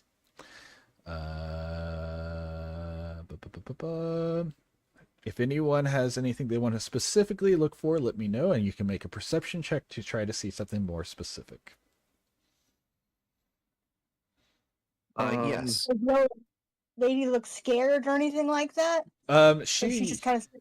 She definitely looks like she is scared to the point where she's like almost passed out. She's at that point now. You can tell, especially as someone who's been working in service, that when people get to a certain point and like in the cities in this area, you do notice people get to the point where they kind of pass out from fear, and this is what you're seeing from this woman. She is at the point where she is past her breaking point, and she is just standing there, and you can assume that she is sobbing, and that's about it. Okay. Uh-oh. Way for me as the wolf to like run and basically knock the person or whatever is burning off the little, I can't remember what you called it, A gallows? so that they're not over top of. Well, Yeah, so like I that said, they're not over the. everything on the fire is, you can tell, is dead. So I'm not saying you can't do that, but just so you know, everything that you see on the fire is actively dead. Okay, I thought you said something about that looked like there might be something cooking. Yeah, on spits. Yeah. Actively cooking. Yes, they're dead. They're just that's being. what I meant. Yeah. And- Okay. Okay. You want to knock off the dead meat? So do you know what I a? was thinking in terms. Go on. I was thinking in terms of, I thought maybe one of them was still alive and could spare him. No. So do you know what a spit is? The old lady. Are you familiar with it? Not. Okay, so if you've ever seen like in the cartoons where they have a piece of meat skewered and then they're rotating it over a fire and there's like a metal pipe through it, that's what a spit is. Okay. So that's what is. Gotcha. Yeah. You know who Vlad the Impaler is? So yeah, and I'm okay if you want to go mess with it still. I just want to make sure you're aware of what is going on the fire. It is actively being used to cook, as far as you can tell. Gotcha. What would you all think of me like running in, distracting the big guy, by stealing some of its meat, so that gives you all an opportunity to find somewhere to hide and come up with a plan of attack? Well, I think that if there's a distraction, we might want to try and get this lady out of there, and then see what's going on. In the moment, like what is the big guy doing with his time? Like, is he just like sipping some ale and like, yeah, you know, what's he engaged with right now? He is definitely doing something with the old woman, but unless you want to get closer, you can't get a good spot. You could also use your perception here if you want to roll perception for me and see if you can get a better. But at just a glance, it's not easy to tell. Okay. I would be happy to roll perception, see if I can see more. It's a flat 12. Flat 12. So unfortunately, you're not getting a whole lot more. But you can definitely tell he's doing something to the woman in front of him. You can definitely tell whatever it is, his attention is on the old woman. Is he armed? Is he like? Does he have like weapons in his hand? He doesn't have a weapon in his hand. You can definitely tell both of his hands are free.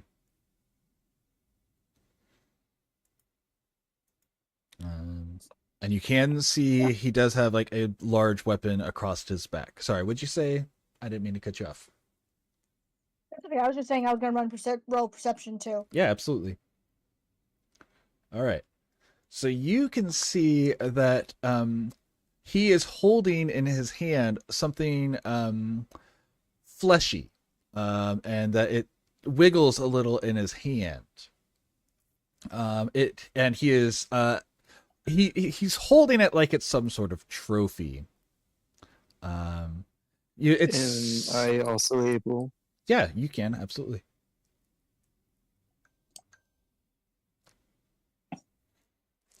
All right, and you're seeing the same thing Pierogi saw. You can see that this guy's attention is on this old woman, and that's about all you can tell. Okay. All right. Do you guys think we should try and create a distraction and rescue the old lady? Do you guys want to charge in? What are you guys feeling? Yeah, My we need vote's to for get distraction. distraction away from her and get her out of there. If can we see like how many others there are around the fire aside from the big guy? So you saw 3 wolves, the big guy, and a warg. Three goblins. I mean, I don't know what I said. That 3 goblins, a warg, and the hobgoblin. Okay. You might. I don't know how fast a warg is, but if they're gonna chase you, you better be faster. I will say that Madam Black does know that a warg is faster than a wolf. Ooh, it might be worth warping out, long stridering, and then coming back. So like, whip that out, go distract, and then run back. Well, I'm just saying, like, I'm worried that, like, out of character, that like, if your wolf distracts the wargs and the goblins or whatever, and the big guy, if the big guy's warg takes off after you, they'll be a little faster than you, even in wolf form, and actually catch up to you. So I was just thinking, like, oh, if you got out of your morph, cast Longstrider on yourself so that you were faster, and then turned back into the wolf. But then you would, like, be wasting one of your transformations too. So, it's kind of a tough choice. I think I'll go and do that. I'll warp back into human and cast Lone Strider. Okay. So that'll use up a first level spell, because I assume you're not spending 10 minutes to cast it. Correct. And that's fine. That's just your second one. All right. So that will make you know that you can now keep pace with the warg. So as long as you have a head start with this in wolf form, you can keep away from a warg. Okay. So with that said, I think we should go ahead and attempt to distract and get her out of there. Can I make a suggestion if you're able to? If you, I don't know how sneaky you can be going in, but if you can grab the big guy's sword and then run away with it, then everyone's going to be chasing you, and we'll have our sword. True. Yeah, I can definitely try to do that. Like, if you can nab it off his back and then run. How stealthy am I as in human form? You are equally as stealthy as you are in wolf form, actually. +4. Okay. So after I transform, I'd ask Pierogi and Evangeline. Sorry, go ahead. I was gonna say, if you guys are talking, I just want to point out, I do need to have one active stealth roll to make sure you guys are keeping quiet and that you guys are. That's it. Just each of you make a stealth roll if you're going to actively talk on the edge of this area, because you're no longer being passive. You're actively trying to be quiet about it. That's fair. We are kind of planning, so yeah. Yeah. You're good. Yeah, we'll beautiful. do that.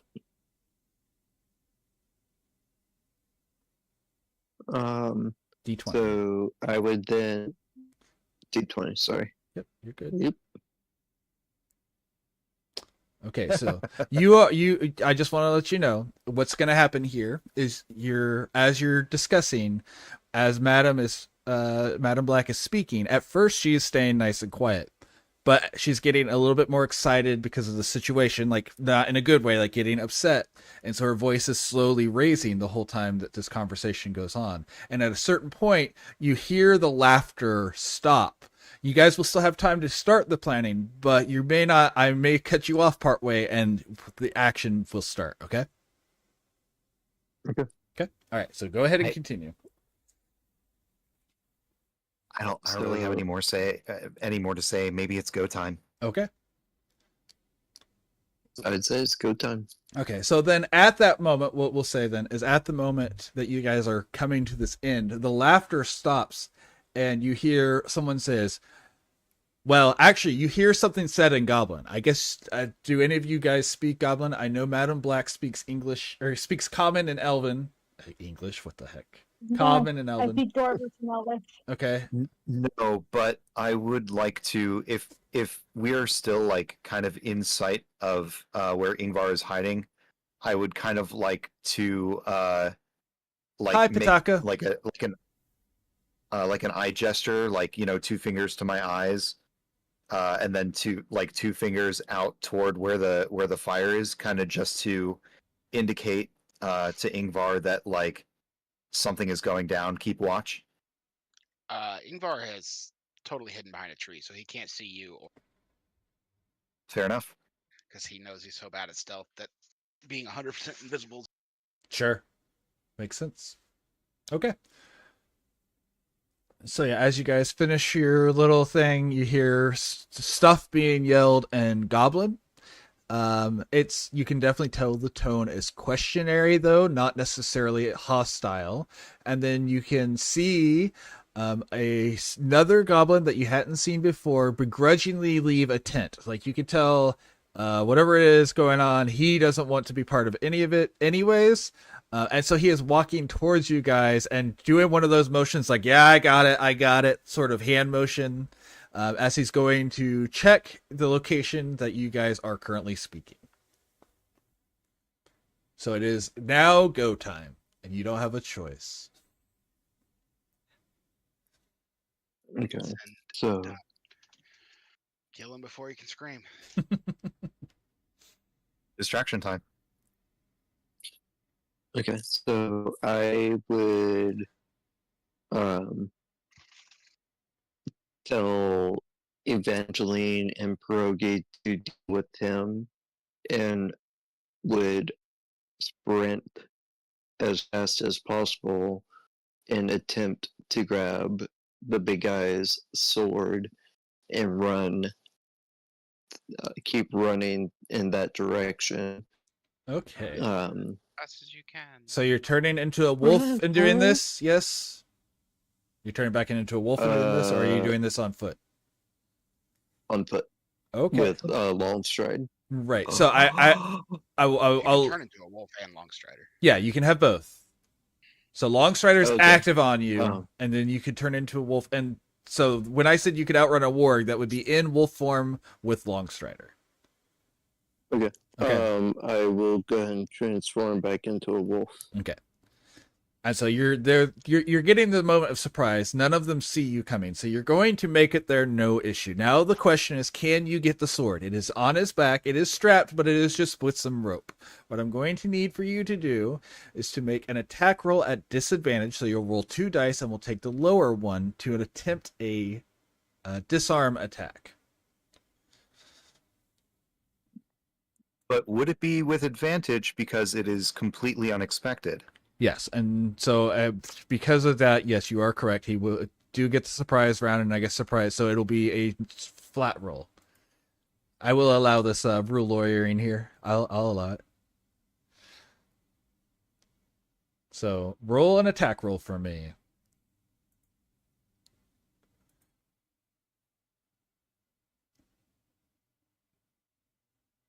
Each. Sorry. Oh. The thing ended up screwing up. You're good. So D20. Yep. D20, and you will add plus, what was it, 4? Plus 4. No. All right, so you're unable to get the weapon from him. You can still easily run. You just will not be able to get the item from him. Uh-oh. We're going to take a quick moment. EvilMaggot's computer crashed on him. He'll be right back. So oh no! Let's give him just a moment to get back, because this is the worst time for it to die. Funny how that works. I know the feeling. Same.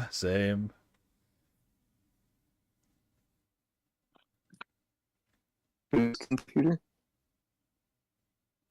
Huh? What was that? Whose computer died on them? Maggots. Oh, Oh, there it goes. Yeah. Discord just caught up. Bye. So we'll give him a moment. He messaged me and said, "Hey, my computer just committed Sudoku." While we're waiting, do you all mind if I call this person back really quick? Go ahead. Well, we gotta wait a moment anyway, so go ahead.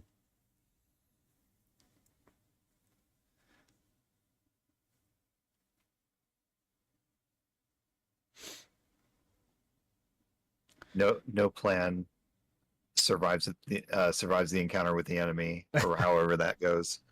Yeah. I thought it was a decent idea. It could have gone well. It could have. I definitely didn't. I hate the idea at all. I love how his character disappeared because I have it tied. I'm using Fugi, so on the stream, whenever it finally died, he just disappeared.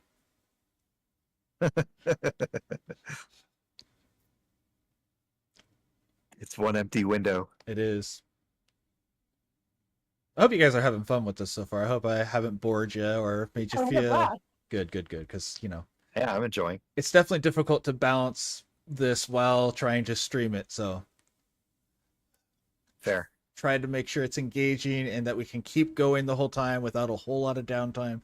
So I'm always a little worried that I'm over monopolizing up, while I'm speaking a whole lot. So I'm just wanted to make sure you guys are enjoying it and not feeling like, oh, this is just a bunch of exposition. No, I'm enjoying it. Good.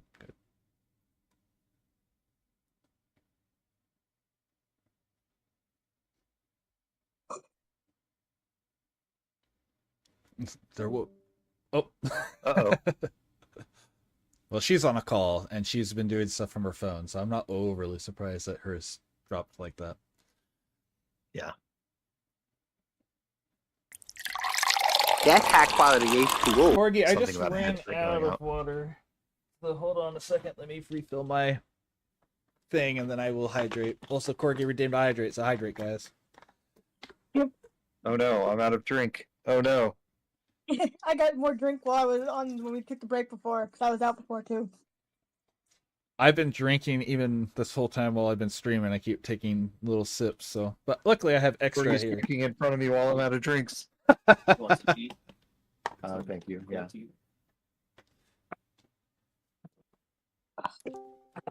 All right. Peach is back. I am Welcome back. If you have water, hydrate. We got a hydrate request. Dang it, who's hydrating us? Corgi was. Oh. Is it? Are we alive again? Yep. My computer's done with the Sudoku. Okay. Good. Okay. Are we ready to restart? Everyone good? Or restart? Resume. Okay. So you. I don't know what you missed, Ryan. So or Maggot. She had just started going forward. Okay. So she grabbed the sword, or was trying to grab. Yeah, and she failed. Totally succeeded. She failed. She is now right next to him. It is a surprise round, though, so she will have a chance to attempt to run away before they get to do anything crazy. But we will be rolling into initiative with that moment.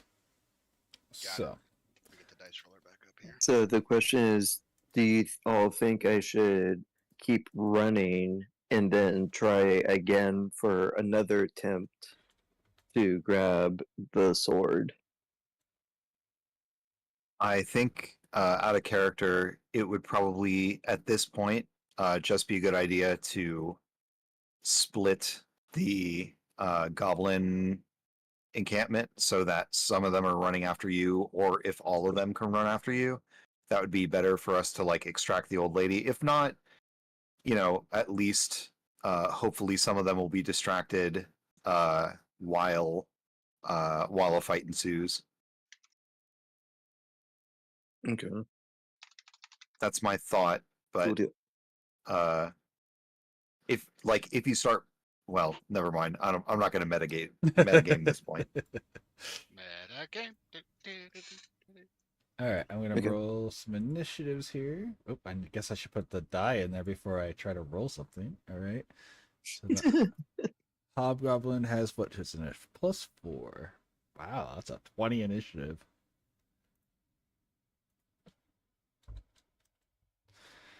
All right, that's an 18 for Ingvar.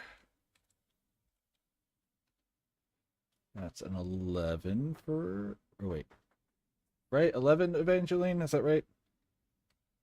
10. 10. Okay. Oh. Initiative? Yep, initiative. 16. 16. Okay, and I've got to roll 2 more for the different groups. So that's Ward gets a plus. What was it? +1. So the Warg gets 12, and then the goblins get 6. Okay. Stupid goblins. Oh, wait. Yeah, we're good. I just didn't write something down correctly. Okay, so then that's going to put our order as Hobgoblin, which is on a surprise round, so, he's not doing anything crazy right now. And then Ingvar, and then Pierogi, and then Evangeline. And then... Oh, wait, nope. After Pierogi is the Warg. And then Evangeline, then the Goblins, and then Madam Black. Madam Black. Back again. Alrighty. So the Hobgoblin is surprised, but he does get to stand up. That's literally, he's going to go from sitting to standing and just say something in Goblin as you try to grab for his sword in the first one. And then Ingvar is going to hear some sort of commotion, something yelled in Goblin. Do you speak Goblin? I do not. I Okay. only speak Dwarven in common. Okay, so you hear some... Well, go on. I'm going to wait for my team to report back as they said they would. Okay. And they obviously would not deviate from such a plan. Okay. So you do hear some shouting in Goblin. All right, and then Pierogi is up to do something.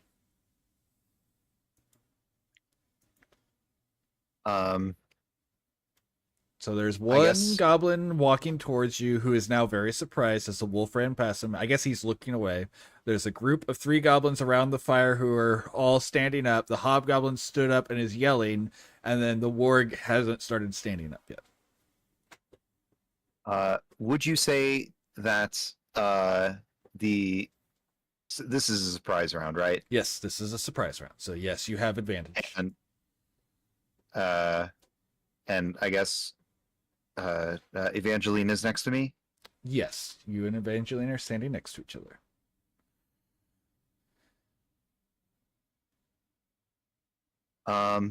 Or hiding next to each other, I guess, more specifically, but yes. I think if our cover is blown, because the guy's going to turn and see us in a second anyway, I'll probably just attack and then shout over to Ingvar, be like, Ingvar! But I want to see if I can attack first. Sure. And I will allow you to have a readied action to do your turn after that if you want to, Ingvar. Go ahead, Pierogi. Alrighty. So with advantage it'd be nat 20 twice. Yeah, that hits. Try and take him out in one hit. That's 2 for sneak attack, 2 for crit sneak attack, 1 for crit short sword, 2 for crit short sword. So it's 66 plus 3. All right, I can tell you right now, you kill him without the dice roll. In that case, I'm not going to roll it. I mean, if you want to see how much you kill him, but he's dead whenever you stab him. I'll take it. Okay.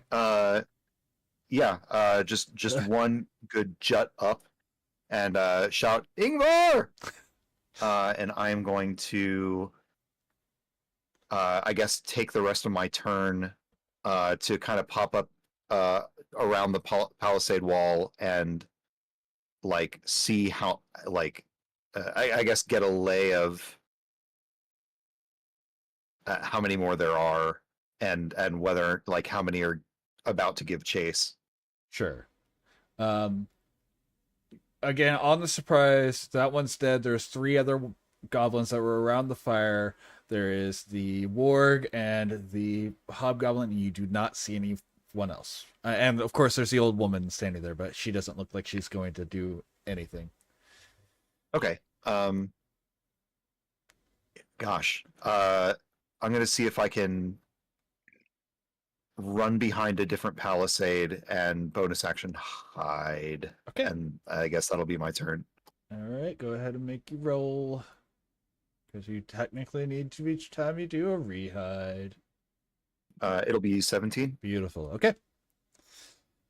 All right. After Pierogi is the surprise warg who now stands up as well and is growling at the wolf right next to it. And then Evangeline. What would you like to do? Oh, wait, unless... Hold on. Sorry, let me cut you for 1 second. Unless Ingvar wanted to do something when he heard his name yelled. Sorry, I forgot about that. Yeah, full sprint. Full sprint, okay. I was just going to do it at any turn. Okay. But same thing. Okay. All right, go ahead. Sorry. Go ahead. I was just asking how far away I was from the goblins. All right, so the goblins themselves are about 60 feet away from the edge of the camp, since the one is now dead. Okay. Probably shouldn't move in too far if we want them to chase her. Can't really be popping out and saying, "Hey, I'm over here too." And you currently have not, as far as you can tell, they haven't seen you. They've only seen the wolf, and there's now 1 dead goblin in front of you. Yeah. So I think I'm just gonna stay put right now and let them want to chase the wolf. Okay. Would you like to ready an action? Yeah, I'm ready in action. Okay. So if something comes near you, you can stop me and say, all right, I'd like to use my ready to action. Okay? Okay. Perfect. All right. After Evangeline are the 3 goblins who now stand up. They are also surprised. Then the dead goblin's dead. And then Madame Black. You are currently standing next to the hobgoblin who has stood. and then the warg who has stood, and both of them are turning their attention on you. The hobgoblins are fairly small sized. Okay, correct? no, I guess I should have explained that since I guess you're not familiar with it. I should let you know. A hobgoblin is a human-sized goblin. These guys are much larger, much more competent. So it's like a goblin the size of a man, so like a 6-foot-tall goblin. Okay. I will continue. I will do a quick circle around and then continue to run as to distract them. All right, so we will take the disengage so that way they can't attack you as you run. Perfect. And so are you circling around the camp, or are you trying to head like towards the woods to get them to chase you out into the woods? Which way are we doing that? Out into the woods so that gives Pierogi and Evangeline a chance to get the woman and Ingvar? The Invar a chance to get up there. Okay. That'll work. All right. So, and you're circling. So when you say you're circling, are you heading back towards where Ingvar is in? Is that the direction you're going? No, I'm heading away from them. Okay, cool. All right. Then the hobgoblin is going to hop over the chair and give chase. He is only as fast as a normal person, so he's already losing ground. And then Ingvar gets to act. I assume you're still just sprinting, Full or sprint. Okay. Towards the direction. Perfect. Of the screen. So if it was off to the side, I'm going that way. Okay. It was pretty much like right on the, I mean, like maybe 10 feet in from where they were hiding anyways, so it's a pretty straight line. I'm going there. Perfect. So no let's stealth, no attempt to hide. That's just dwarf and steel running through the woods. yeah. So that's a total of 80 feet now that you've moved. Is that right? Yep. Okay. 100 feet, 25. Oh, 25. Okay, 100 feet. So yeah, that means you're right on the edge now. So you are able to see the situation in front of you. You can see these goblins have stood up and all turned to watch this wolf. The hobgoblin is now running towards the wolf. So that's what you see when you make it to the edge of the camp. Gotcha. All right. And then it's Pierogi. All right. From my hiding position, I'm going to just let my short sword fall to the ground so that I can grab my bow. Okay. And I'm going to just like peek out of hiding. You know how like in stealth games you kind of just like look around the corner and fire a shot. Yep. So I would like to look around the corner and fire a shot at the next nearest goblin to... Oh, man. I don't want to target one of the ones that are like close, that are like immediately in the chase, that is not, so anyone who's not... The only one that is actively in the chase right now that you can see, because you're moving faster than them, so your reaction time is much better than theirs. 3 of them are still like in that getting up and stunned sort of position. The warg is starting to move, but it hasn't yet in this moment, and the hobgoblin has started to give chase. So that's what the situation is the moment you peek and you have your bow drawn. Okay, then I will try and pick off one of the smaller ones. Okay. With my bow. Alrighty. Am I successfully hidden from them? You are. Yes, you are still hidden. So from hiding, that should be advantage. Yes, sir. Let's see. That'll be the 17 plus 5, 23, 22 to hit. 22 will hit, yes. And then sneak attack is 2d6 plus an arrow is another d6 plus 3. Should be 14 points. Oh, excuse me, 14, 56, 17 points of piercing damage. So the arrow, like you loose this, and it flies true. It's got that nice little woo wobble that you see in slow motion, because we're seeing this in slow motion. It's such a beautiful one, straight through the throat of the goblin, and it just collapses forward dead, like instantaneously. Oh shit! All right. I would like to use my my bonus action to. Shit. I think I will leave my short sword on the ground, as much as I love it, and use my movement to reposition and bonus action hide again. Okay, go ahead and make the roll for me. You got it. Sleepy, can I add a bonus action to my turn? I want to cast Shield of Faith on myself. Yes, you can. Yes, you can. Nothing has changed between then and now, so yes, I will allow that. That is 15. 15. Alrighty. They do not appear to notice you. Okie doke. The two next to the one that you just shot are looking that direction, but they seem to have no idea where the arrow came from. All right. You can't see me. All right. Next up is the warg is now chasing after Madame Black, and it is exactly just out of reach. So if you stop at any point, this thing will catch you. It's the pacing it is right behind you, just so you have an idea of what it's doing here. And then it's Evangeline. There's 30 feet out from or 60 feet out from the ring of goblins, and the other ones are even further away now because they're running towards Madame Black. Still not much I can do and not get attention to us and say where we are, because I can only get about halfway to them with running. Sure. I don't have any distance attacks. Do none of your Way of the Elements let you attack from afar?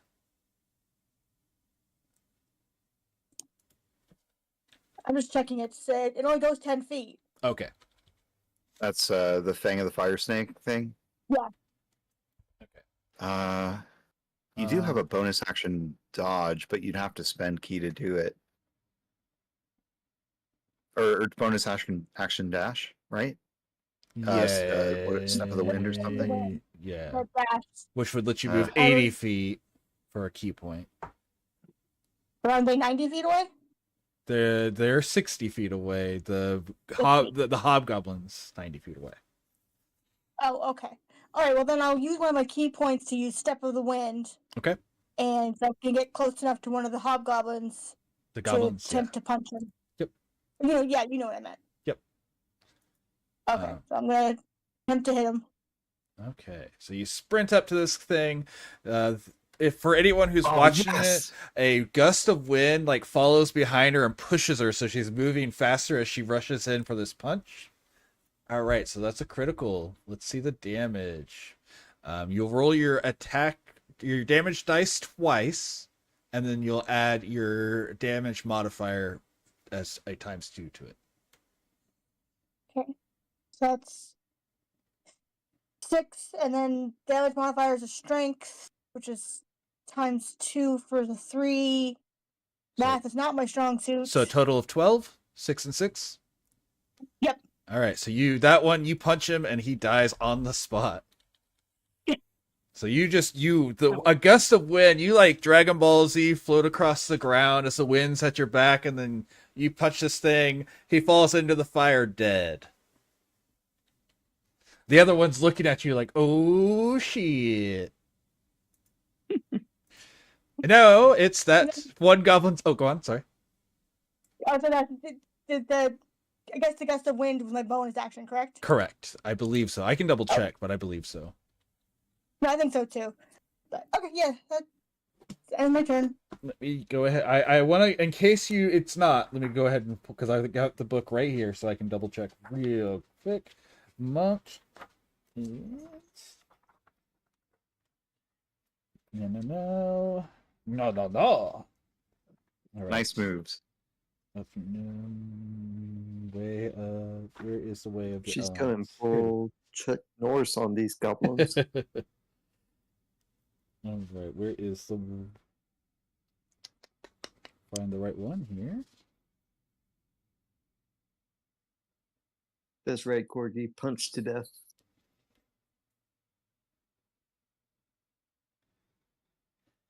But you don't need. Okay.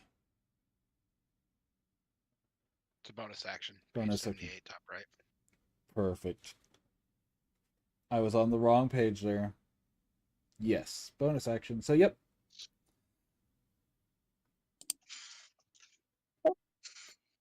Cool. So, the other one will, in his stupor of surprise, swing out at you instinctively at this point, freaking out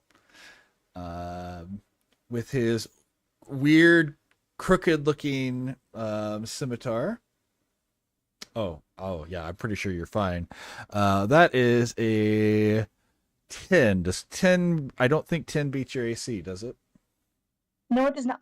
All right, so he swings at it, and as you've been on this cloud of air, you kind of step back a little, and he swings clean in front of you, and now he's just staring at you with that sort of, oh shit, and he actually scrambles away because they can, as a bonus action, disengage. So you actually do not get an attack of opportunity as he attempts to run away from you. He only moves 30 feet, though, as he's running around the fire like he's trying to go towards his boss and try to get away from you. So he like did that thing where he's like swinging his sword and like scampering away. Unfortunately for him, he missed. All right. Okay. So, and then it is Madam Black. Okay. So out of character, I do want to ask, what would you all prefer out of character if I double back and bring them back towards you all to try to pick them off with Invar's bow and arrow, or do you want me to keep running the other way, drawing them further away?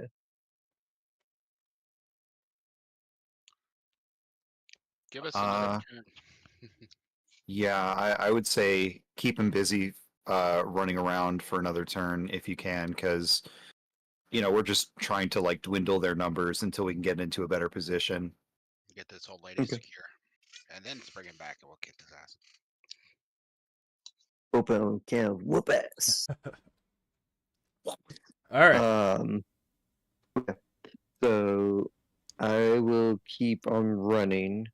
I'll do a quick turn, go in between the guy who's chasing me, his legs, and then keep darting towards the opposite side of the woods. Okay. To keep him distracted. Sure. Sorry,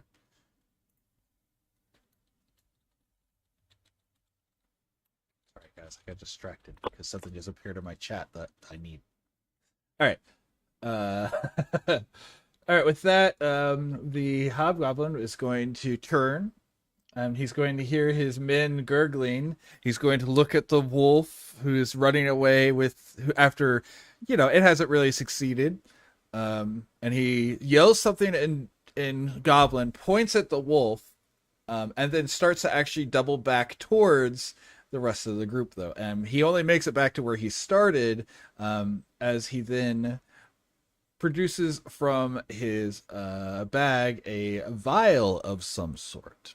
And he will attempt to throw this vial towards Evangeline. So far, he sees, two of his goblins dead and a human woman standing there. Would this qualify as a missile? It's a thrown attack. Hold on. Let me look. Oh, boy. When you do so, the damage you take from the attack is reduced by 1d10 plus your dex modifier plus your monk level. If you reduce it to 0, you can throw it back. Right. I knew exactly what the question was for, but I have to... All right, so technically it's not explicitly say, so it's up to the DM, and I will say yes, if you want to do what they're recommending, I will allow it. So he's going to attempt to throw a vial of something at you. Oh, What he's is my reaction to catch it? Yep. It was going. So you roll a 110, is that correct? Or a D10? Yeah, so you will. Let me double check the exact wording on it. It is. Oops, that's flurry blows. Deflect missile starting at 3. You can use your reaction to deflect or catch the missile when you are hit. Oh, so since it's missing, you actually can't do this. Okay. So, but it's missing, so it's not going to hurt you anyways. He is missing by a lot, so it like falls into the fire, and you can see the fire flare up, and you know that he was just trying to throw something not good for you in your direction, but he absolutely whiffs it. Because I believe, let me double check his modifier, but I'm pretty sure that a 10, yeah, so that's another 10. So yeah, he misses short. So there's, good old Ingval over there who can't help but get critted by everything, and then Evangeline has had 2 miss just shy of her AC. All right, so yeah, he turns, he whips this out, he throws it, it splashes into the fire. Ingvar! I want to get as close as I can to Hobgoblin. Okay, so he is. All right, you're sprinting, so that's another 50 feet. So that puts you 10 feet of this side of the fire, so you're about 15 feet away from him. Total. Okay. And I'm going to make a challenge to him in Dwarvish. I don't think he can understand me. Oh, hold on. He does know several languages. Let me check. But if he's got anything swinging between his legs, he'll come over here and prove it. He does actually speak Dwarven. Do you want to roll an intimidation and tell me what you're saying to him? Because he does. He speaks Dwarven. 4, and exactly what I just said. So unless it's a female half. Guess what? You succeed. You see that roll? I do. My +2 charisma coming in. Oh wait, it's actually 6. Okay, well you definitely succeed then. But yeah, you succeeded. He takes the bait. Square up, motherfucker. And he is in fact squaring up. All right. Then after Ingvar is Pierogi. You have seen Ingvar, by the way, rush in as a flash of steel at his amazing chunking speed of 50 feet on a sprint. I've never seen a dwarf move that fast. Holy shit. And then he yells something in Dwarven that you don't understand, and the hobgoblin seems a bit offended and has thrown his attention that way. All right. Let's see. Is there anybody squaring off immediately against Evangeline is like squaring off against someone right now, right? There is a goblin that is 30 feet away from her. Okay. And the hobgoblin's technically closer to her by 15 feet. Oh, what's the hobgoblin's perception? How far away is the hobgoblin from Ingvar? He is 15 feet from Ingvar. I feel like the right thing to do would be to fire at the one against the monk, because the monk technically is lower AC. But seeing how this game has gone, I guess I'll fire I'll fire a shot against the hobgoblin if assuming I'm hidden. Yeah, you are hidden. Can you shoot out to 75 feet? Or are you moving first? Oh, only if I get closer. In that case, I'll stay where I am and fire against the one going at, I guess, who distanced themselves from Evangeline. Yeah, yeah. So that's like from the way he's moving, that's like a 45-foot shot. So. Okie doke. Here I go. It'll be a 14 to hit. 14. Yep, that'll. Oh wait, no, that doesn't hit. It like studs into the ground, probably into some of the armor he has on him, freaking him out, but it doesn't actually penetrate to deal damage. Okie doke. In that case, I am going to bonus action hide. I'll roll that. Oh, whoops. First one was a 9. If you want to take it, sure, that'll be 14. Okay. Oh no, excuse me, 16. 16. All right. Arrows just flying out of the woods, literally, like no one's seeing where they're coming from at this point. That's me. Alrighty. Oh, all right. So, still chasing after, and this is not going to do anything else still because the warg is chasing after Madam Black. And then after that is Evangeline. 15 feet on the other side of the fire is a hobgoblin, and then running from you, angled away back towards the direction you came from, but not like directly back, is the goblin that just ran from you.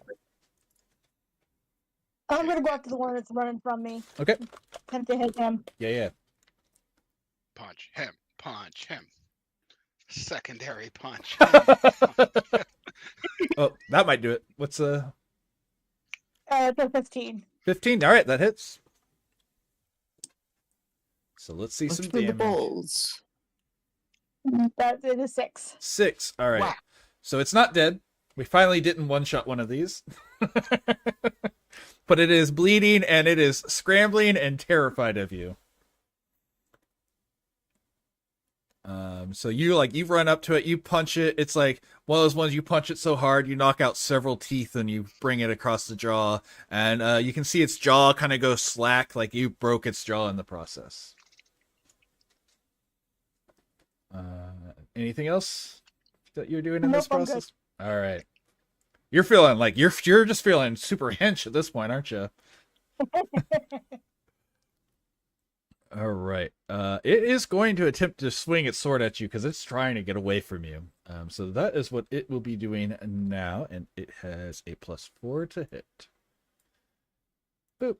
Well, there. Oh, he is going to be hitting. What damage to you? 1d6 + 2.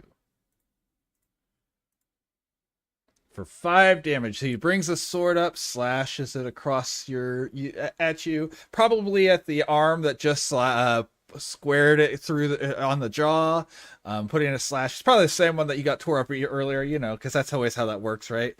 New slash across that arm. And then it's doing the same thing. It is scampering away in the process. So it's like swinging its sword at you as it tries to get away, and it disengages and tries to move. It moves another 30 feet away from you. And then we have Madam Black, who's being chased by a warg. So what would you like to do? So our character again. What would you all like? Do you want to bring him back, or try to keep him away for another turn? Follow your heart. Yeah, I think at this point, it's up to you. Okay. It's whatever feels right to you. And you said the other one is running away from Evangeline, right? Yes, the one is running away from Evangeline at kind of an angle back towards the direction you guys were coming from. The hobgoblin is next to the fire, and the warg is following you around as you're running. So, okay, I will double back and start bringing it back towards the others to give them a chance to wound or critically wound them. Okay.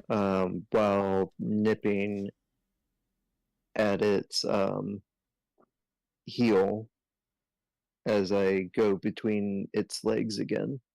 Okay. So you're running this time. You're attempting to attack it. Is that what I'm understanding? Correct. Okay. So that means you will run back right. So essentially, you're going to end up right squared up with this ward, just so you have an idea. Because of how fast you're both moving, you're going to turn. You're going to be squared up with this. You're going to bite at it, and then you're going to attempt to run past it. Is that what I'm understanding for this whole situation? Correct. Okay. Alrighty. We can attempt this. So you will make attack. Make an attack roll. And you will not manage to bite a hold of him. Your teeth snap right in front of him. And you can kind of get that grimace of from it as you do so. Now, when you attempt to run past it, it will be allowed a chance to attempt to bite you in the process. And it's going to miss as well, as it also snaps right in front of you. And you both just look like dogs barking at each other at this point. Ole, ole, ole. Must be nice to have stuff miss. All right. Yeah, I'm just telling him in dog that he better back off or we're going to fuck him up. Right. All right. Next is the. Did you have anything else? That was your movement and your action. I don't think you have any bonus actions, but is there anything? Nope. All right. I've got nothing else. Perfect. Okay. So then the hobgoblin is going to actually do something really stupid because he's kind of mad about this whole situation. And he is going to run through the fire instead of jumping over it to get to the man who insulted him.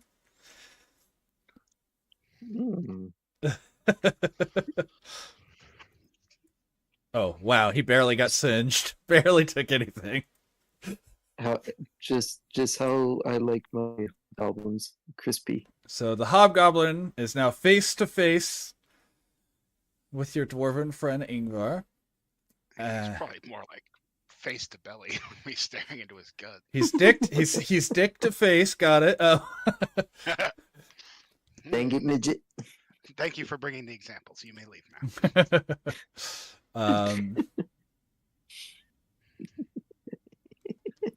All right, and he will swing his great sword at you. It's only got a +4, so that's not too crazy. 17. That misses, right? Yep. So you 20 AC right now. So you bring up your shield with radiant energy protecting it, and you just hold it there. It's not even one of those ones where you're like deflecting it. You just like take it and stare at him. Because you know. Let's do this. And that is let me make sure he doesn't multi-attack. He does multi-attack, so I guess he does get a second attack. Round 2. And Don't embarrass yourself like this. As he attempts the other one, you just put that shield like up against his wrist, and you're just like, nah. He's just you've got his arms like over his head essentially. And then it's Ingvar's turn. So this hobgoblin has walked through fire to attempt to attack you and failed twice. I'm going to channel divinity. I think it's called Vow of Enmity. It gives me advantage against one target for 1 minute. Okay. As long, and I'm choosing him. Yep. And there's no associated saving throw. Right. And that one even that's a free one, isn't it, or is it a bonus action? Bonus action. Okay. Cool. Yeah, but that'll I can't hit. cast any smites right now anyway because we're all concentrations, and I'm concentrating on Shield of Faith. Sure. Okay, that'll hit. Okay. That hits 4, and then I'm gonna smite him. Sure. With Divine Smite. Okay. The D8s or D6s? I don't know offhand. Yeah. You'd think I would, because I have played Paladin so many times. You'd think I would know. He's like, get out of here. D8s. So 2d8 plus a d10 plus 3. For a total of 18 damage. 18 damage. All right. Well, that doesn't bloody him or anything, but it is still a big hit, and you can definitely see that he is it hurt, and he is not happy about you, and you definitely have his attention at this point. And then I'm going to say again in Dwarvish, because I think he can understand me now. Round 1, me. And then I'm done. All right. All right, Pierogi, what would you like to do? Am I within short bow distance from the one like skirmishing with? You are approximately the goblin. You another 30 feet at that angle. Math is hard sometimes. Let's call that 65 feet. So the answer to that question, I don't know what your ranges are off the top of my head, but 65 feet. Okay, it's 60. So yeah, I'll just pop out. For the 5 feet I need and fire. Alrighty. If you hit, it's dead. I'll tell you that right now. I don't think it does. It 7 plus 7 plus 5 is only 12. All right, that does not hit. And I mean, it's obvious, by the way, when I say that, like she unhinged his jaw with a punch. So yeah, fair enough. I will just run back. Oh no! You know what? I'll stay put. No. I need to run back and hide. I need my source of advantage. So my stealth is not good today. All right. It's a 8. You, even with the confidence, you can feel the hobgoblin's eyes on you for a moment. You can definitely tell that he saw where the arrow came from. There. Yeah. Okay. Like he's not subtle about it either. He like glances over, like he saw where the arrow came from, even in the middle of his fight. Like he's a pretty skilled fighter, despite what it looks like. Fair enough. That's my turn. All right. Okay, so the warg is going to bear down on this wolf. And since you got to range for that, it will attempt to bite you, Madam Black. Oh, probably not, right? What's your bonus? +5, so that's, 13? And you have 14 AC, so it attempts to bite you and fails. You've had pretty good luck this whole time. So this giant warg this oversized warg has been chasing down Madam Black and snapping at it, but it's like it almost looks like two dogs playing because of how non-lethal it's been. All right. Evangeline, you have this almost dead little critter in front of you. Kill it. Try it again. Chase it down and try to hit him again. Alrighty. Try with the other fist. All right. Oh, okay. Yeah. All right. It's you. Tell me how you kill this thing. I just smash it in the face. So yeah, your first one misses. You bring the other one around. You've got like the full-on haymaker. It kind of caves its face in a little, and it just collapses as you finish it off.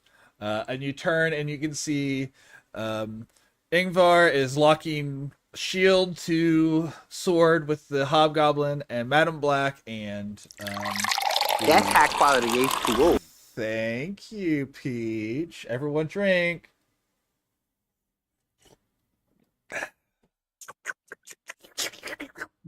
And you can see the warg chasing Madam Black back into the camp with everyone else. And so that's all the goblins dead already. Woo. I still love, when I put this into the calculator, it said because of those goblins that this was a deadly encounter. I mean, it's been deadly for them. It has been deadly for them, but it was supposed to be deadly towards you in theory. And I was like, I don't know if that's true. Goblins ain't really anything, but all right, if you say so. All right, Madam Black, it is you. The warg is bearing down on you. One more run will get you back with the group. One more movement after, if you want to bite it or if you just want to disengage. One more will get you back in range with the rest of the group. I will keep running. Okay. but and will make panic barks as to alert the others that I'm coming back. Okay. And to be ready for a surprise ambush. Sure. That makes sense. Alrighty, so yeah, you guys, you hear what sounds like a dog panically barking in a panic, like it's gotten to something it shouldn't have. And you look up and you see again the wolf being chased by the warg, making great speed and quickly rejoining the group as far as how quickly it has moved. And now we're on to the hobgoblin, who is still locked into combat with the boy. Now I have to read how this ability works really quick. Well, with a 10-foot from the hob. Okay, so it's next turn is when that'll matter. Okay, so it's still just going to be trying to bash you down with its greatsword. Bring it on. So we will do a attack roll here. What did I say is a +4? So that's a 12. Okay. And then its second attack, as it keeps hammering down, is even worse. I think the second one, you just embarrass it. You don't even bother to use your shield. You just kind of bat it aside with your hammer. Hammer? Is that right? Or just let it bounce off the... Yeah, it's a warhammer. Yeah. Or just let it bounce off the chainmail. Yeah, exactly. Like the first one, he put his swing into it. The second one, he's like doing the backswing, and you just like take that half step forward to short sword it, and so he can't reach it, and really make him look like a bit of a fool. I'm gonna say in Dwarven again, real quick. I'd say you can do better, but I don't think you can. And then it's you, Ingvar. Now that you have taunted him. I'm going to taunt this dude until he kills me. So 17 to hit. I believe that hits. I will double check. Yes, it does. Okay. I'm going to do my last smite. All right. 20 damage total. 20 damage. 20 damage. Alrighty. And let me check if that makes him bloodied. I know bloodied's not technically a thing anymore, but I still like to use it. Let me explain this damage once yes. Okay. So this time you bring this up and you like square in the chest. You can see his armor kind of flex a little underneath the blow. His half plate kind of dents a little from it, and he coughs up a little blood. And he kind of growls at you, but you can tell he's not necessarily as high and mighty as he was a few moments ago. He's definitely mad, though, right? Oh, he is. You're the only thing he cares about at this point. He's like almost completely narrow focused on you. He's ready to die if it can take me with him. Yeah. All right, let's go. And then that is all my actions. I have nothing else this turn. Alrighty, Pierogi. I guess the warg has been like kind of brought closer to us now. It will be on its turn. It is technically still 50 feet further out. Alrighty. In that case, I would like to pop out of. It's just the hobgoblin and the warg now, right? Correct. And the hobgoblin is about 65 feet away from you. I would like to see the perfect square off, so I don't want to really intervene. Okay. Because this looks like this is popcorn worthy. This is pretty good. This is Ingvar getting his revenge over what happened earlier, right? I'd like to use my movement and bonus action to hop behind a new palisade or wherever, such that I can use a readied action to fire at the warg when it comes into range. Okay, I'm going to say your best option in that scenario would be to move. Go on. I can run behind an ally because I can hide behind allies. That's true. I don't know if you have the movement speed to get behind an ally, but there are. I can with a bonus action. Oh, sure. But then you would not be able to hide. But you are you are currently hidden. I would make you do a new stealth check because you're moving it, but you are currently hidden, so you wouldn't have to take the hide action. Okay. So I will allow this, and yes, you would have enough movement to hide. Yeah, you have 25 movement speed. Yes, I do. So you could get, I guess you could get behind Ingvar specifically, which would be enough for you to peep around and shoot at the ward, though, for sure. Yeah, I just want to be like, I understand that the hobgoblin is a little more aware of his surroundings, but if I'm hidden enough from the warg, then I'd like to ready an action to pop out and fire at it. All right, so I'm going to allow that. Like I said, I do want you to make another stealth check because you are moving. You got it. But beyond that, yeah. So let's go ahead and see this. It'll be a 16. 16? All right. It does not seem to see you in its approach. I will go ahead and just say that for you. Okay. All right. And then it's next. So it moves into range as it's still Can I bearing fire? down on Madam Black. Absolutely. It'll be a 24 to hit. Wow. With a 12? Oh, excuse me. I was reading the 19. That is my mistake. You still hit it. You still hit it, by the way. But I was like, oh, wow, I've been underestimating you. No. That was my bad call. I didn't read that properly. That should be plus 3 is 17. 17. Oh, wow. This arrow catches it like right along the neck, and it's bleeding immediately from this. It's still a little bit angry, and it's obviously got its target, but you can immediately tell that it's after it's done with this bite that it's attempting on Black, that it's going to try to find you. It doesn't know where you are yet, but it's going to try to find out. Okay, that's my readied action. Oh, I guess technically that pulls you out to do that, so it does know where you are. It's locked eyes with you after this bite, but it will still attempt its bite because it can't reach you otherwise. That is absolutely fair. So it's going to attempt to bite Madam Black. And it will fail. Wait. How am I this lucky? Yeah, I don't know. This has been absolutely ridiculous. Oh, hold on. Which direction did you take the path? Did you run straight towards Ingvar, or did you like just get into the camp and like maybe angle yourself away? Me? Yes, you.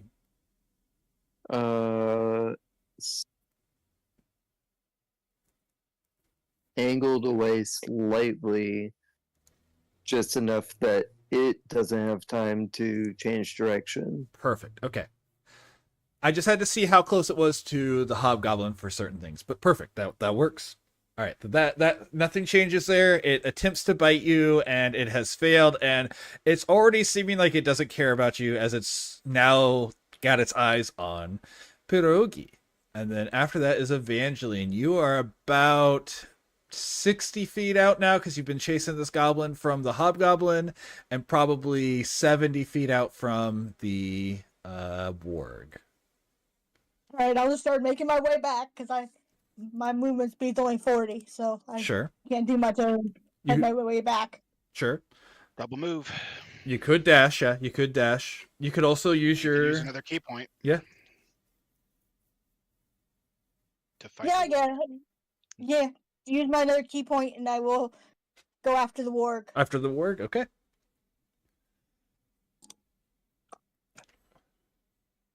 Let's see it. You can definitely clear that distance, so. Yep. Oh, okay. Nope. You kind of try to punch it, but it's like you miss. You break the arrow, but not really do anything else, sort of thing. And it doesn't seem to care about you still, but you've already done a lot. That's true. You still are close enough to get attacks of opportunity. All right, Madame Black. There is a mostly dead warg next to you. Oh wait, I'm sorry. That's your move. Actually, yes. So that's all. Okay, yes. So Madame Black, there's a massive warg next to you that's bleeding profusely from an arrow wound. What would you like to do? So the warg is focused on Pierogi and Ingvar, right? So the The Hobgoblin is locking blades with Ingvar. The Warg doesn't care about either of those. He's looking past Ingvar and at the small halfling behind him. So you can tell he does not care about Ingvar or you or Evelyn, or Evangeline, not Evelyn. Evangeline, all it cares about is the one who shot him in the chest. Okay. I will then dash back towards the hobgoblin and will attempt to bite him in the peepee. Okay. To rip off his balls. All right. You can attack. You get a +4 to this because you have pack tactics, so it's neutral. Then Ingvar can finally see if he had them. All right. What did I say? +4, so you have an 18. That'll hit. Bye. Yeah. All right. Go ahead and roll some damage for me. Also D20? No, your damage is the 2d4. 2d4. That's 1. 6, 7, 8, so 8 damage. And it's a pretty personal amount of damage, as it's directed towards the genital region. And it causes him to flinch, and I'm going to give him disadvantage on his next attack from this. Because, it's hard to accurately do much whenever your balls have just been bit by a wolf. If you have I will then stand by Rogi and Invar to prepare for another attack. Okay, so yeah, you're gonna bite him and then circle around so you're on the same side as Ingvar, kind of body blocking Pierogi. So that way they can't easily get to him. Okay, cool. That makes sense. All right. So yeah, that puts you into a position where you don't get any attack opportunities against you. And it goes to the Hobgoblin, who is bleeding. His groin is bleeding. His chest is halfway caved in. And he will actually drop his greatsword. And you will technically get an attack of wait, let me check. Yes. You have the option to do an attack of opportunity as he pulls something from his pouch on his hip. You and Ingvar both have the chance for an attack of opportunity as this guy, you don't have to use it. You can wait, but you have that as he's pulling something from his hip pouch. I'm going to save my reaction. Okay. I'll go and save it as well. Okay. He pulls out another vial. From here, you can see that this vial glows orange and appears to have a captive flame within. And he is going to throw it straight down. Well, fuck. It's gonna hurt. All right. Is it too late to change my decision? It sure is. All right. Let me double check the damage on this thing. What's he targeting? He is targeting. Can I consider the ground my friend. It doesn't matter. He already has disadvantage. Well, this is going to be a saving throw, as this is a grenade type attack. So each of you need to make a dexterity saving throw versus a 12. Oh wait, I have disadvantage. Let me finish that. Okay, it did get worse. We'll go with a 2. And Pierogi, you're included in that. What kind of saving throw? A dexterity saving throw. Okay. Do you have a evasion yet? Is that a thing that you get? Not for a few levels. Not for a few levels. Okay. So this man But has it's still a lot. Yeah. So you'll be taking half from this. Or 20, 23. Alright. So he smashes this vial on the ground, and from it erupts a absolute inferno. It doesn't feel like a thing of alchemist fire, but like a contained fireball. Ow. He's dying in the process, by the way. He cannot save. 1, 2, 3. All right. So anyone caught in the blast who failed, which is everyone besides Pierogi, takes 33 damage. Pierogi, you take half that for 16. Okay. I'm cold. I'm unconscious. You're a wolf. He also dies in the process. Oh, actually, I have to roll for the warg. The warg may also just eat it, because that'll also kill the warg if it fails. And it fails. The warg dies too. So who all is down? I'm unconscious. She got knocked back to human form. What's the drain over? It is Wolf is 11, so that's 22. I think she lives with 2. Yes, she lives with 2. You need to get out of this fire very quickly. No, but it dissipates as quickly as if it were an actual fireball spell. Gotcha. So, yeah, Pierogi and Madam Black are still up. The rest are down. The enemies are all dead. Did that take the old woman with it? 'Cause I never actually got her out of here. It did, in fact, incinerate her on the spot. She was incapacitated and could not attempt to save. Yeah, I didn't think she was doing well.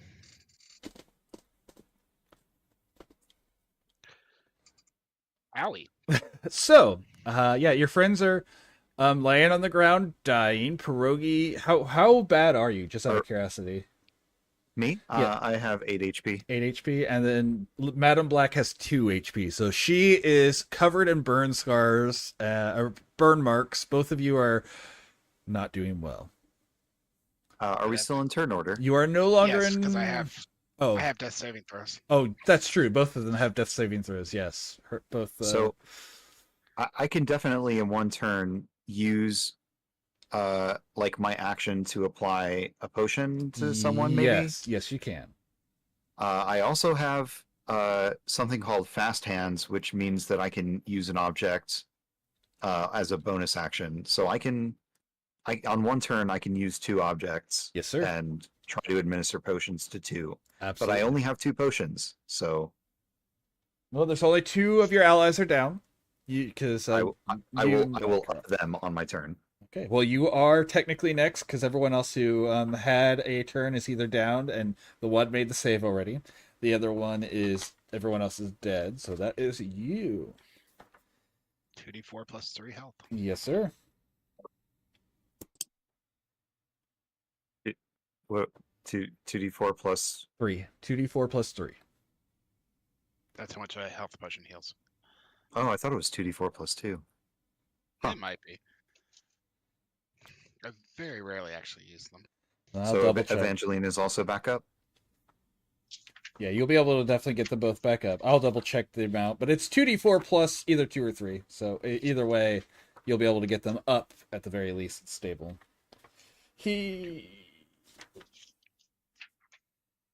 I guess should I roll that, or do you guys want to roll it? 2d4 2, you're right. Okay. And whichever you guys go ahead and roll it. You're applying it, not me. I'm just Okay. hanging out. All right. Ingvar, get 8 back, and Evangeline, you get 10 back. Nice. Yeah. I'm alive again. So yeah, you guys saw Death's Door, essentially. Your bodies are smoking still with flames. All of you are. But Pierogi force-fed you guys enough potion to survive. If any of you guys still have a potion left, you may want to save that old lady.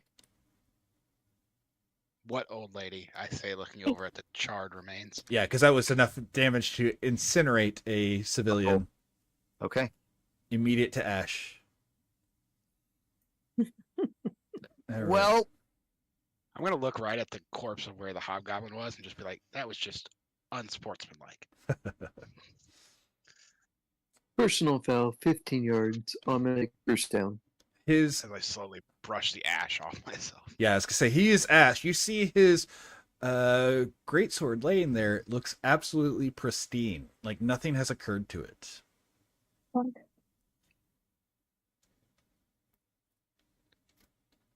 think I'm the strongest person here to carry it, unless one of you guys has a reason they want to. Take it. Nope. I've been known to swing a sword or two. The All sword you is big bigger than daddy. you. I'm gonna pick up my short sword that I dropped, though. Yeah. All right. Well then, let's see if we can find any supplies to return with. All right. So as you search about, you notice that you don't find any of the crates around here, nor do you see signs of the cart itself.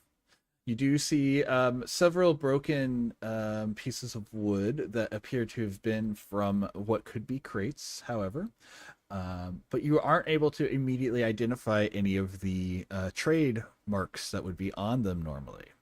You do also find the burned remains of several bags that you can assume would be used for food, but nothing for any of the other materials that you know were here. Beyond that, the place is just an empty tent with the now extinguished bonfire and a bunch of pieces of charred meat in different places that from where they had been cooking. Well, I guess we go back and check the barn. And then I'll be back in like 2 minutes. Sorry. Okay. Yeah. Yes. We are literally at the very end. The next thing will be you guys finding the cart and finishing this up. So at least this did take a little bit longer than I had planned out, but such is dandy. yeah, sometimes it's hard to guess. Who has the least hit points besides me? I know I have the least. I have 10 right now. All right, I'm gonna give And you and Black Lady Black has 2. I'm gonna give 8 to Evangeline and 7 to Lady Black. Okay. With lay on hands. Perfect. Thank you. Perfect. Thank so nobody kills over on the way home. I guess it's not technically our house, but All right, maybe now I understand why that was a deadly encounter. Fireballs on the motherfucker. Fireballs and test tube. I need to refresh my Discord. It's acting up. Yeah, you're good. I am kind of glad that I didn't heal myself to full between those two fights because it would have changed absolutely nothing.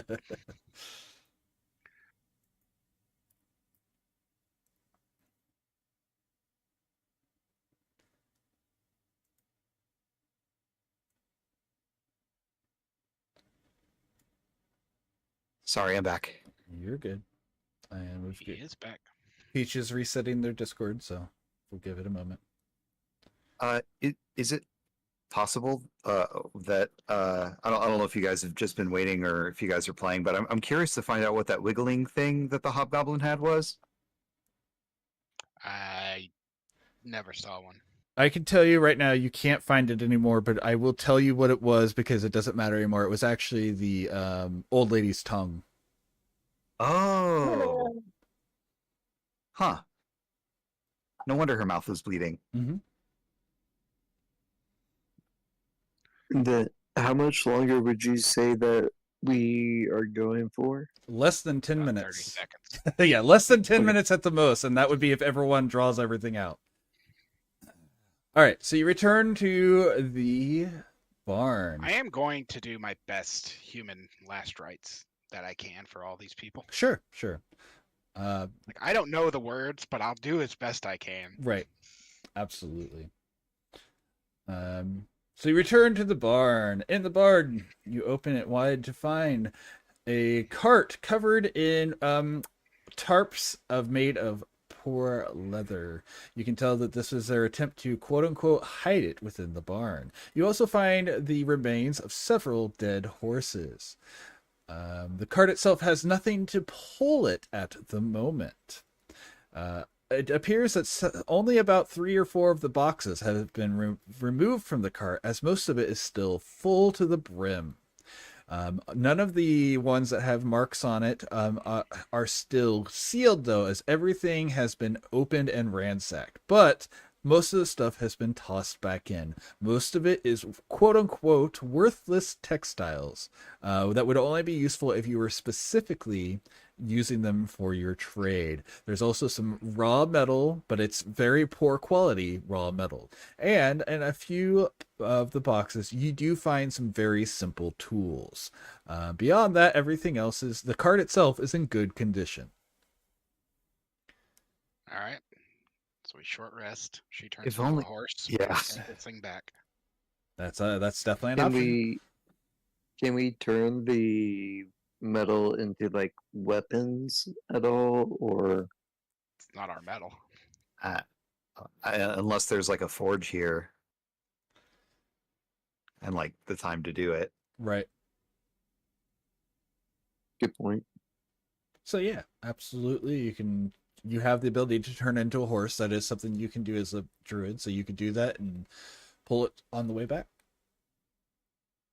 Yeah, I'll go and do that. So you guys We take don't your need risks, but to like steer because she's driving, right? correct.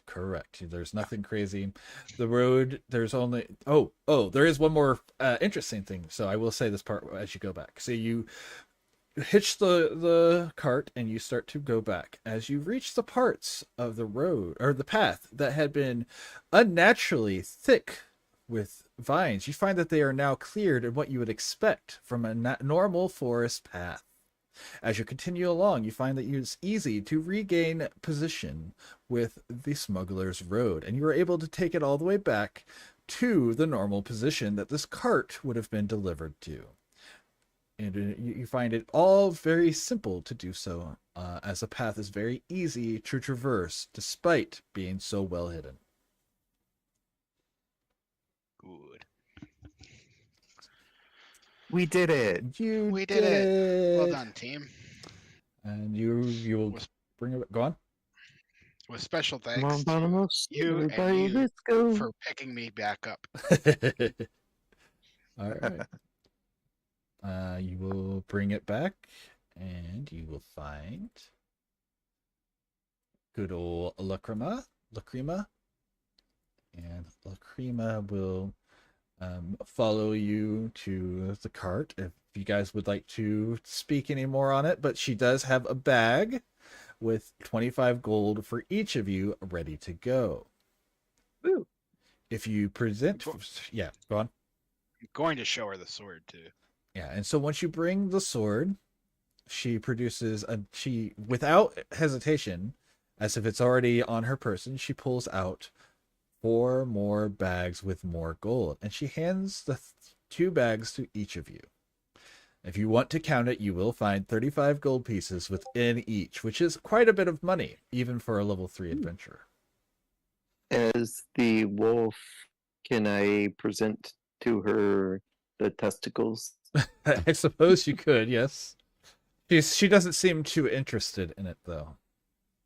Yeah, leave those out here. There's a nice floor in there we don't want to mess with. All right, so that's the end of my one shot. If you guys want to add anything to it, if you want to discuss anything, you absolutely feel free to. Otherwise, I'll start in on my outro and stuff. But I'm also happy to stick around and just chat about this as well. Had a lot of fun. Good It was fun. I'm glad it's you nice to know the gods from D&D still hate my guts. I will say, it was only for the first encounter. You were like untouchable in the second one until everyone blew up. Until everyone died. You were doing good until everyone died. Corgi said I showed you my scrote. Please respond. Yep. A risky move with this party. Back. For anyone who brings back a returning character, do they get XP? They do. Hold on. I actually have that on a separate thing. Let me pull it back. Please open. Computer. Don't do it, computer. He Oh, wants no. you to do work. No, please, not another computer. No, we're good. We're good. We're good. I think it's just because I've been running so much stuff for, you know, however many hours, 4.5 hours at this point. So it was just a little slow on it. And I'm in ads. Oh, you know, that happens.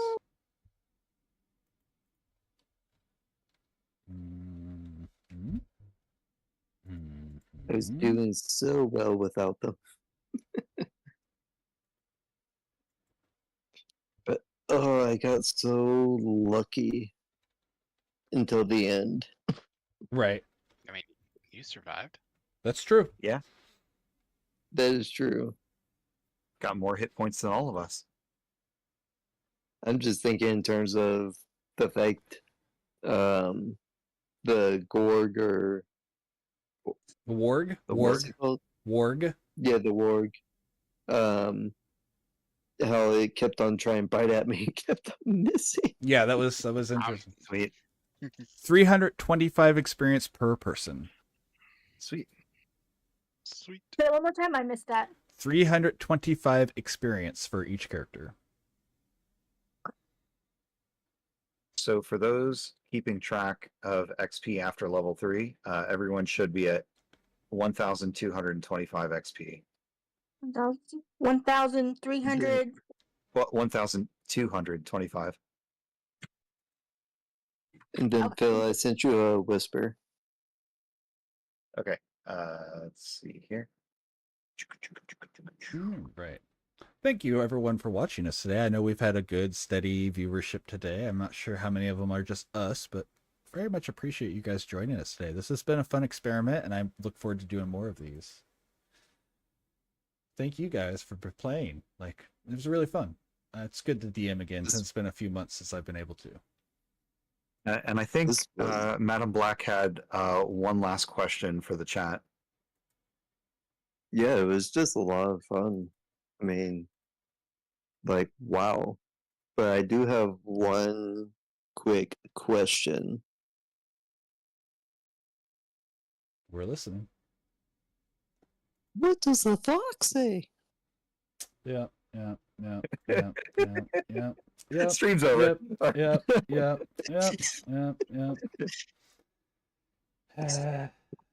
Thank you for the game. Night, everybody. I straight up disconnected her. I hope she knows that that's just in fun. But yeah, thank you guys for playing. It was a lot of fun. Good times. In her defense, Corgi Nuts, we told her to do that before we started playing. I hope you know that wasn't fun. For the stream. All right, I'm going to go ahead and do my outro and stuff. Thank you guys for playing. If you want to chat at me, I'll probably jump back on in Discord here in a moment, but I'm going to leave to do my outro and everything, and we'll raid out to someone, all right? Alrighty. Thanks for the game. Of course. Bye. Bye. Bye. All right. Oh, let me switch this. Thank you guys again. Seriously, it's been so much fun. It was a little longer than I meant. I was expecting that to be 4 hours. It ended up being like 4.5 with minus breaks and everything. But I very much appreciate it. And I appreciate you all coming out and spending time with us. It's never a small thing. I know I say that all the time, and I know you guys probably eventually get tired of it. But I do mean it. I really appreciate you guys coming out and supporting us, supporting me, what I'm doing here. It's really a big deal. So big love to everybody. No stream tomorrow or Monday. We will be streaming Tuesday. If I get enough people who immediately want to jump in, I will have another one shot ready. It may not be quite as good as this one, as well thought out, but I do have one I'm working on. I just haven't spent quite as much time on it. But we'll have that. That being said, let's go ahead and raid out.